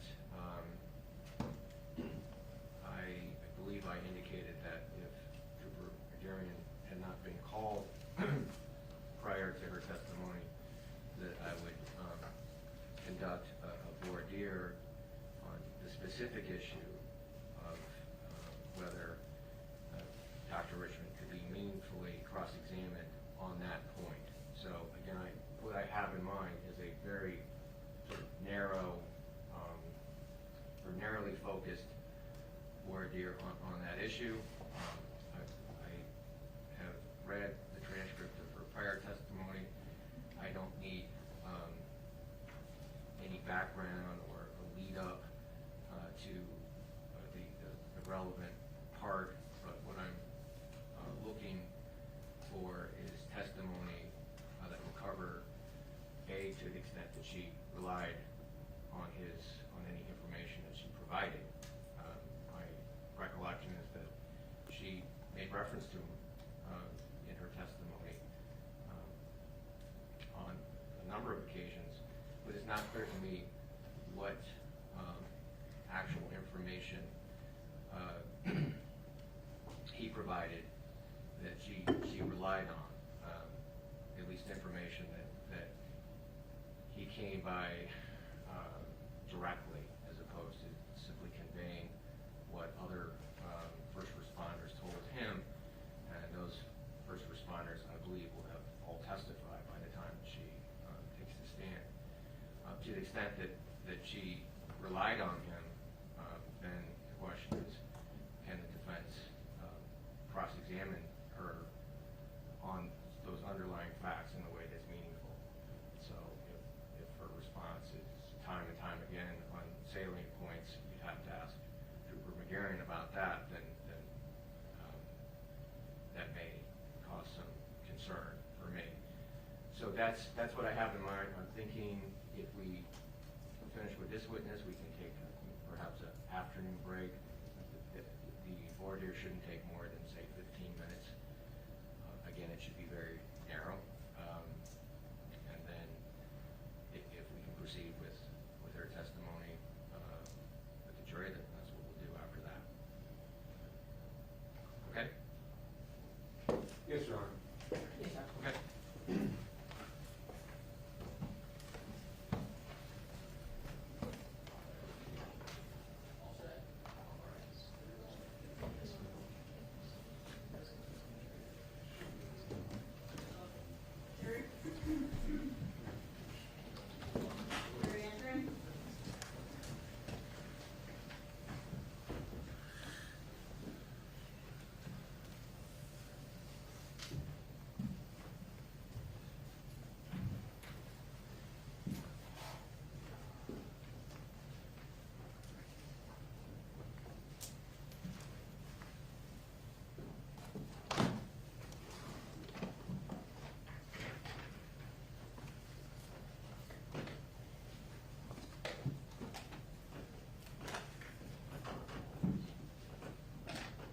Court side session.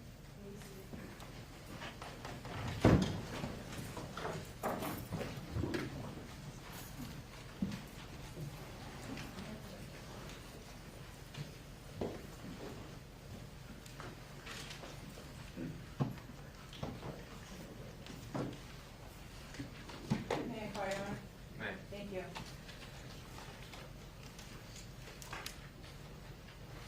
Mr. Pandora, before the break, we were speaking about your various career background and your qualifications as a firefighter and paramedic. And I just wanted to show you a document here. Do you recognize that? Yes, What do you recognize that to be? it's my resume. Okay, and does that outline the various topics that you covered this morning in terms of your educational background, training, and experience? Yes, Here, at this point, I just asked Deputy Mark for identification. H for ID.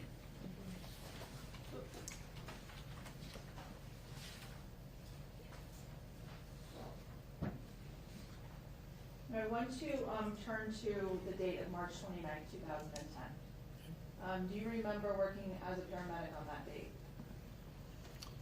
yes, Okay. And do you remember where you were located at approximately 7:15 p.m. that night? prior to the call coming in, I was at the station Okay. conducting a union meeting, Okay. And what station was that? the fire station in All right. Granby. And is that where you worked as of March 29, 2010? Yes, And can you just remind us what role you worked at the Granby Fire as of that particular date? I was the ambulance coordinator. I think at that time I was also, had been promoted to a lieutenant. Okay. And did you also respond yourself in that role to scenes? Yes, Okay. During the union meeting, did you receive a phone call from someone? yes, from And- the fire chief. The fire chief? Is that correct? Yes, Is that your boss? yes. Okay. And did he, what information did he provide to you? Yes. I'll ask another question now. As a response of information that he provided to you, did you go to a certain location? I did. He had asked me to go to 18 Barton Street. Okay. And at the time that you were told, or he asked you to respond to 18 Barton Street, what was your understanding of why you were being asked to respond there? My understanding is there was a domestic incident that he wanted me to go there and report back to him. Okay. Do you know if you obtained that information from the fire chief or another source, if you know? I don't recall. Okay. But nonetheless, he's the one that asked you to go to that location? That's correct. Okay. And when you heard the address of 18 Barton Street, did you know, just based on the address, who lived at that location? Yes, Okay. And was that something that was relayed to you, or that's just something you knew based on the address? I knew. Okay. And who did you know to live there? Cara Rintala and Annamarie Cochrane. How did you know that they lived at, well, let me ask you more clearly. Did you know that they lived there in part because of your work with them? Yes, Okay. Can you tell us about your experience working with the defendant, Cara Rintala? I worked with her when we were at AMR, and then after AMR, I went to the fire department. Knowing that she lived in town, I recruited her or asked her if she wanted to work part-time shifts as a paramedic in Granby. Okay, and did she accept that offer? Yes, Okay, so you worked with her at both AMR and also the Granby Fire Department? correct. How many years prior to March of 2010 would you say you knew and worked with the defendant, Cara Rintala? Probably 10 or 15 years, I'm not 100% sure. During that time frame, how would you describe your relationship with her? Cordial. Was it simply coworkers, or would you spend time together socially outside of work? We didn't do anything socially. Okay. We were co-workers and somewhat friends. Got along with one another? Yes, What about Annamarie? How long had you known her as of March 2010? about the same amount of time. And how did you know her? Through working at AMR, and I also recruited her to come work part-time as a paramedic in Granby. Okay. At any point, were you in a supervisory position over Cara or Annamarie Yes, when I was the ambulance coordinator at Granby Fire Department? at Granby Fire Department. Okay. And as a result of that, were you aware of the defendant's level of certification? Yes, And what was she certified as? certified as a paramedic. Okay. I also knew that she worked for another fire department. Okay. And did you have the opportunity, as a result of working with her and being her supervisor, to know what her physical fitness level was at that period of time? Yes, And what was that? she was fit, could basically do her job very well.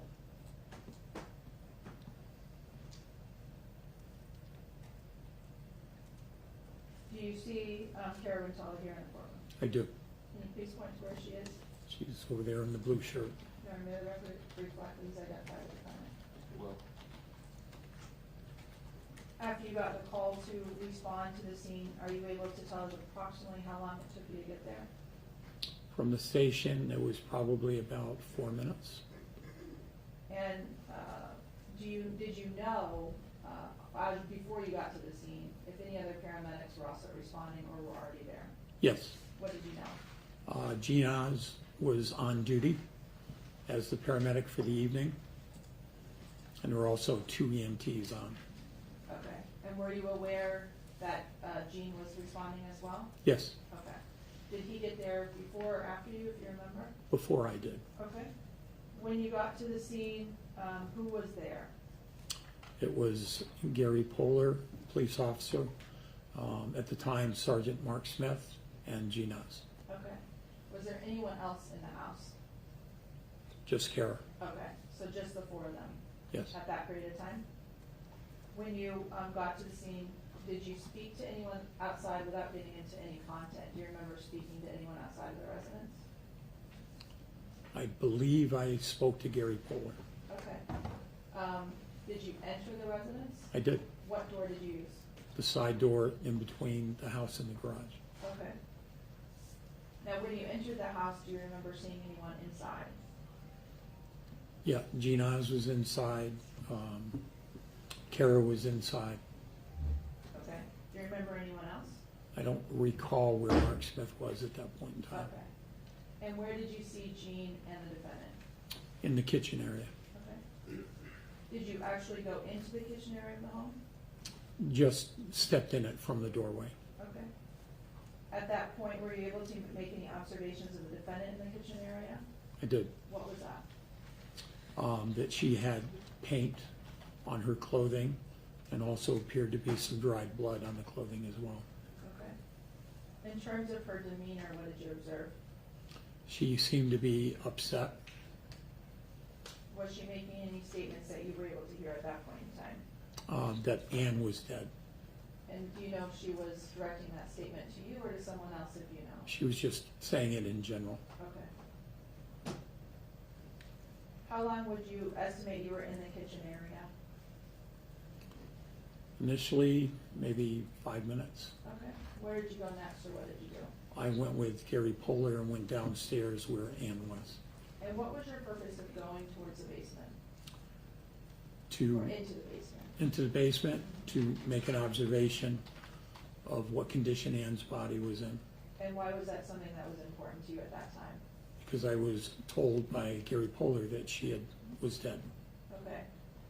And why did you go to the basement in your role as a paramedic responding to the scene?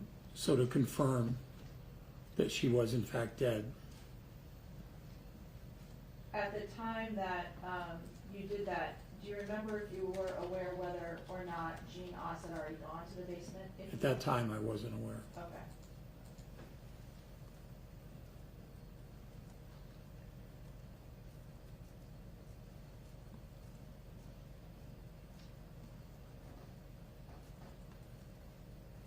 Were you aware at the time that you went to the basement as to whether or not you would be required to write any form of documentation about your response to the scene? Yes, since Jean was with Cara in the kitchen, I was gonna write up the patient care report. Okay, can you tell us what that is? So anytime you go to a call where there's a patient involved, you need to document a report Okay, and what was on your- what you found and what you did. Okay, was it your plan to fill that out that night? Yes, And did you do that? yes. Okay. Now, when you got to the basement, can you tell us where specifically in the basement you went? I went down the stairs to the floor. From there, I don't recall how far I went in, but I went in enough so I could see Ann's full body. Okay, onto the floor of the basement? Yes, Okay, were you able to see her full body from your vantage point? yes. Can you just tell us generally what the scene of that basement looked like? What did you take note of when you first got to the basement? Ann was on her back. Her hands were up near her head, raised up off the floor. There was a significant amount of wet paint that was on the floor on top of her body as well. Okay. There was also, her skin was purplish in color, like the fluids had settled. There was a little bit of blood around the corners of her mouth. Okay. Now, you indicated that you observed what you described, I believe, as wet paint. Yes, And how did you know it was wet? it had a glossy look to it. Didn't appear that any of it had crusted over or dried. If I could just show on the presenter what's been marked as exhibit number 6. Are you able to see that TV next to you? Yes, Do you recognize what's depicted in that photograph? yes, What is it? that's Ann lying on the floor with the wet paint and her hands raised up off the floor. Does this photo accurately depict what you were able to see essentially from the bottom of the basement stairs? Yes, Okay. And is the paint consistent with where you saw the paint when you arrived there? yes, Now, you also indicated that you were able to see some coloring on Ann's body. And can Yes. you just tell us what you observed and where on her body? in her face and her arm area. What did you see? Dark purplish, bluish skin color. And why was that something that you noted or that was important to you? Well, that tells me the bluish color that she's not getting any oxygen whatsoever. I also noticed that her chest wasn't moving, so she was not breathing. And it also appeared with all the color to the front that that's where the fluids had settled. Can you describe what you mean by that? So when a person's heart stops and they've been there long enough, all of the fluids settle to the lowest point, which in this case, it was on the front of the body, but my assumption is that the body at one point was face down. And you believe that based on the pooling or the On the pooling coloring? of the fluids and the rigor mortis. Okay. What did you observe regarding rigor mortis? That the hands were up off the floor by her head, as is depicted, and they were slightly off the floor. What specifically was slightly off the floor? The hands, the wrist, part of the forearm. Are you able to estimate at all approximately how far off the floor those areas of her wrist, hand, and arm are? It was a few inches. I didn't measure it. Okay. Of what significance was that fact to you? That told me that she was in rigor mortis at that point.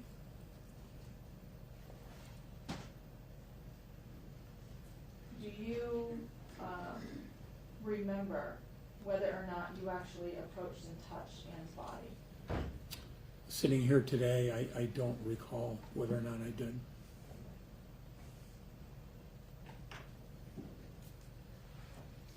Based on what you were able to observe visually, as you just described, did you make any determinations or decisions about Anne and her care?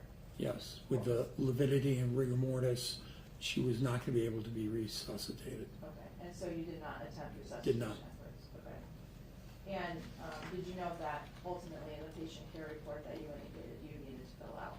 Yes.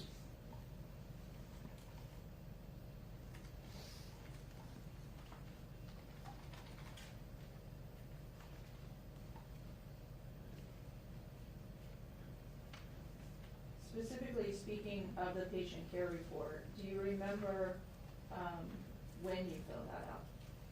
It was at the scene. Okay. Do you have the paperwork with you? Yeah, I normally carried paperwork in my private vehicle. After you were in the basement, did you go back upstairs? Yes, Okay, did you know if you remained in the house or went outside?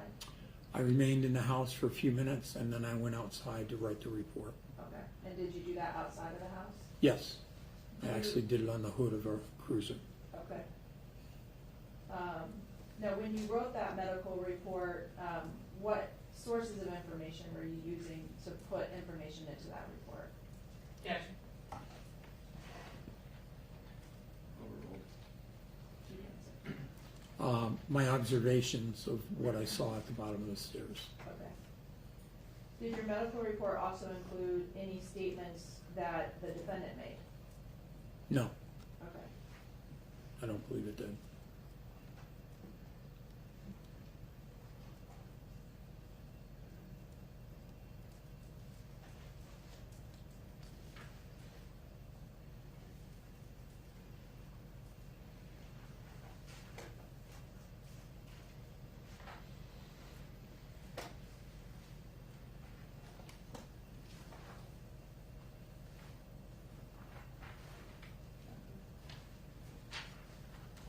I just want to show you a document here, sir. Do you recognize this? Yes, that would have been the report that I wrote. And this is the one you filled out that we've been talking about? Yes. Okay.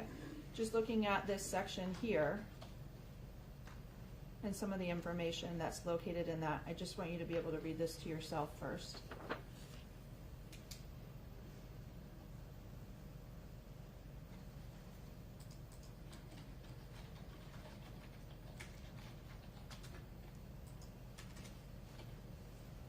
Have you had a chance to read that? Yes. Okay. And in your medical report, did you indicate some information regarding the last time Anne was seen alive? Yeah, it was around 10 Yes. o'clock. If I could just ask the next question, I believe the answer yes would stand. Okay, Did you so, finish?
Sandra, I think I asked you a few minutes ago if you remember whether or not you overheard the defendant making any statements, particularly in regards to the time she last saw Anna alive.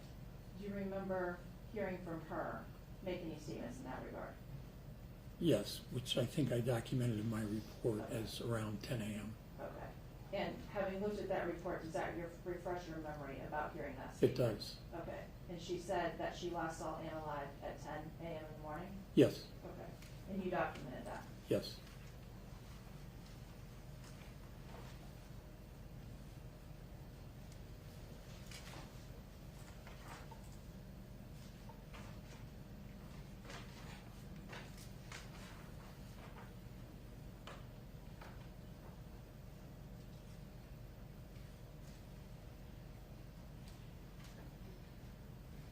At some point, do you remember going into the garage area at the house? Yes. And do you remember why you went into the garage area? The first time, Cara had requested her cell phone so that she could make some phone calls. Okay. So I retrieved her pocketbook and cell phone from the And- garage. And so she asked for those to be retrieved, Correct. and you were willing to do that? Yes, And did you go out to retrieve those items? I did. What vehicle did you retrieve the items from? If you remember. Yeah, I'm not sure. Okay. I thought it might have been her truck, but Objection. I'm not 100% positive. As to which part of the answer? As to everything after, I'm not really sure. Okay, sustain. Move to strike it. Members of the jury, I'm striking the part of the answer that occurs after this witness indicated that he wasn't really sure. Thank you. Did you go out to a vehicle in the garage? Yes, Was it parked inside the garage? yes, Okay. And did you retrieve a pocketbook and a cell phone? I did. And do you remember where in the vehicle those items were located? I believe they were in the front seat, front passenger seat. Where did you take those items after you retrieved them? I brought them into the kitchen and gave them to Cara. Okay. And do you remember seeing Cara, the defendant, using that cell phone Yes, after you brought it to her? yes, Thank you. Do you remember going back out to this same vehicle a second time? yes. And what was the reason for that? I needed to get the diaper bag for their daughter, Brianna, And why did you need to get that? because Brianna was next door at the neighbors and they didn't have anything to change her in. Do you remember who requested you to get the diaper bag? I believe it was Cara. And did you go out to do that? I did. Do you remember where in that vehicle you found the diaper bag? That would be in the back seat. And after you got the diaper bag, what did you do with that? I brought it next door to the neighbor's house.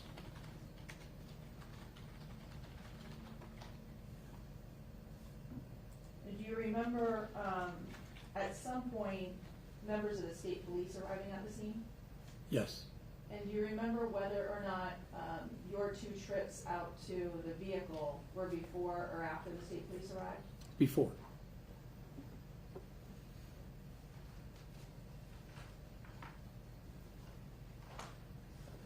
Do you remember when you went out to the vehicle on either occasion to get the defendant's pocketbook and cell phone or to get the diaper bag, seeing any food within that vehicle? Yes, there was a container of macaroni and cheese. Where did you see that? It was on the console in the middle. On the console in the middle? Yeah, in between the driver's seat and passenger seat. Did you leave it there? Yes, Okay.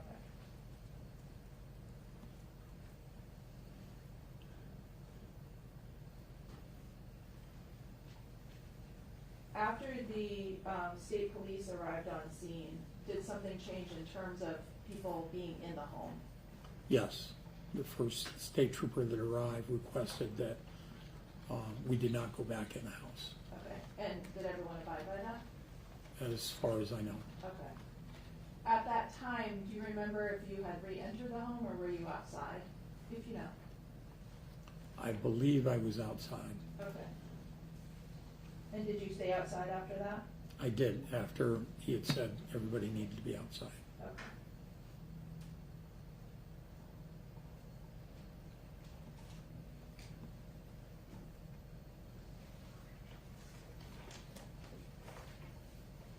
Now, you indicated that you were very familiar with the defendant and Annamarie, correct? Correct. Through your work? Yes. And I know you indicated before that you didn't necessarily spend time outside of work socially, but while you were at work, would you socialize? Yes, Would on you speak occasion. about each other's personal lives? Yes. Okay. And do you remember, or did you come to learn from Cara why she left the Granby Fire Department? Or Yes. why Ann left the Granby Fire Department? Judge, Your Honor, as to whatever she may have learned from Ann and Tom. My question was about Ann or Cara leaving the Granby Fire Department, but from the mouth of the defendant, Cara Rintala. If you could just, because I wasn't clear about that, so if you could just ask that question again. Of make that course. clear. Thank you. Did you ever learn from the defendant, Cara, directly, why her or Ann left the Granby Fire Department? The initial conversation was there were a lot of calls going on at her regular job in Ludlow, but also that they were having some problems that they needed to try to work out. Okay. And do you remember the defendant making any specific statements to you as to what at least one of those problems may have been? Yes, she had told me that Ann had opened a credit card in Cara's name and charged $25,000 on it. And what, did she indicate what her reaction was to finding out that information? She was upset, but she made the statement that she was going to let the divorce lawyers handle it.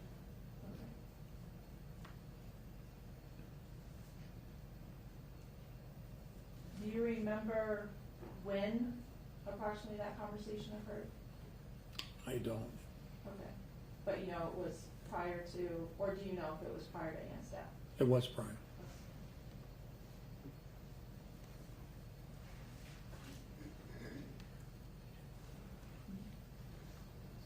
Thank you. I have no further questions, Your Honor.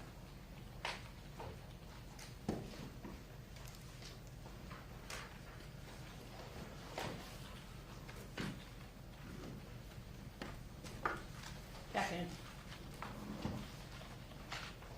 Sir, is it fair to say that today's the first time you said anything about dried blood on Cara Rintala? I don't believe it was the first day. Okay, so let's start with your report. Can you tell me where in your report it says dried blood that you saw on Cara Rintala? Your statement?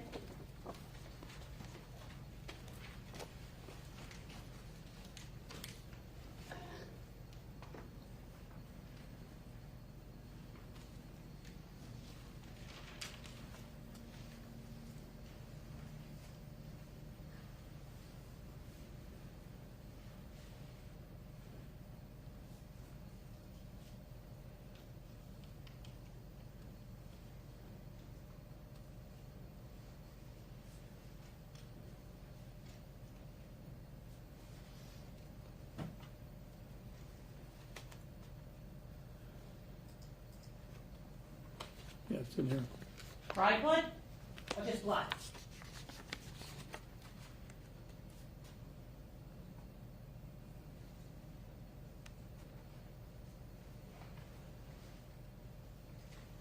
On Ann herself, I didn't mention dried in that statement. And on Cara you didn't mention dried blood either, did you? I don't recall. Take a look, sir.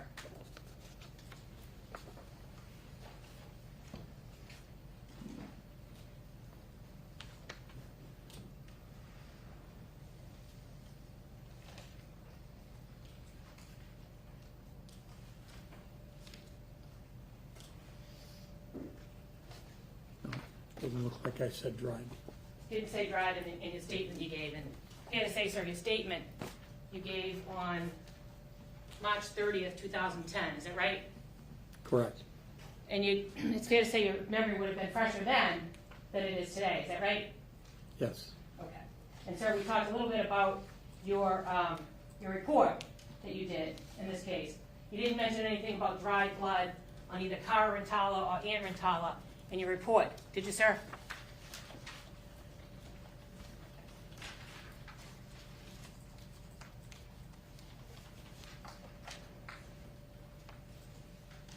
It doesn't look like I did. Then, no, sir, you never mentioned that? It doesn't look like it. Then, sir, you remember giving some testimony in February of 2013 where you were asked about what you saw regarding Cara Rintala. Is it fair to say you didn't say anything about dried blood then either, sir? I don't recall if I did or not. This is page 73, lines 14 to 16. Could you read the highlighted lines to yourself, please, sir?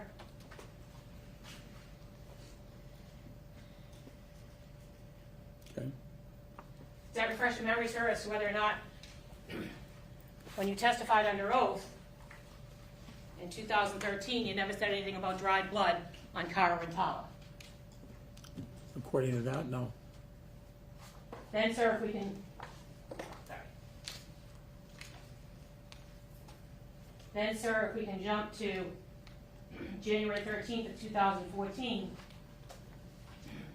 remember not saying anything about dried blood when you testified on January 13th of 2014 on Cara Rintala. I don't recall. This is page 118, lines 6 through 8. Can you read the highlighted portion to yourself, please, sir?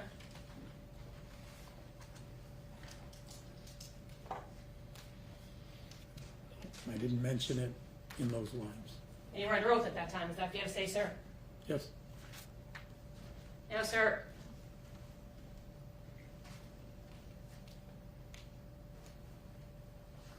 do you also remember testifying in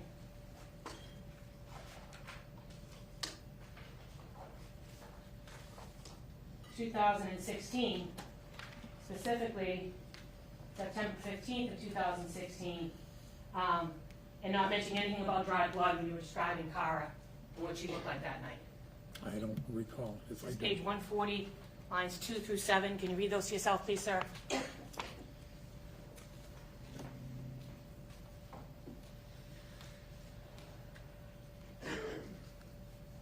It doesn't look like I mentioned it. It didn't say anything about.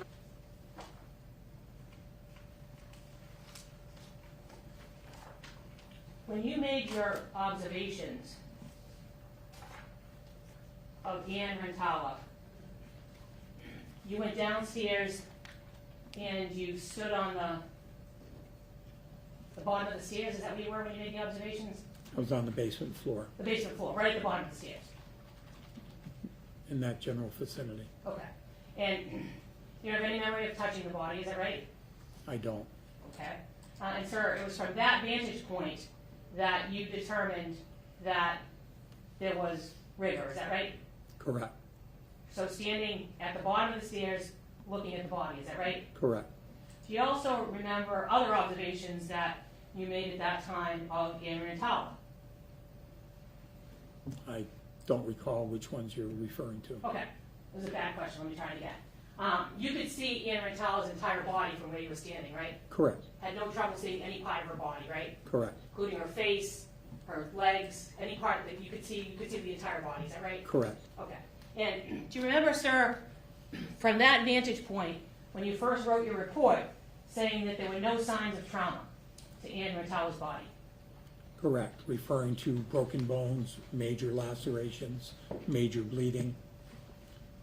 But you used the term no signs of trauma, right? I did use that term. Okay. And did you see bruising on her face? I did.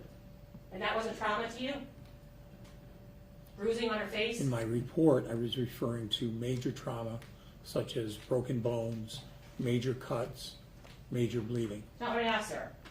Would you agree that bruising on the face is trauma? In a technical term, it could be. Well, it's your report, sir. In a technical term, bruising on the face is trauma, right? Someone has bruises on the face, there's some trauma, right? I would assume there would be. Okay. And your report says no trauma, right? In that report, and I was referring to the bones and major cuts.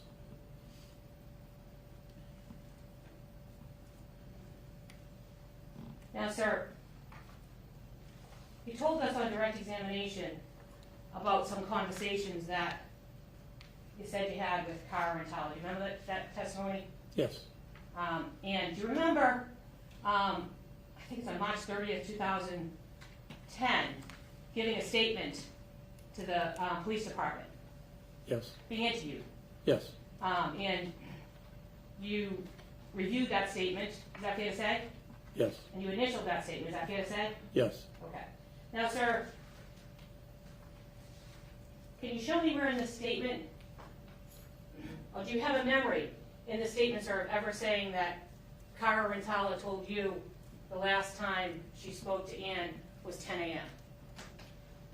I don't recall if I mentioned that in the statement. I know it was in my run report. That's what I'm asking you, sir. I'm asking about your statement that you gave to the police. Is the 10 a.m. comment that you have in your report referenced when you gave your long interview to the police the next day?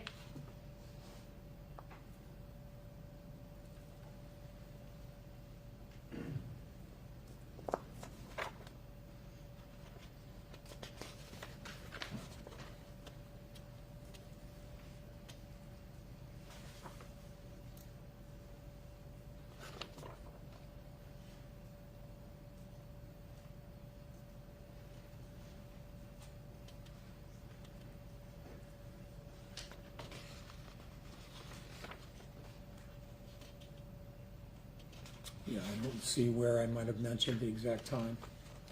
You didn't mention any time about Cara Rintala ever telling you that the last time she spoke to Annamarie was 10 a.m. in your statement to the police. Is that fair to say, sir? I don't see it in there, that's correct. Well, you think you said it and they didn't write it down? I'm not saying that. I'm Okay. saying it's You not, didn't say it? not there. Okay. Now, sir,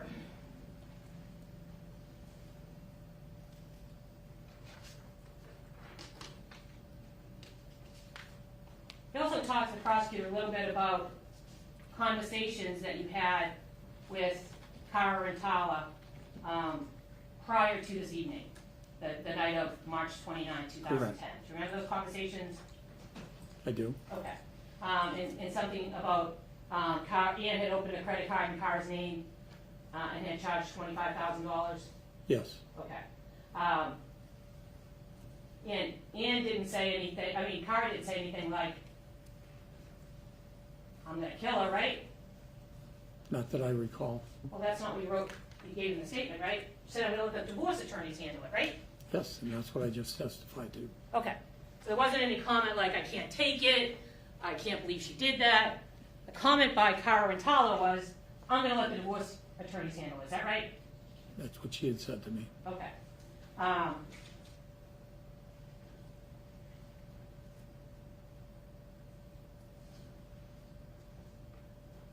Now, sir, you also talked to Ann Rintala before the divorce, right? Correct, Or while you were, before March 29, 2010, is that right? correct. And do you remember when you were interviewed on the 30th of March 2010, making the statement that Ann called me and was talking about the pending divorce and basically asked how she could stop the divorce? Yes, And that was sometime before she was killed on March 29th of 2010, is that right? correct. Okay. And do you remember giving her some advice about how she could stop the divorce? Objection.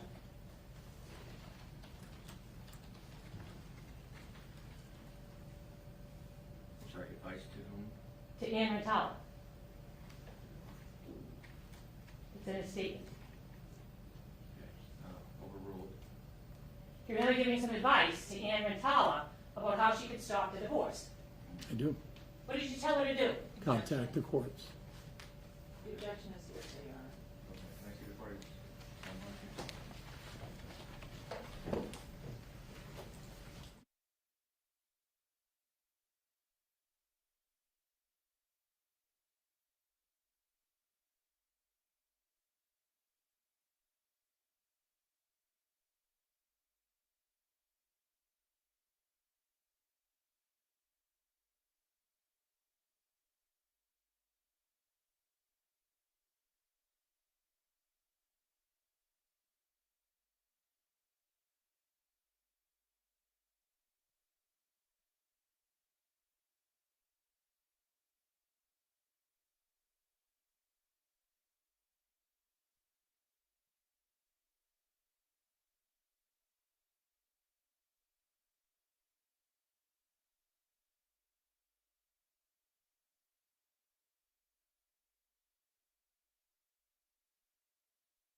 Now, sir, let's leave that topic for a minute.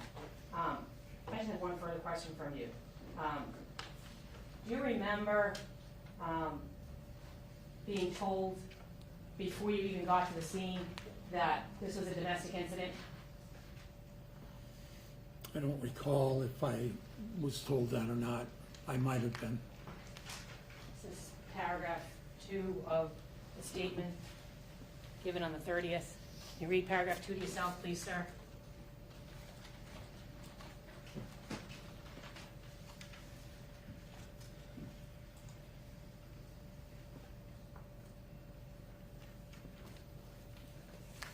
Sir, does that refresh your memory Yep, as to whether or not, when you spoke to the police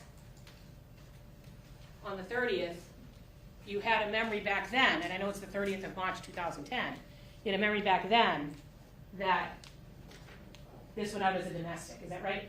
I believe so. Well, that's what you wrote in your, that's what your Right. report, right? I believe I heard that on the scanner, yes. Okay. I don't have any further, thank you.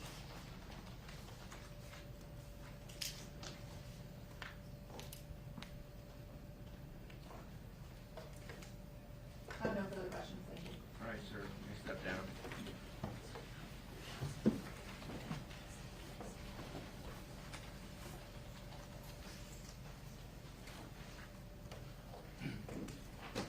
Members of the jury, there's a short matter I have to attend to, so we're going to take, we typically won't take a break in the afternoon, but we are going to take a break this afternoon for about 15 minutes. These rocks we passed this on the news.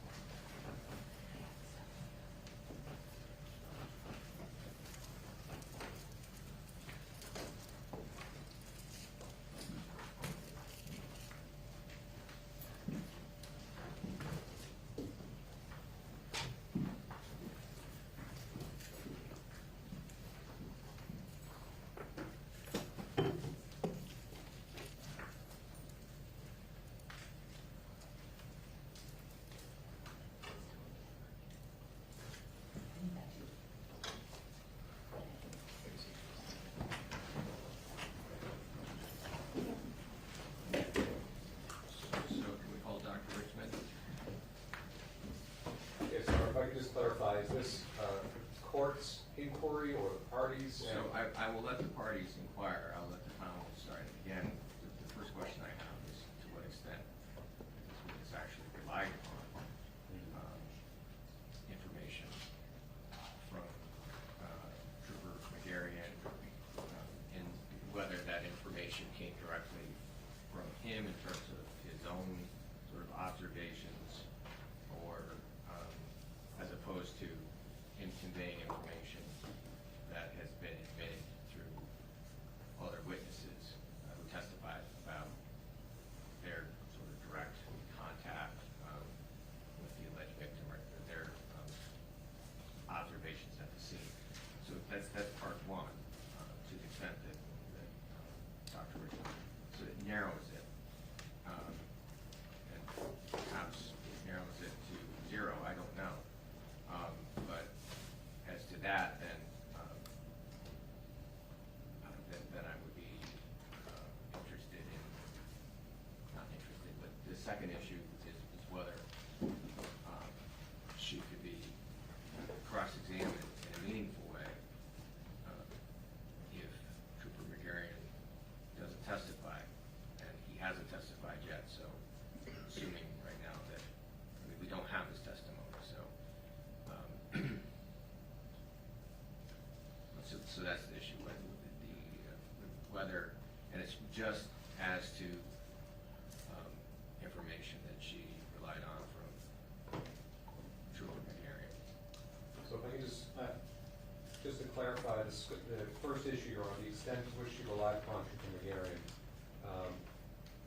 just as a representation, I do expect in my past conversations with her and her past testimony that she did become privy to some information from Trooper McGarrian in the stages when she was forming her opinion. However, it's not our intention to ask her on direct about anything she learned. I understand that. Okay. And this is not,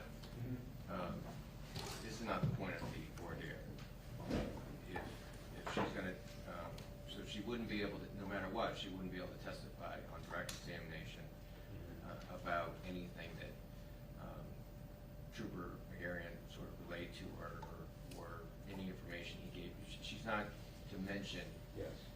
him or any of the information that came exclusively from him on direct examination. That would be up to the defendant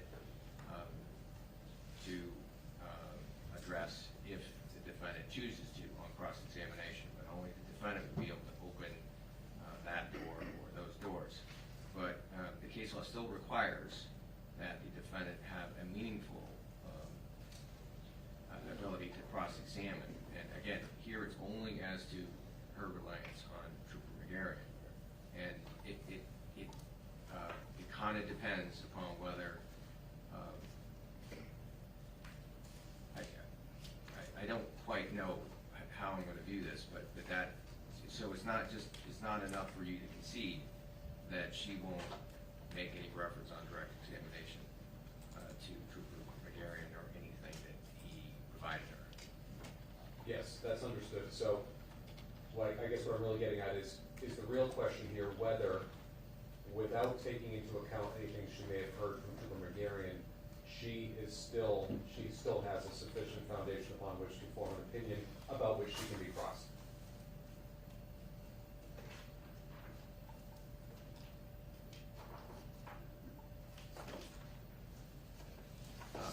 Perhaps, but let's see what she says about the extent to which she relied on McGarian, and we can talk about that quickly.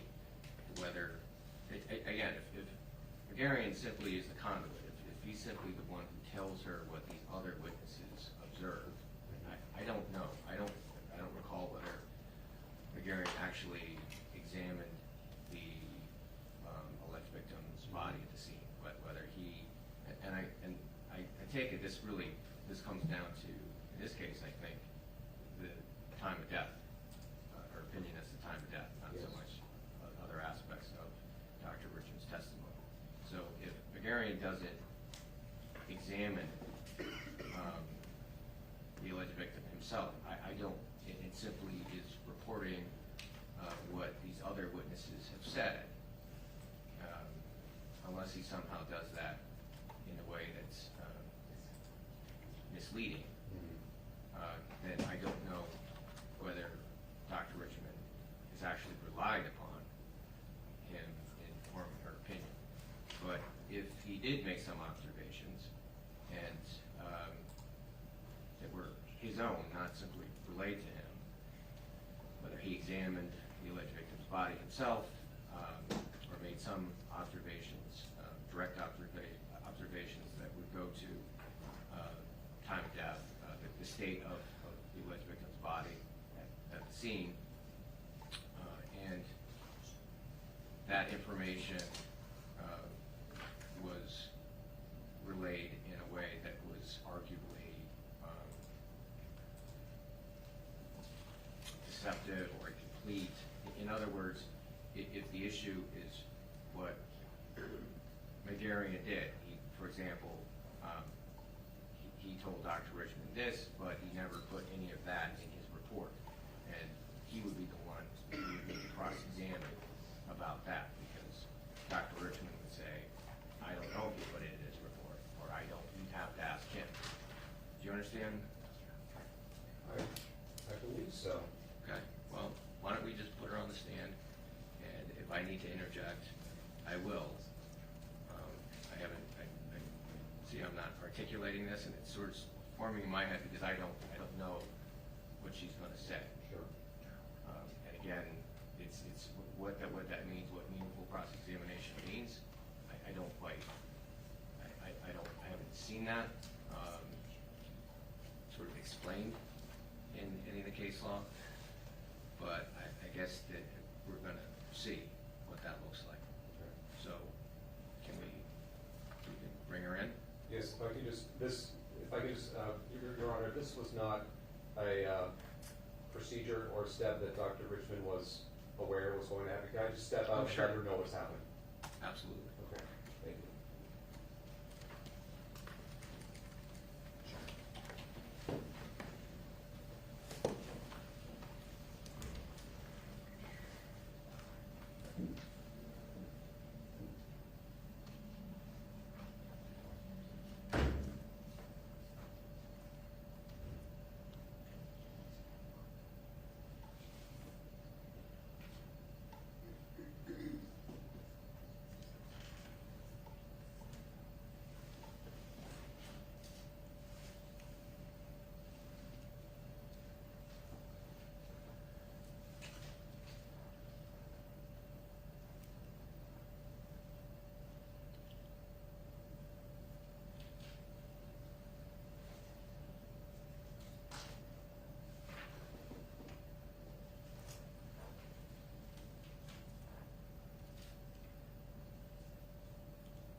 Do you solemnly swear or affirm that the evidence which you shall give to the court in the case now in hearing shall be the truth, the whole truth, and nothing but the truth, so help you God, or do you so affirm? Yes, I do. Thank you.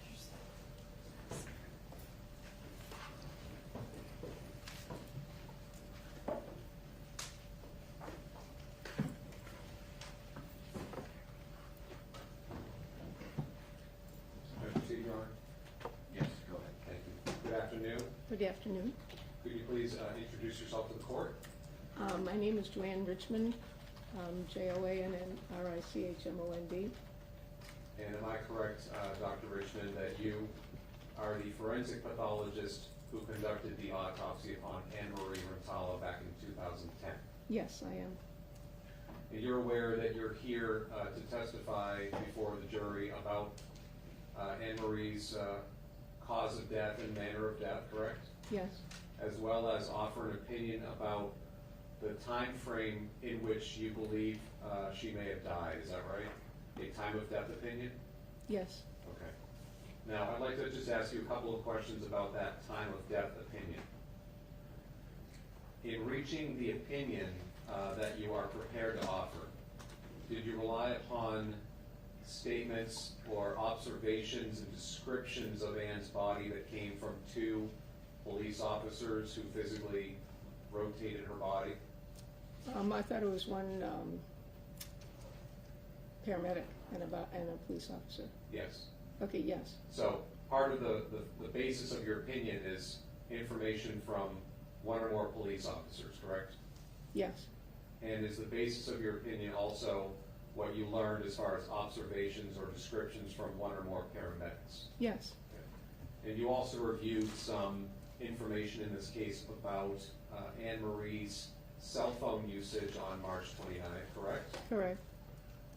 And based upon those sources of information, the police officers, the paramedics, the cell phone information, did you also review photos from the crime scene?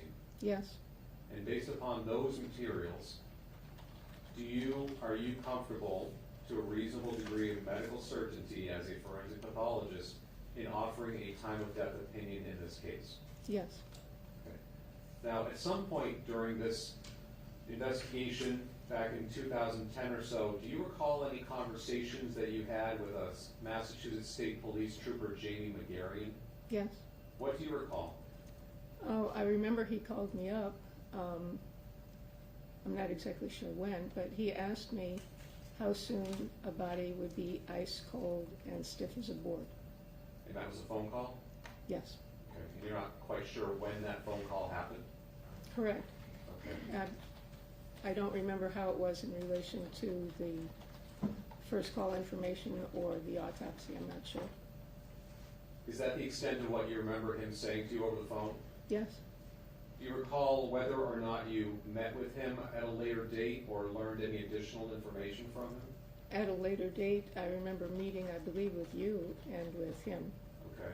and we discussed the case. Do you remember any new or additional information that he specifically gave you at that point? Not that I remember, no. Okay. And to what extent does your opinion about the time of death in this case depend or hinge upon Trooper McGarry? It doesn't.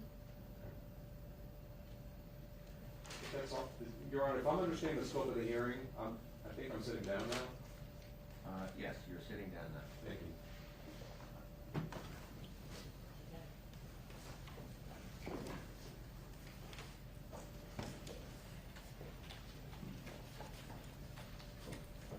Good afternoon, Dr. Richmond. Hello? I just have a couple of questions for you based on what you just told the prosecutor. You told the prosecutor that you didn't rely on Trooper McGarrian's information in determining time of death. Is that right?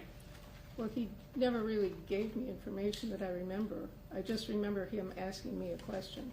Do you remember testifying in 2016, September 19th, and being asked the question, now one of the descriptions of Ian's body that you relied upon in estimating her time of death came from Trooper McGarrian, correct? And your answer was yes. Remember that, ma'am? No? Approach the witness, Your Honor. Oh, sorry. I apologize. This is page 9, September 19, 2016. Can you please read lines 10 through 13 to yourself, please, Doctor?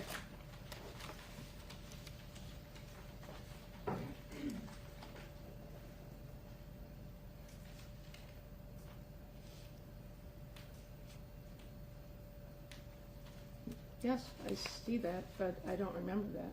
I don't remember Trooper McGarrian telling me anything. You don't? No. But you agree that you testified that you relied on his opinion in determining the time of death back in 2016 when you testified, right? Well, that's what it says.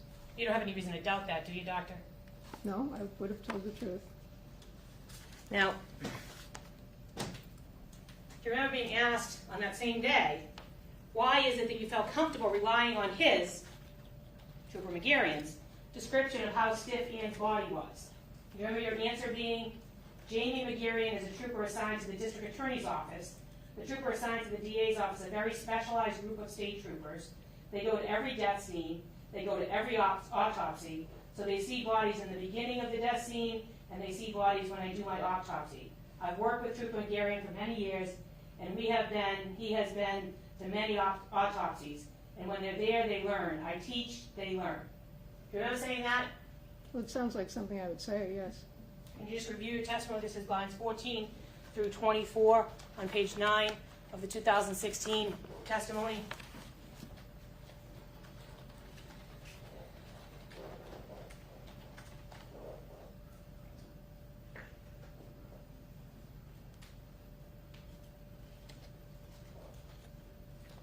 Did you have a chance to review that, Doctor? Yes. Mm-hmm. And is that in fact what you said in 2016 under oath I assume so, yes. about Trooper McGarrian? What he does, he comes to the autopsies and he's experienced. Well, not what he does, why you relied on his description of what he saw that night. That's what you talked about, right? Well, I don't remember what his description was that he saw that I'm not night. asking if you remember, I'm asking you whether or not you... You are. It's okay, so. All right, sorry, I Judge. think you should just sort of slow down a little bit. Sure. It's not helpful for me. Let me clarify. I'm not asking whether or not you remember what Trooper McGarrian's description was. I'm not asking you that. I'm asking you whether or not when you testified in 2016, you said that you felt comfortable relying on him and his description of how stiff Ian's body was for all of these reasons that you listed about him being in the CPAC unit, going to autopsies. Did you say that in 2016? That he goes to all the autopsies, yes, and he's very experienced. I don't remember him telling me how stiff Ann's body was. It's not what I'm asking you. Okay, I'm sorry. And maybe it's a bad question, so let me try again. You were asked the question, why is it that you felt comfortable relying on his description of how stiff Ann's body was? Do you see that question right here? Yes. And your answer is all of this stuff about the DA's office and Trooper McGarrian and going to autopsies, right? Your Honor, Yes. I believe Okay. she's answered this question. She doesn't recall that the other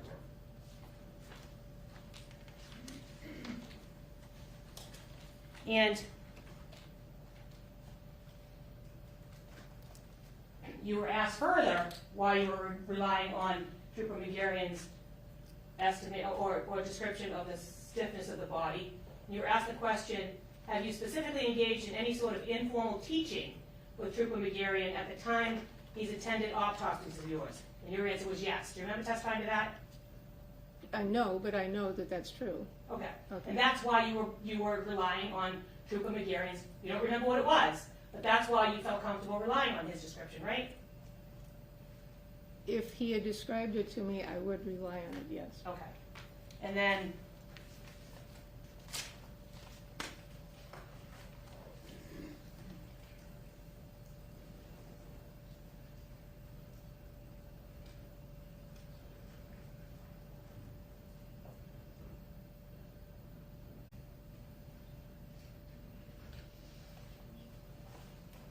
I just have a minute, Ron. I think there's only two more that I have. Just a second. Yes, sorry.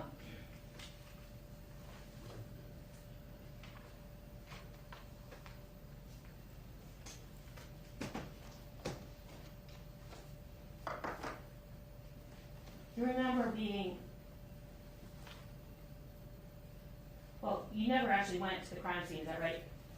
Correct. Okay. And so you said when you were speaking to ADA Gagny that you got a call from Trooper McGarrian, is that right? Sometime either before or during or after the autopsy, yeah. I'm not exactly sure when, but it was Well, somewhere. do you remember testifying that it was that night that you got a call from Trooper McGarrian? No, I don't remember that. Okay. Do you remember but you do remember Trooper McGarrian asking you a question about how long it would take a body to develop lividity based on the fact that the body was cold or stiff, right? No, he didn't ask me about lividity. He never talked about lividity. Time of death. He asked me how soon or if a body could become cold as ice and stiff as a board, how soon that would be. And cold as ice and stiff as a board. You got that description from Trooper McGarrian, right? Yes, I believe so, yes. And based on his question and that description, you gave him a range of when you believed, you gave a range of a time of death. Not an exact time, but a range. Is that right? His question was such that I gave him the response for a fully rigored body, cold, ice cold, and stiff. It would be 6 to 8 hours.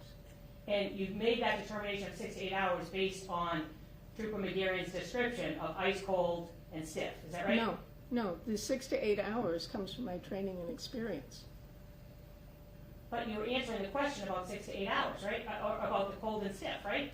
He asked me how soon would a body become cold as ice and stiff as a board. Okay.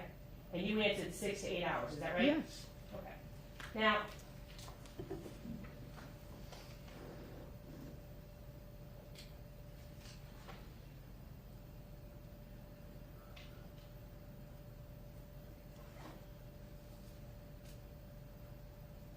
you just said you didn't recall getting a call from Trooper McGarrian while he was at the crime scene. This is January 13, 2014, lines 7 through 9. Do you remember testifying in 2014 that you received a call from the scene and that you talked directly to Trooper McGarrian? No, I don't. Can you review lines 6 through 9 to yourself?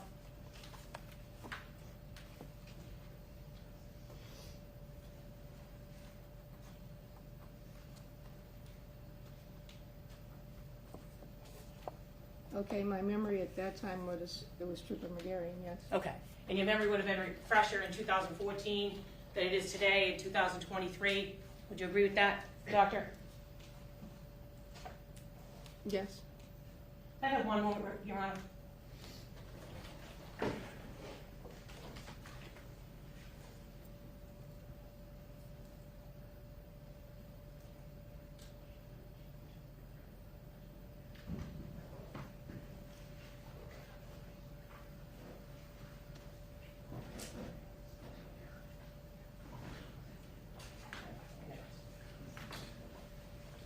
Now, Doctor, one of the things you told the prosecutor initially is that you were relying on a report about how Ann Rintala's body was rolled by a paramedic and a police officer. Is that right?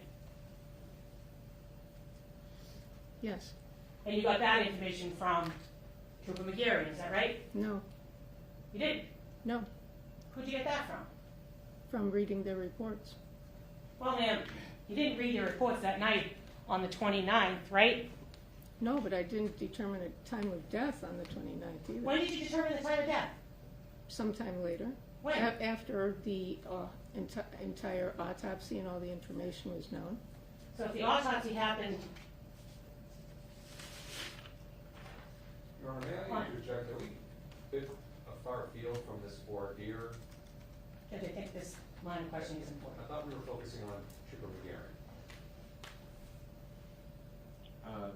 No, I think it's still relevant. I think the question here is whether Dr. Richmond, to what extent she relied on Trooper McGarry's representations, and so this goes to whether she had formed an opinion based on the conversation she had with McGarry as opposed that same evening, as opposed to later after reviewing reports of the other first responders. So that's what I'm hearing. I think that is still relevant. I don't want to go much beyond that, and I don't want this to go on for much longer, but it is relevant. So go ahead, Attorney Ciccio. Thank you, Your Honor. And you said you determined the cause of death sometime after the autopsy, is that right? The cause of death, yes. And you determined the time of death sometime after the autopsy, is that right? Yes, it would be afterwards. Okay. And as you sit here today, do you know how far after the autopsy? Was it a month, a day, a year? I have no idea. No, Okay. I don't remember. Okay. And you said something to the prosecutor about relying on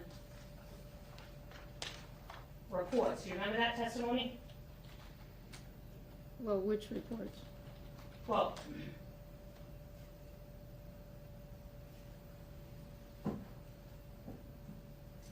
you remember testifying that you never looked at the first responders' reports until 1 week prior to the first trial?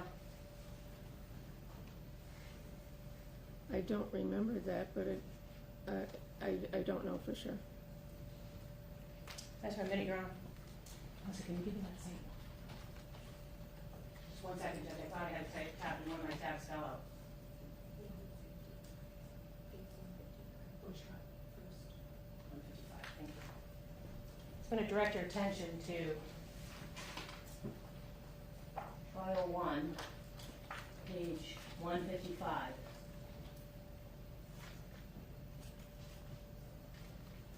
PSA, well, you don't remember, so let me refresh your memory. This is lines 1 through 9 on page 155. And read lines 1 through 9 to yourself on page 155 of trial 1. Thank you.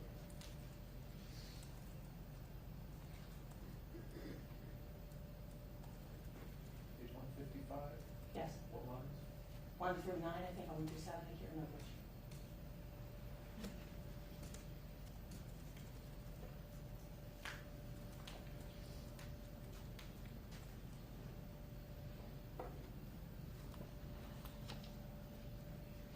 Do you have a chance to read that, Doctor? Yes. And does that refresh your memory as to whether or not when you were sorry, can I do Oh, this? yes, I'm sorry. Thank you, Yeah. sorry. I didn't mean to take it out of your No. hands without asking. When you were asked the question, and what I'm trying to get to is that Mr. Gagney made some reference to reports by paramedics and other first responders, and my question to you is, at some point did you read them or have them? And your answer, yes, I had them. Do you know when? And your answer, I think it was last week. I'm sorry, which trial is this? This is trial 1, March 1st, 2013, page 155, lines 1 through 7. Did you say that I think it was last week? I believe so. And that was a week before March 1st, 2013, right?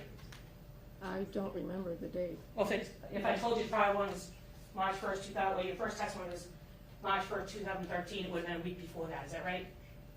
I guess so. And you determined time of death well in advance of a week before trial in 2013, is that fair to say, ma'am? Yes. I don't have anything further, Judge. Let me see which transcript, we can't find that transcript. 155. Our pages don't seem to match up. I'm sorry. This is what it says on page 155, right here. I think it was last week.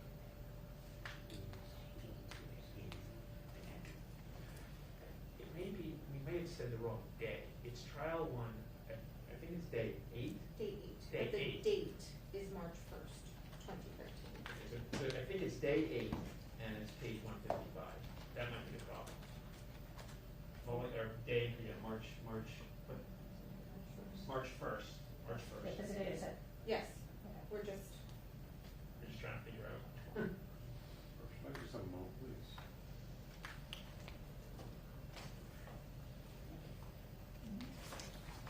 I don't have anything further, and I thank you.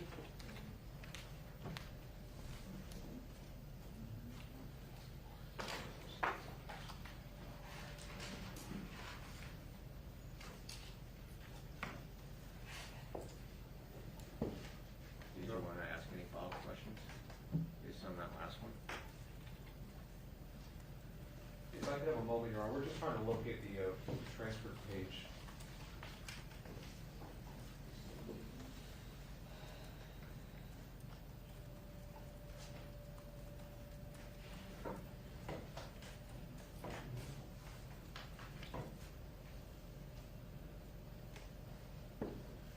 So Dr. Richmond, just to clarify, you were asked a couple of questions just now about some testimony you may have given back in 2013. Okay. And was your answer you do not recall that testimony? Which part? About when you may have been given some reports from the first responders? My understanding is that you gave me the reports a week before the trial, but we had discussed them previously to that. So you were privy to the information in the reports?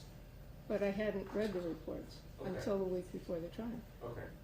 And that was 10 years ago or so now? I guess so, yes. All right, thank you.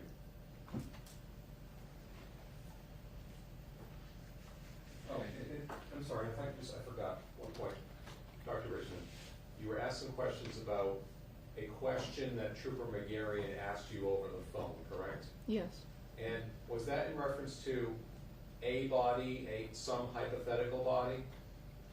The question sounded hypothetical. Did he, for example, tell you, hi, Dr. Richmond, I'm in Granby right now, I'm at a scene, this is what I've seen, this is what I've felt, what's your opinion in this case? No, he didn't say that. That Okay. wasn't his question. Okay, thank you.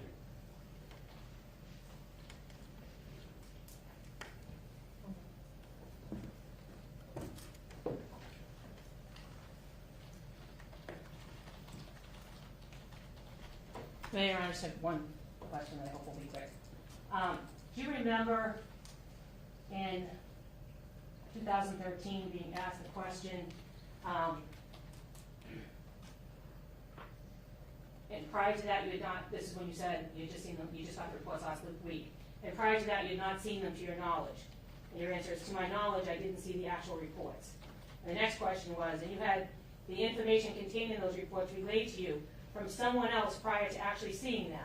And your answer, yes. Descriptions of what they saw at the scene. And who gave you those, and who in those descriptions came from Trooper McGarrian? And your answer is yes, right? I'd like to see I'm that sorry. now. This is page 155, lines 7 through 16.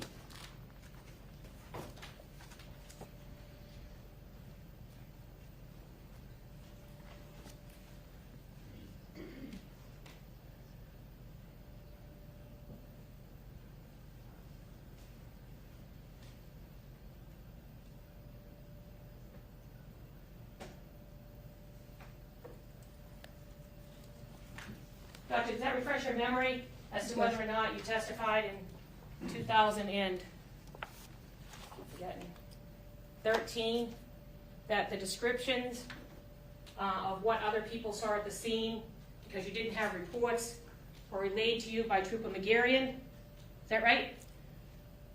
Yes. I don't have anything further, Judge. Thank you. Okay, Doctor, I'm just going to have you. I'm sorry? Do you have another question? Yes, just on that point, Doctor. I'm sorry, you look like you were about to say something. I am. May I, Your Honor, just for the sake of... Go ahead.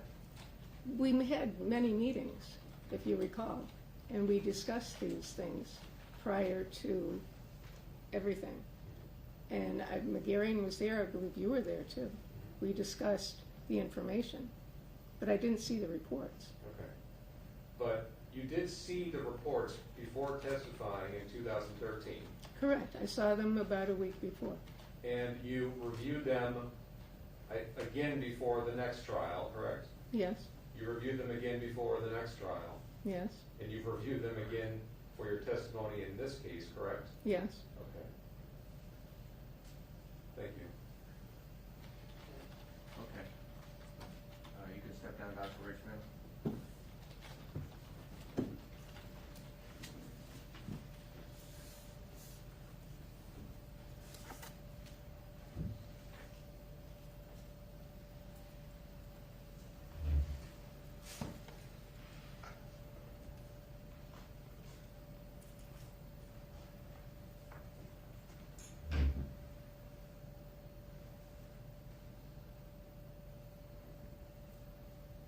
Okay, I'll hear from each side briefly.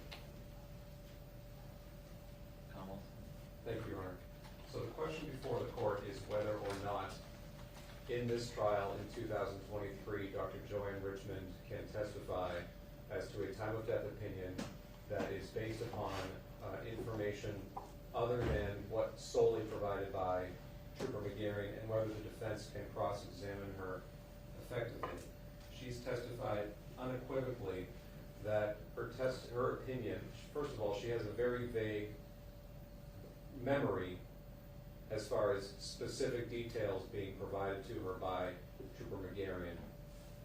She was asked a hypothetical question at some point over the phone by him, which was not in reference to Annamarie Cochrane-Rintala, but a body regarding temperature and rigidity. She has reviewed, she has read, and relied upon the statements of the paramedics, the statements of the police officers, and that is the foundation for her opinion. We are, as I said before, we are not asking her to, she cannot testify to this jury as to any specifics that Trooper McGarrian may have done at the scene, because she doesn't recall him providing any of that information to her at any point. So this is not a risk of the doctor saying something that the defense is hamstrung in their efforts to cross-examine her.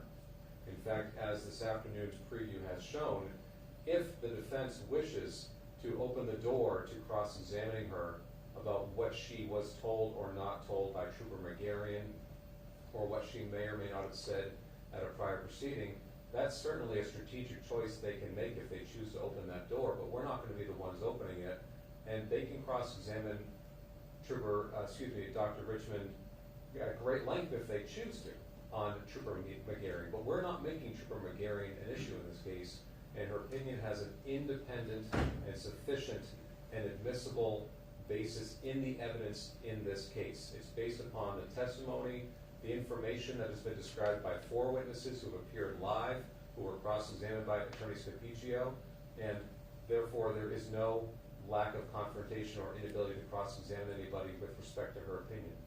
So I would suggest that she should be allowed to testify and should be allowed to explain the basis for her opinion. Yes. Judge, the problem with Dr. Richmond's testimony is that she relied on determining time of death in conversations that she had with Trooper McGarrian. And Trooper McGarrian isn't going to be a witness here.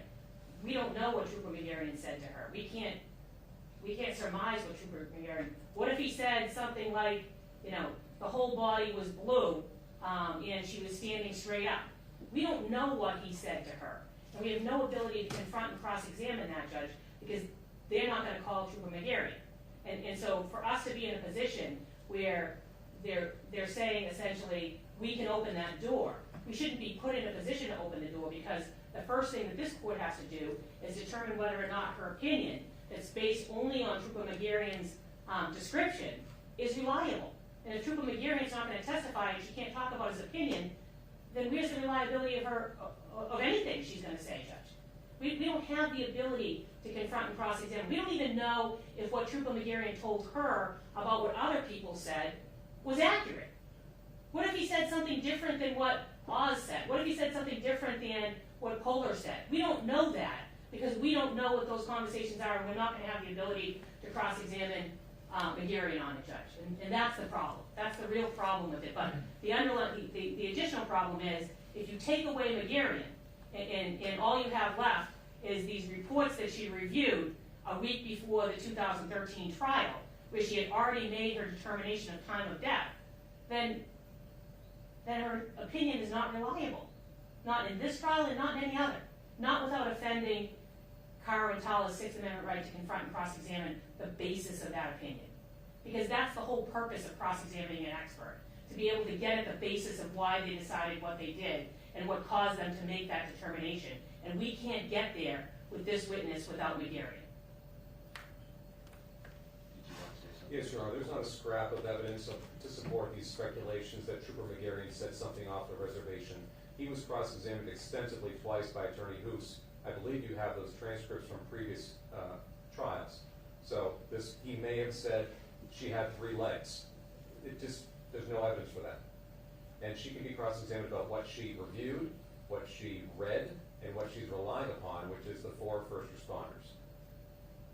So, what I haven't heard from either side is that Trooper McGarry ever examined his body, ever touched the body just to discern its temperature, he never checked the body to see how rigid it was in various parts, none of that. So,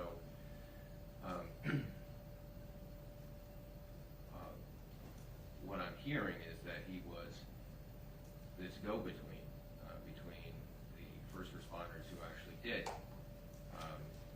make observations sort of the body itself, the observations that would go to this expert's opinion about time of death. So I think the motion is styled as, and I don't have it before me, so please correct me if I'm wrong, but I believe it's a motion to preclude Dr. Richmond from relying upon information from Jamie McGarry or worse to those effect. Does anyone have the motion? I think Attorney Wood said that. So, defendant's motion to preclude reference to observation of the decedent's purportedly made, by Trooper Jamie McGarry. Okay, so that motion is allowed. We agree with that. That motion is allowed. So, but that doesn't mean that she can't testify. Again, it means that she can't make any reference to McGarrian. And it seems to me that you can cross-examine her pretty effectively based on her testimony that she was relying on the observations of first responders who all wrote reports, and that she didn't read any of those reports until years after she made her original determination. And that, I think, comes in without opening the door to anything that McGarrian did. So, I'm sorry, I shouldn't say. it's okay. Why? Are you going to say something? No, I mean, I was always taught when a judge addresses you, you have to stand. That's the way I was taught. Oh, okay. I don't mean to throw people off. I'm trying to be magnanimous, but I think I'm making it more difficult. I know. So, again, I'm allowing your motion, and Dr. Richmond can make no reference to Trooper McGarrian. It seems like there was sort of a conversation where he presented a hypothetical, and if you believe that that hypothetical was something that influenced her thinking early on, and you want to bring that to the jury's attention, you can do that. But does that open the door, Judge? It opens the door to that, so it's pretty limited. It doesn't mean that, I don't, and just so the Commonwealth is clear, the first time, just because the defense mentions that the name Jamie McGarrian, it doesn't mean that all this other stuff comes in. So we'll just have to see how it goes. But what I'm hearing is that Dr. Richmond, for starters, doesn't have all that clear a memory of what information she got, but it seems as though you can, if she's testifying, what she's testifying today is going to be based on evidence that's been admitted, which is the testimony of the first responders. So you can ask her, when was the first time you read those? They all wrote reports. When did you read those reports for the first time? And in relation to when you initially formed this opinion. So I understand what the court's saying, and I appreciate the guidance in terms of what opens the door and what doesn't. What I'm asking, Judge, is are you making a finding that Cara Rintala's Sixth Amendment right to confront and cross-examine is not impeded by the inability to question this witness about Trooper McGarrian's observations without opening the door to Trooper McGarrian's conversations with this witness? Well, again, it's entirely up to you. Whenever you question a witness, you may be open. No, I'm not saying what I can and can't. Maybe it was a bad question, Judge, and I apologize if it was. What I'm trying to find out is, are you making a determination that there isn't a Sixth Amendment violation with respect to her testimony where any part of it relied on descriptions from Trooper McGarrian? Is the court making that determination? In these circumstances, yes. Just no objection to that. I just want to make that clear for the record.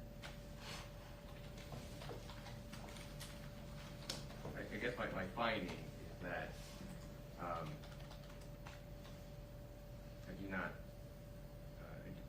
do not find that the absence of Trooper McGarrian as a witness prior to or even later, if called by the Commonwealth, the absence of his testimony does not prevent the defendant from cross-examining this witness in a meaningful way. Those would be my findings. Understood, Judge. Just no objection. All right. Okay. So let's use what little time we have left. Let's get Dr. Richmond started if we can. I would personally prefer to start in the, I'm only barely going to get through her name and background at this point, Your Honor, but if you want me to, I can.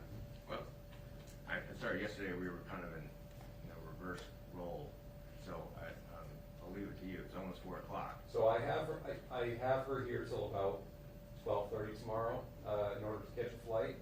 Okay. I'm optimistic that with Attorney Scapiccio's lightning fast cross-examinations that may suffice. But if you prefer, we go till 4:30. It's just that I told the jury that I guess if I'd known, I think I would have just released them for the day. But I'll take the heat for that. It's not a big deal. If the parties would prefer just to get going fresh in the morning, regroup a little bit after this. Well, I don't want to regret spoiling this time we may have if tomorrow. I can introduce her today, get into her background, some of her training, education. That was my thought. My thought was, I think you both need some time to sort of digest what happened here, and maybe I need some additional time to think about the parameters that I have announced. So if we can just put her on the stand and maybe get through that sort of those foundational questions, and then break for the test. Great, thank you. Thank you.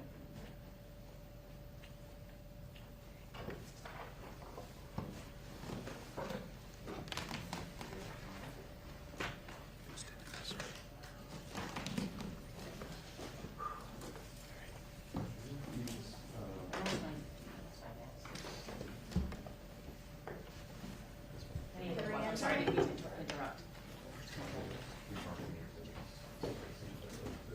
Okay, we can do that. I said grab it fast.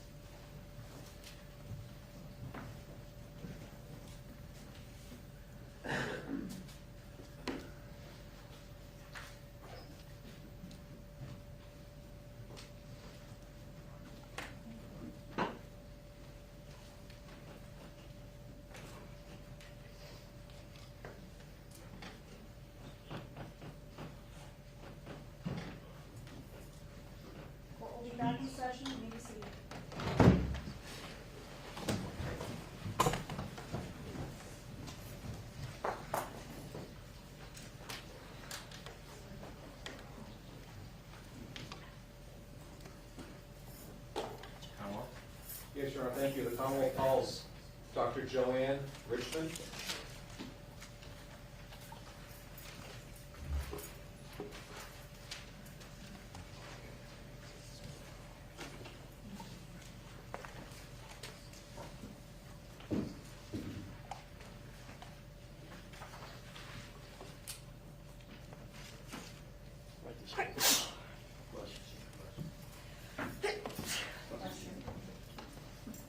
Stand right here, miss. Face the clerk, raise your right hand. Do you solemnly swear or affirm that the evidence which you shall give to the court and jury in the case now in hearing shall be the truth, the whole truth, and nothing but the truth, so help you God, or do you so affirm? Yes, I do. Thank you.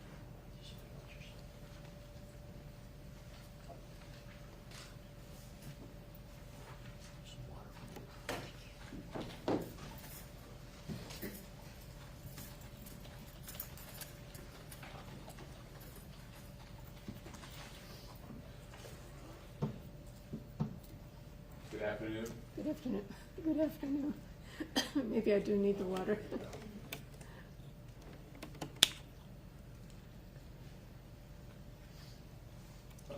Good afternoon. If I could please ask you to introduce yourself to the jury and spell your first and last name for us.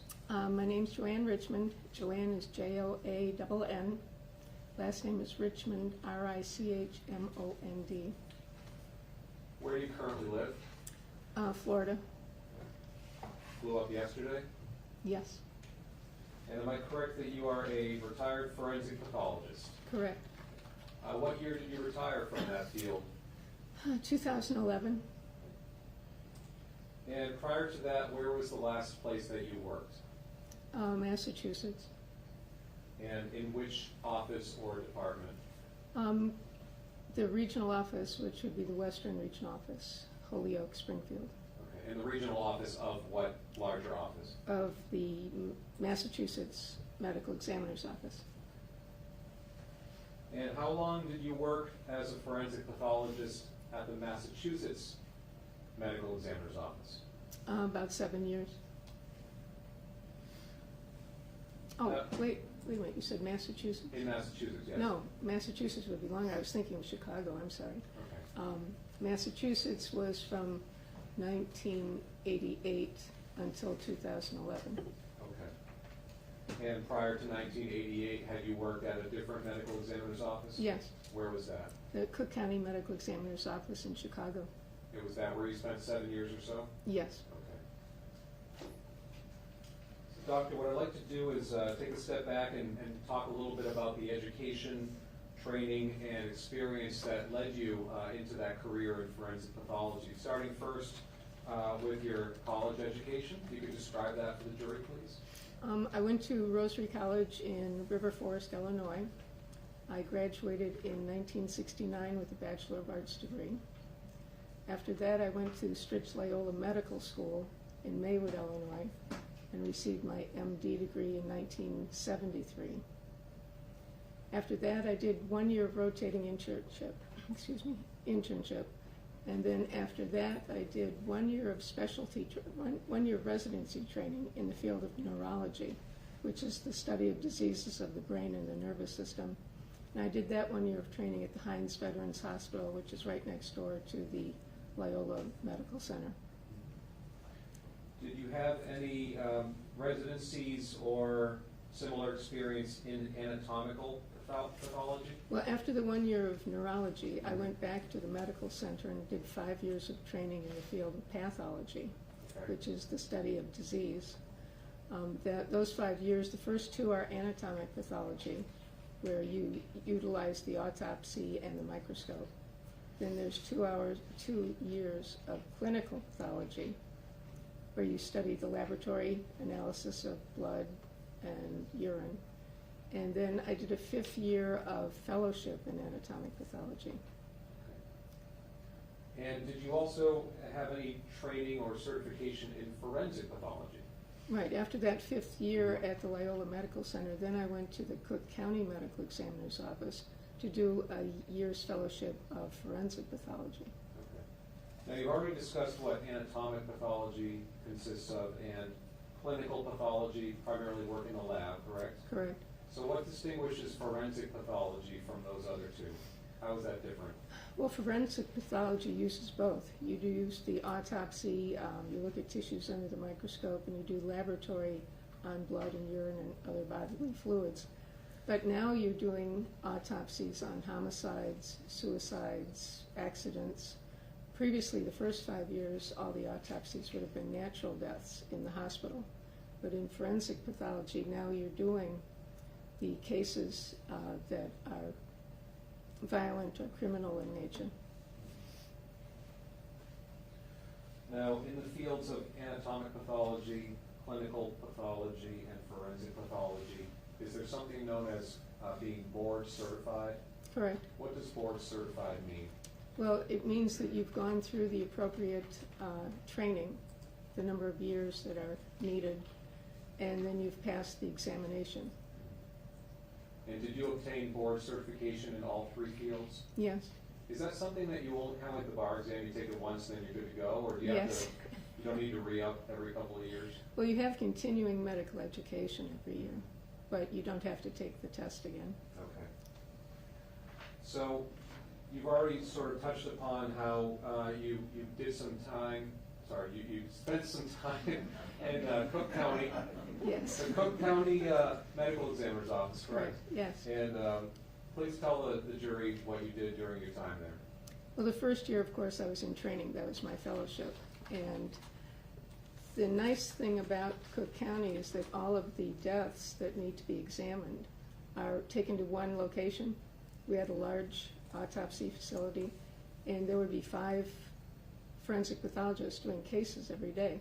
So, and the deputy chief medical examiner was in charge of the fellows, so that he would train us to do homicides, suicides, and accidents, what we had to look for, how we did the exams, things like that.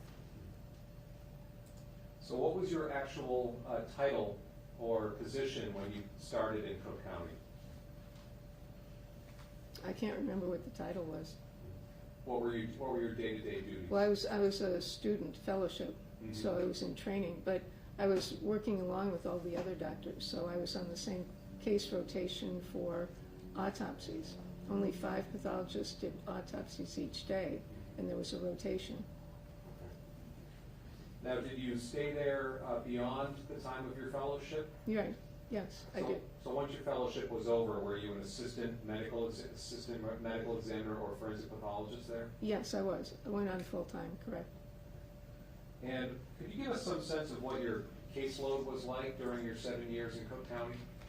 Well, because all of the deaths come into one location, the caseload would be, there would be a lot of cases every day, a lot of deaths that we had to examine. When I calculated over the years, it was about 400 autopsies per year for the 7 years. And is that just autopsies that you performed or that the entire office performed? Oh, no, those are what I performed. Okay, so about 400 per year. Correct. Now, on any given day, what's the low end or the upper range of how many autopsies you might perform, depending upon their complexity? Well, it would depend on the deputy chief or the on-call doctor would assign the cases to you, and he tried to make it equivalent among all the 5 doctors. But you would start out with a homicide, you might do a motor vehicle, and then other accidental deaths, and then maybe a natural. So it was probably about 4 or 5 a day. Now, also, while you were out in Cook County during the 1980s, did you have the opportunity to do any sort of teaching or instructing, either on the job or outside the job? There was a time near the end where I was teaching the medical examiners. They're lay investigators, because they would go to the scenes in Cook County, and they needed training, so I was part of the group that trained them. So what brought you from Cook County to the Commonwealth of Massachusetts? Well, I met someone and I was going to get married. Didn't mean to pry. And what year was that? Well, we left in '87, and in the right after Thanksgiving, and I moved to, or started in the Worcester Regional Office in 1988. Can you give us, give the jury, please, a sense of how the medical examiner's office was sort of structured in terms of locations and whatnot? Here in Massachusetts? Yes, please. At that time, back in '88, we had 4 regional offices. It was the office on the Cape, the office in Boston, the Worcester Regional Office, and then the Western Regional Office. There were also autopsies that would be done in the Greenfield area, but they were done by hospital doctors. Did you have the opportunity during your time here in Mass to work in all or some of those branches? I worked for a time in the Boston office, the Worcester office, and the Holyoke, or the Western Regional Office. Now, when you first joined the Massachusetts Medical Examiner's Office, was that as an associate medical examiner? I don't remember the title, but basically I was a forensic pathologist. Okay. That may have been our title, I just don't remember. Okay. Did you fulfill a variety of roles, some of them management, during your time in Massachusetts? For about almost 2 years, I was the acting chief medical examiner for Massachusetts. And then did you also have a stint as the deputy chief? Yes, after that I was the deputy chief. And what sort of additional responsibilities did those titles come with? Well, acting chief medical examiner, there were a lot of administrative things that had to be done, as well as meetings with people at public safety. I didn't do a lot of autopsies, and it was mainly management. And you said your role as deputy chief was about what, 12 years or so? I don't remember the exact years, Okay. but I was in the the Worcester Regional Office for several years. And other than that time when you were the acting chief, were you routinely performing autopsies as part of your duties? Correct. Now, before we move on, Doctor, during your time, during your career, did you have any sort of professional affiliations or memberships in any forensic pathologist-related groups? Yes, I belong to the National Association of Medical Examiners and the American Academy of Forensic Scientists. I think that was the title. Doctor, we've used the term autopsy quite a bit this afternoon, but I'd like to just dwell down into that a little bit and describe for the jury, please, what an autopsy is in broad terms. Well, an autopsy is a medical examination of a dead body, and you do it to determine the cause and the manner of death. How do you go about doing that? Well, you mean as far as each case or each autopsy? Each autopsy. The body is brought into the autopsy room. If it's been stored overnight in the cooler, the technician brings it out, puts it on the autopsy table. The technician has already done the height and weight, and then once it's on the table, you start doing the photographs. In Chicago or in Cook County, we had our own photography system. But here in Massachusetts, the police would come, or other investigating agencies would come up and take pictures if they felt it was needed. After you do the pictures, then you start the external examination. You look at the hair, the eyes, the teeth, the mouth, looking at the entire body and making notes if there's anything there, like scars, tattoos. You look at the back of the body. And then after you've done the external examination, then you would do the internal examination. And before we get to that, Doctor, just still on the topic of the external, is there any sort of trace evidence or evidence collection from the body itself? It depends on the things that the police suspect. Objection, Your Honor. Overruled. So when I say trace evidence on the body, what does that mean to you?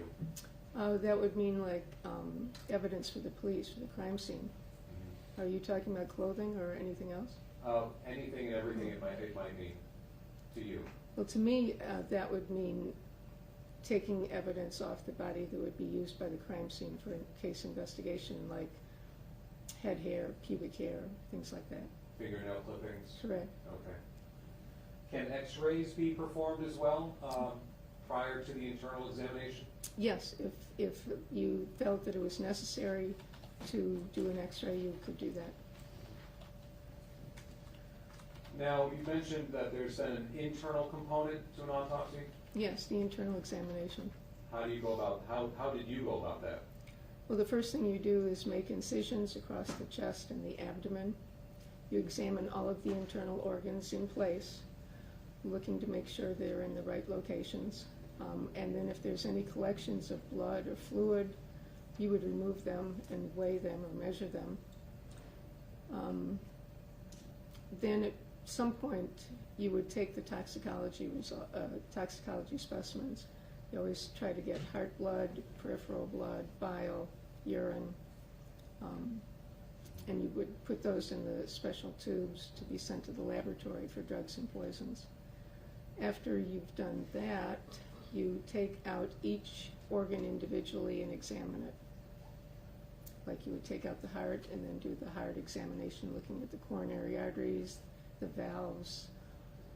You would do the same with the lungs and go on to all the organs and examine them that are in the chest and the abdomen. After you've done all that, the technicians would make the incision in the scalp, and a saw is used to remove the skull, and then you examine the brain. Going back to the internal organs for a moment, when you say you're examining each particular one, do you also weigh them? Oh, yes. And why is that?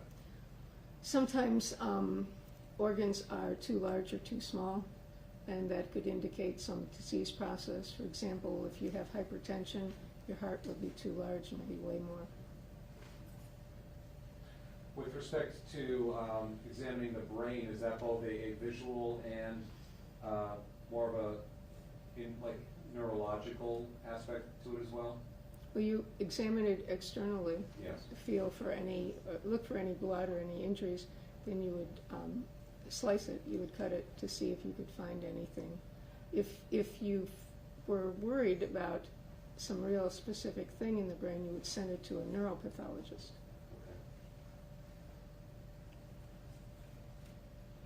Are there any other steps to a so-called standard autopsy that I haven't covered yet?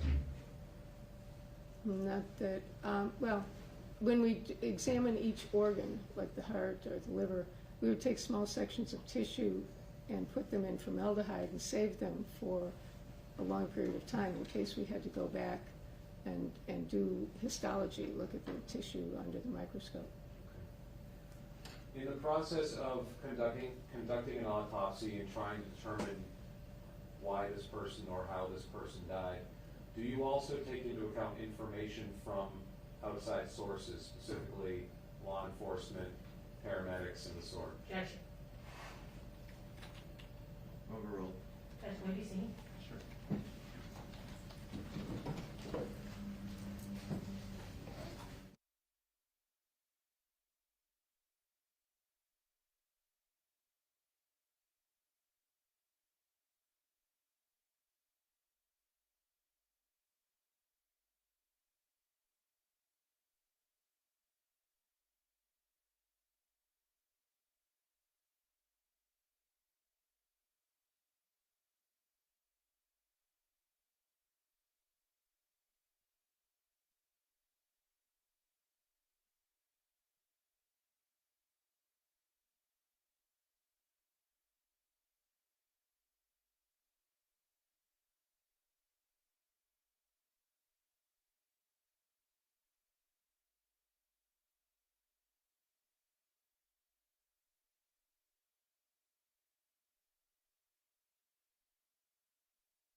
sure did you answer my last question?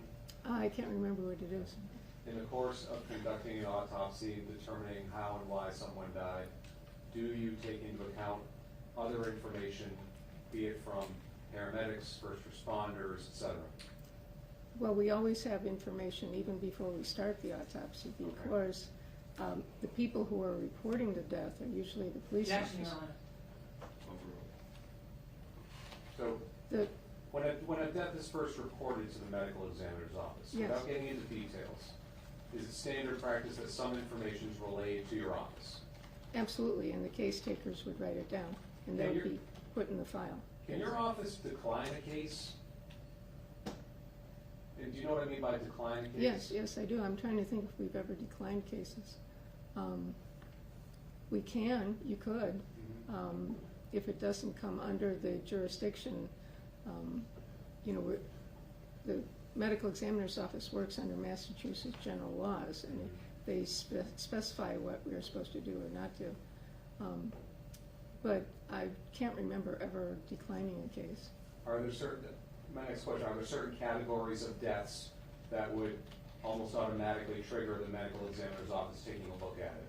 Yes, Okay, for example, a suspicious death, perhaps a suicide, suspected overdose, those types of categories? correct. Okay, but not everybody who dies in Massachusetts automatically is autopsied by the medical examiner's office, correct? No, absolutely not. It has to be reported to us Mhm. by the police agency, or if it Objection, were Your Honor. Just reporting. Overruled. It has to be reported to you. reported by someone to us. Mhm. And then that case information is what we start with for our, investigation or whatever we do. Okay. And doctor, between your time in Cook County and your time in Massachusetts, can you give the jury an estimate of how many autopsies you yourself would have conducted? Over wow, almost 30 years, it would have been about 5,000. Your Honor, this may be a good time to break. Okay.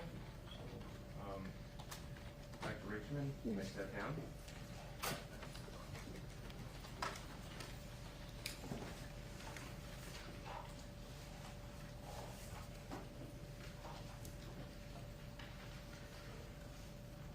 Members of the jury, first I want to apologize that mid-afternoon break took a little bit longer than I expected. That was because what I had to do took longer than I anticipated.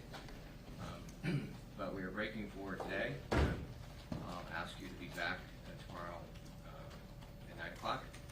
Once again, I'm instructing you not to discuss this case with anyone, including each other, to avoid any contact with any of the participants in this case, to refrain from any outside research or investigation concerning this case, online or otherwise.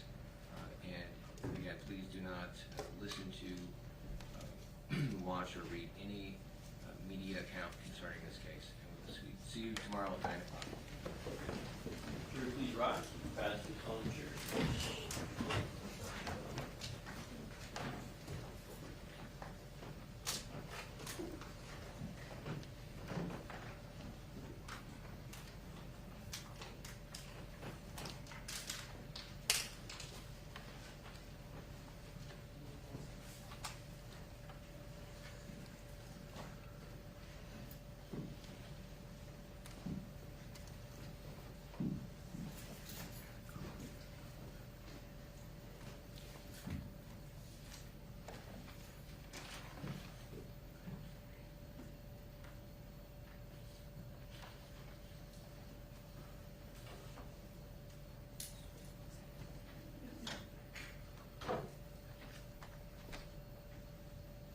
Anything before we break? Actually, two things, Judge. First, the lineup for tomorrow.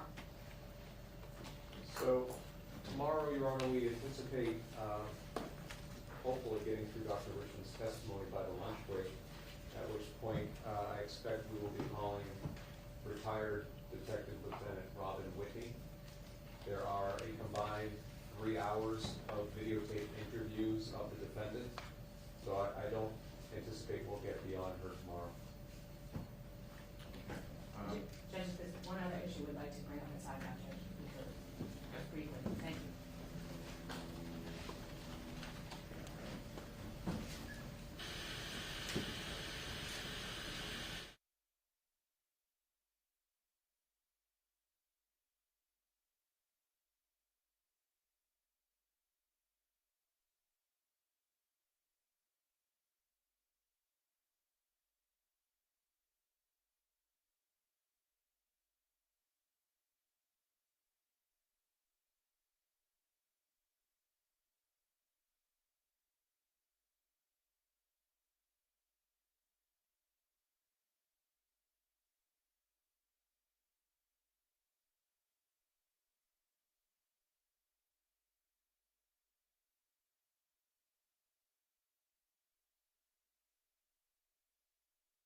We're hoping to pre-mark some exhibits. I plan to use approximately 22 to 23 photos tomorrow with Dr. Richmond, so we're hoping to accomplish that in the morning. Okay.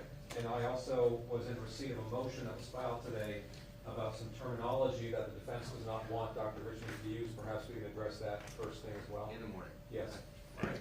Thank you. And then I would be looking for, some photograph instruction tomorrow with respect to the autopsy photos, just the reports. Sure. Okay, thank you for that.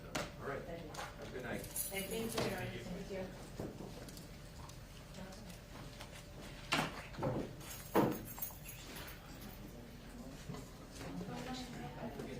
Yep, I'll drop it right on my way out. I'm just gonna grab my bag.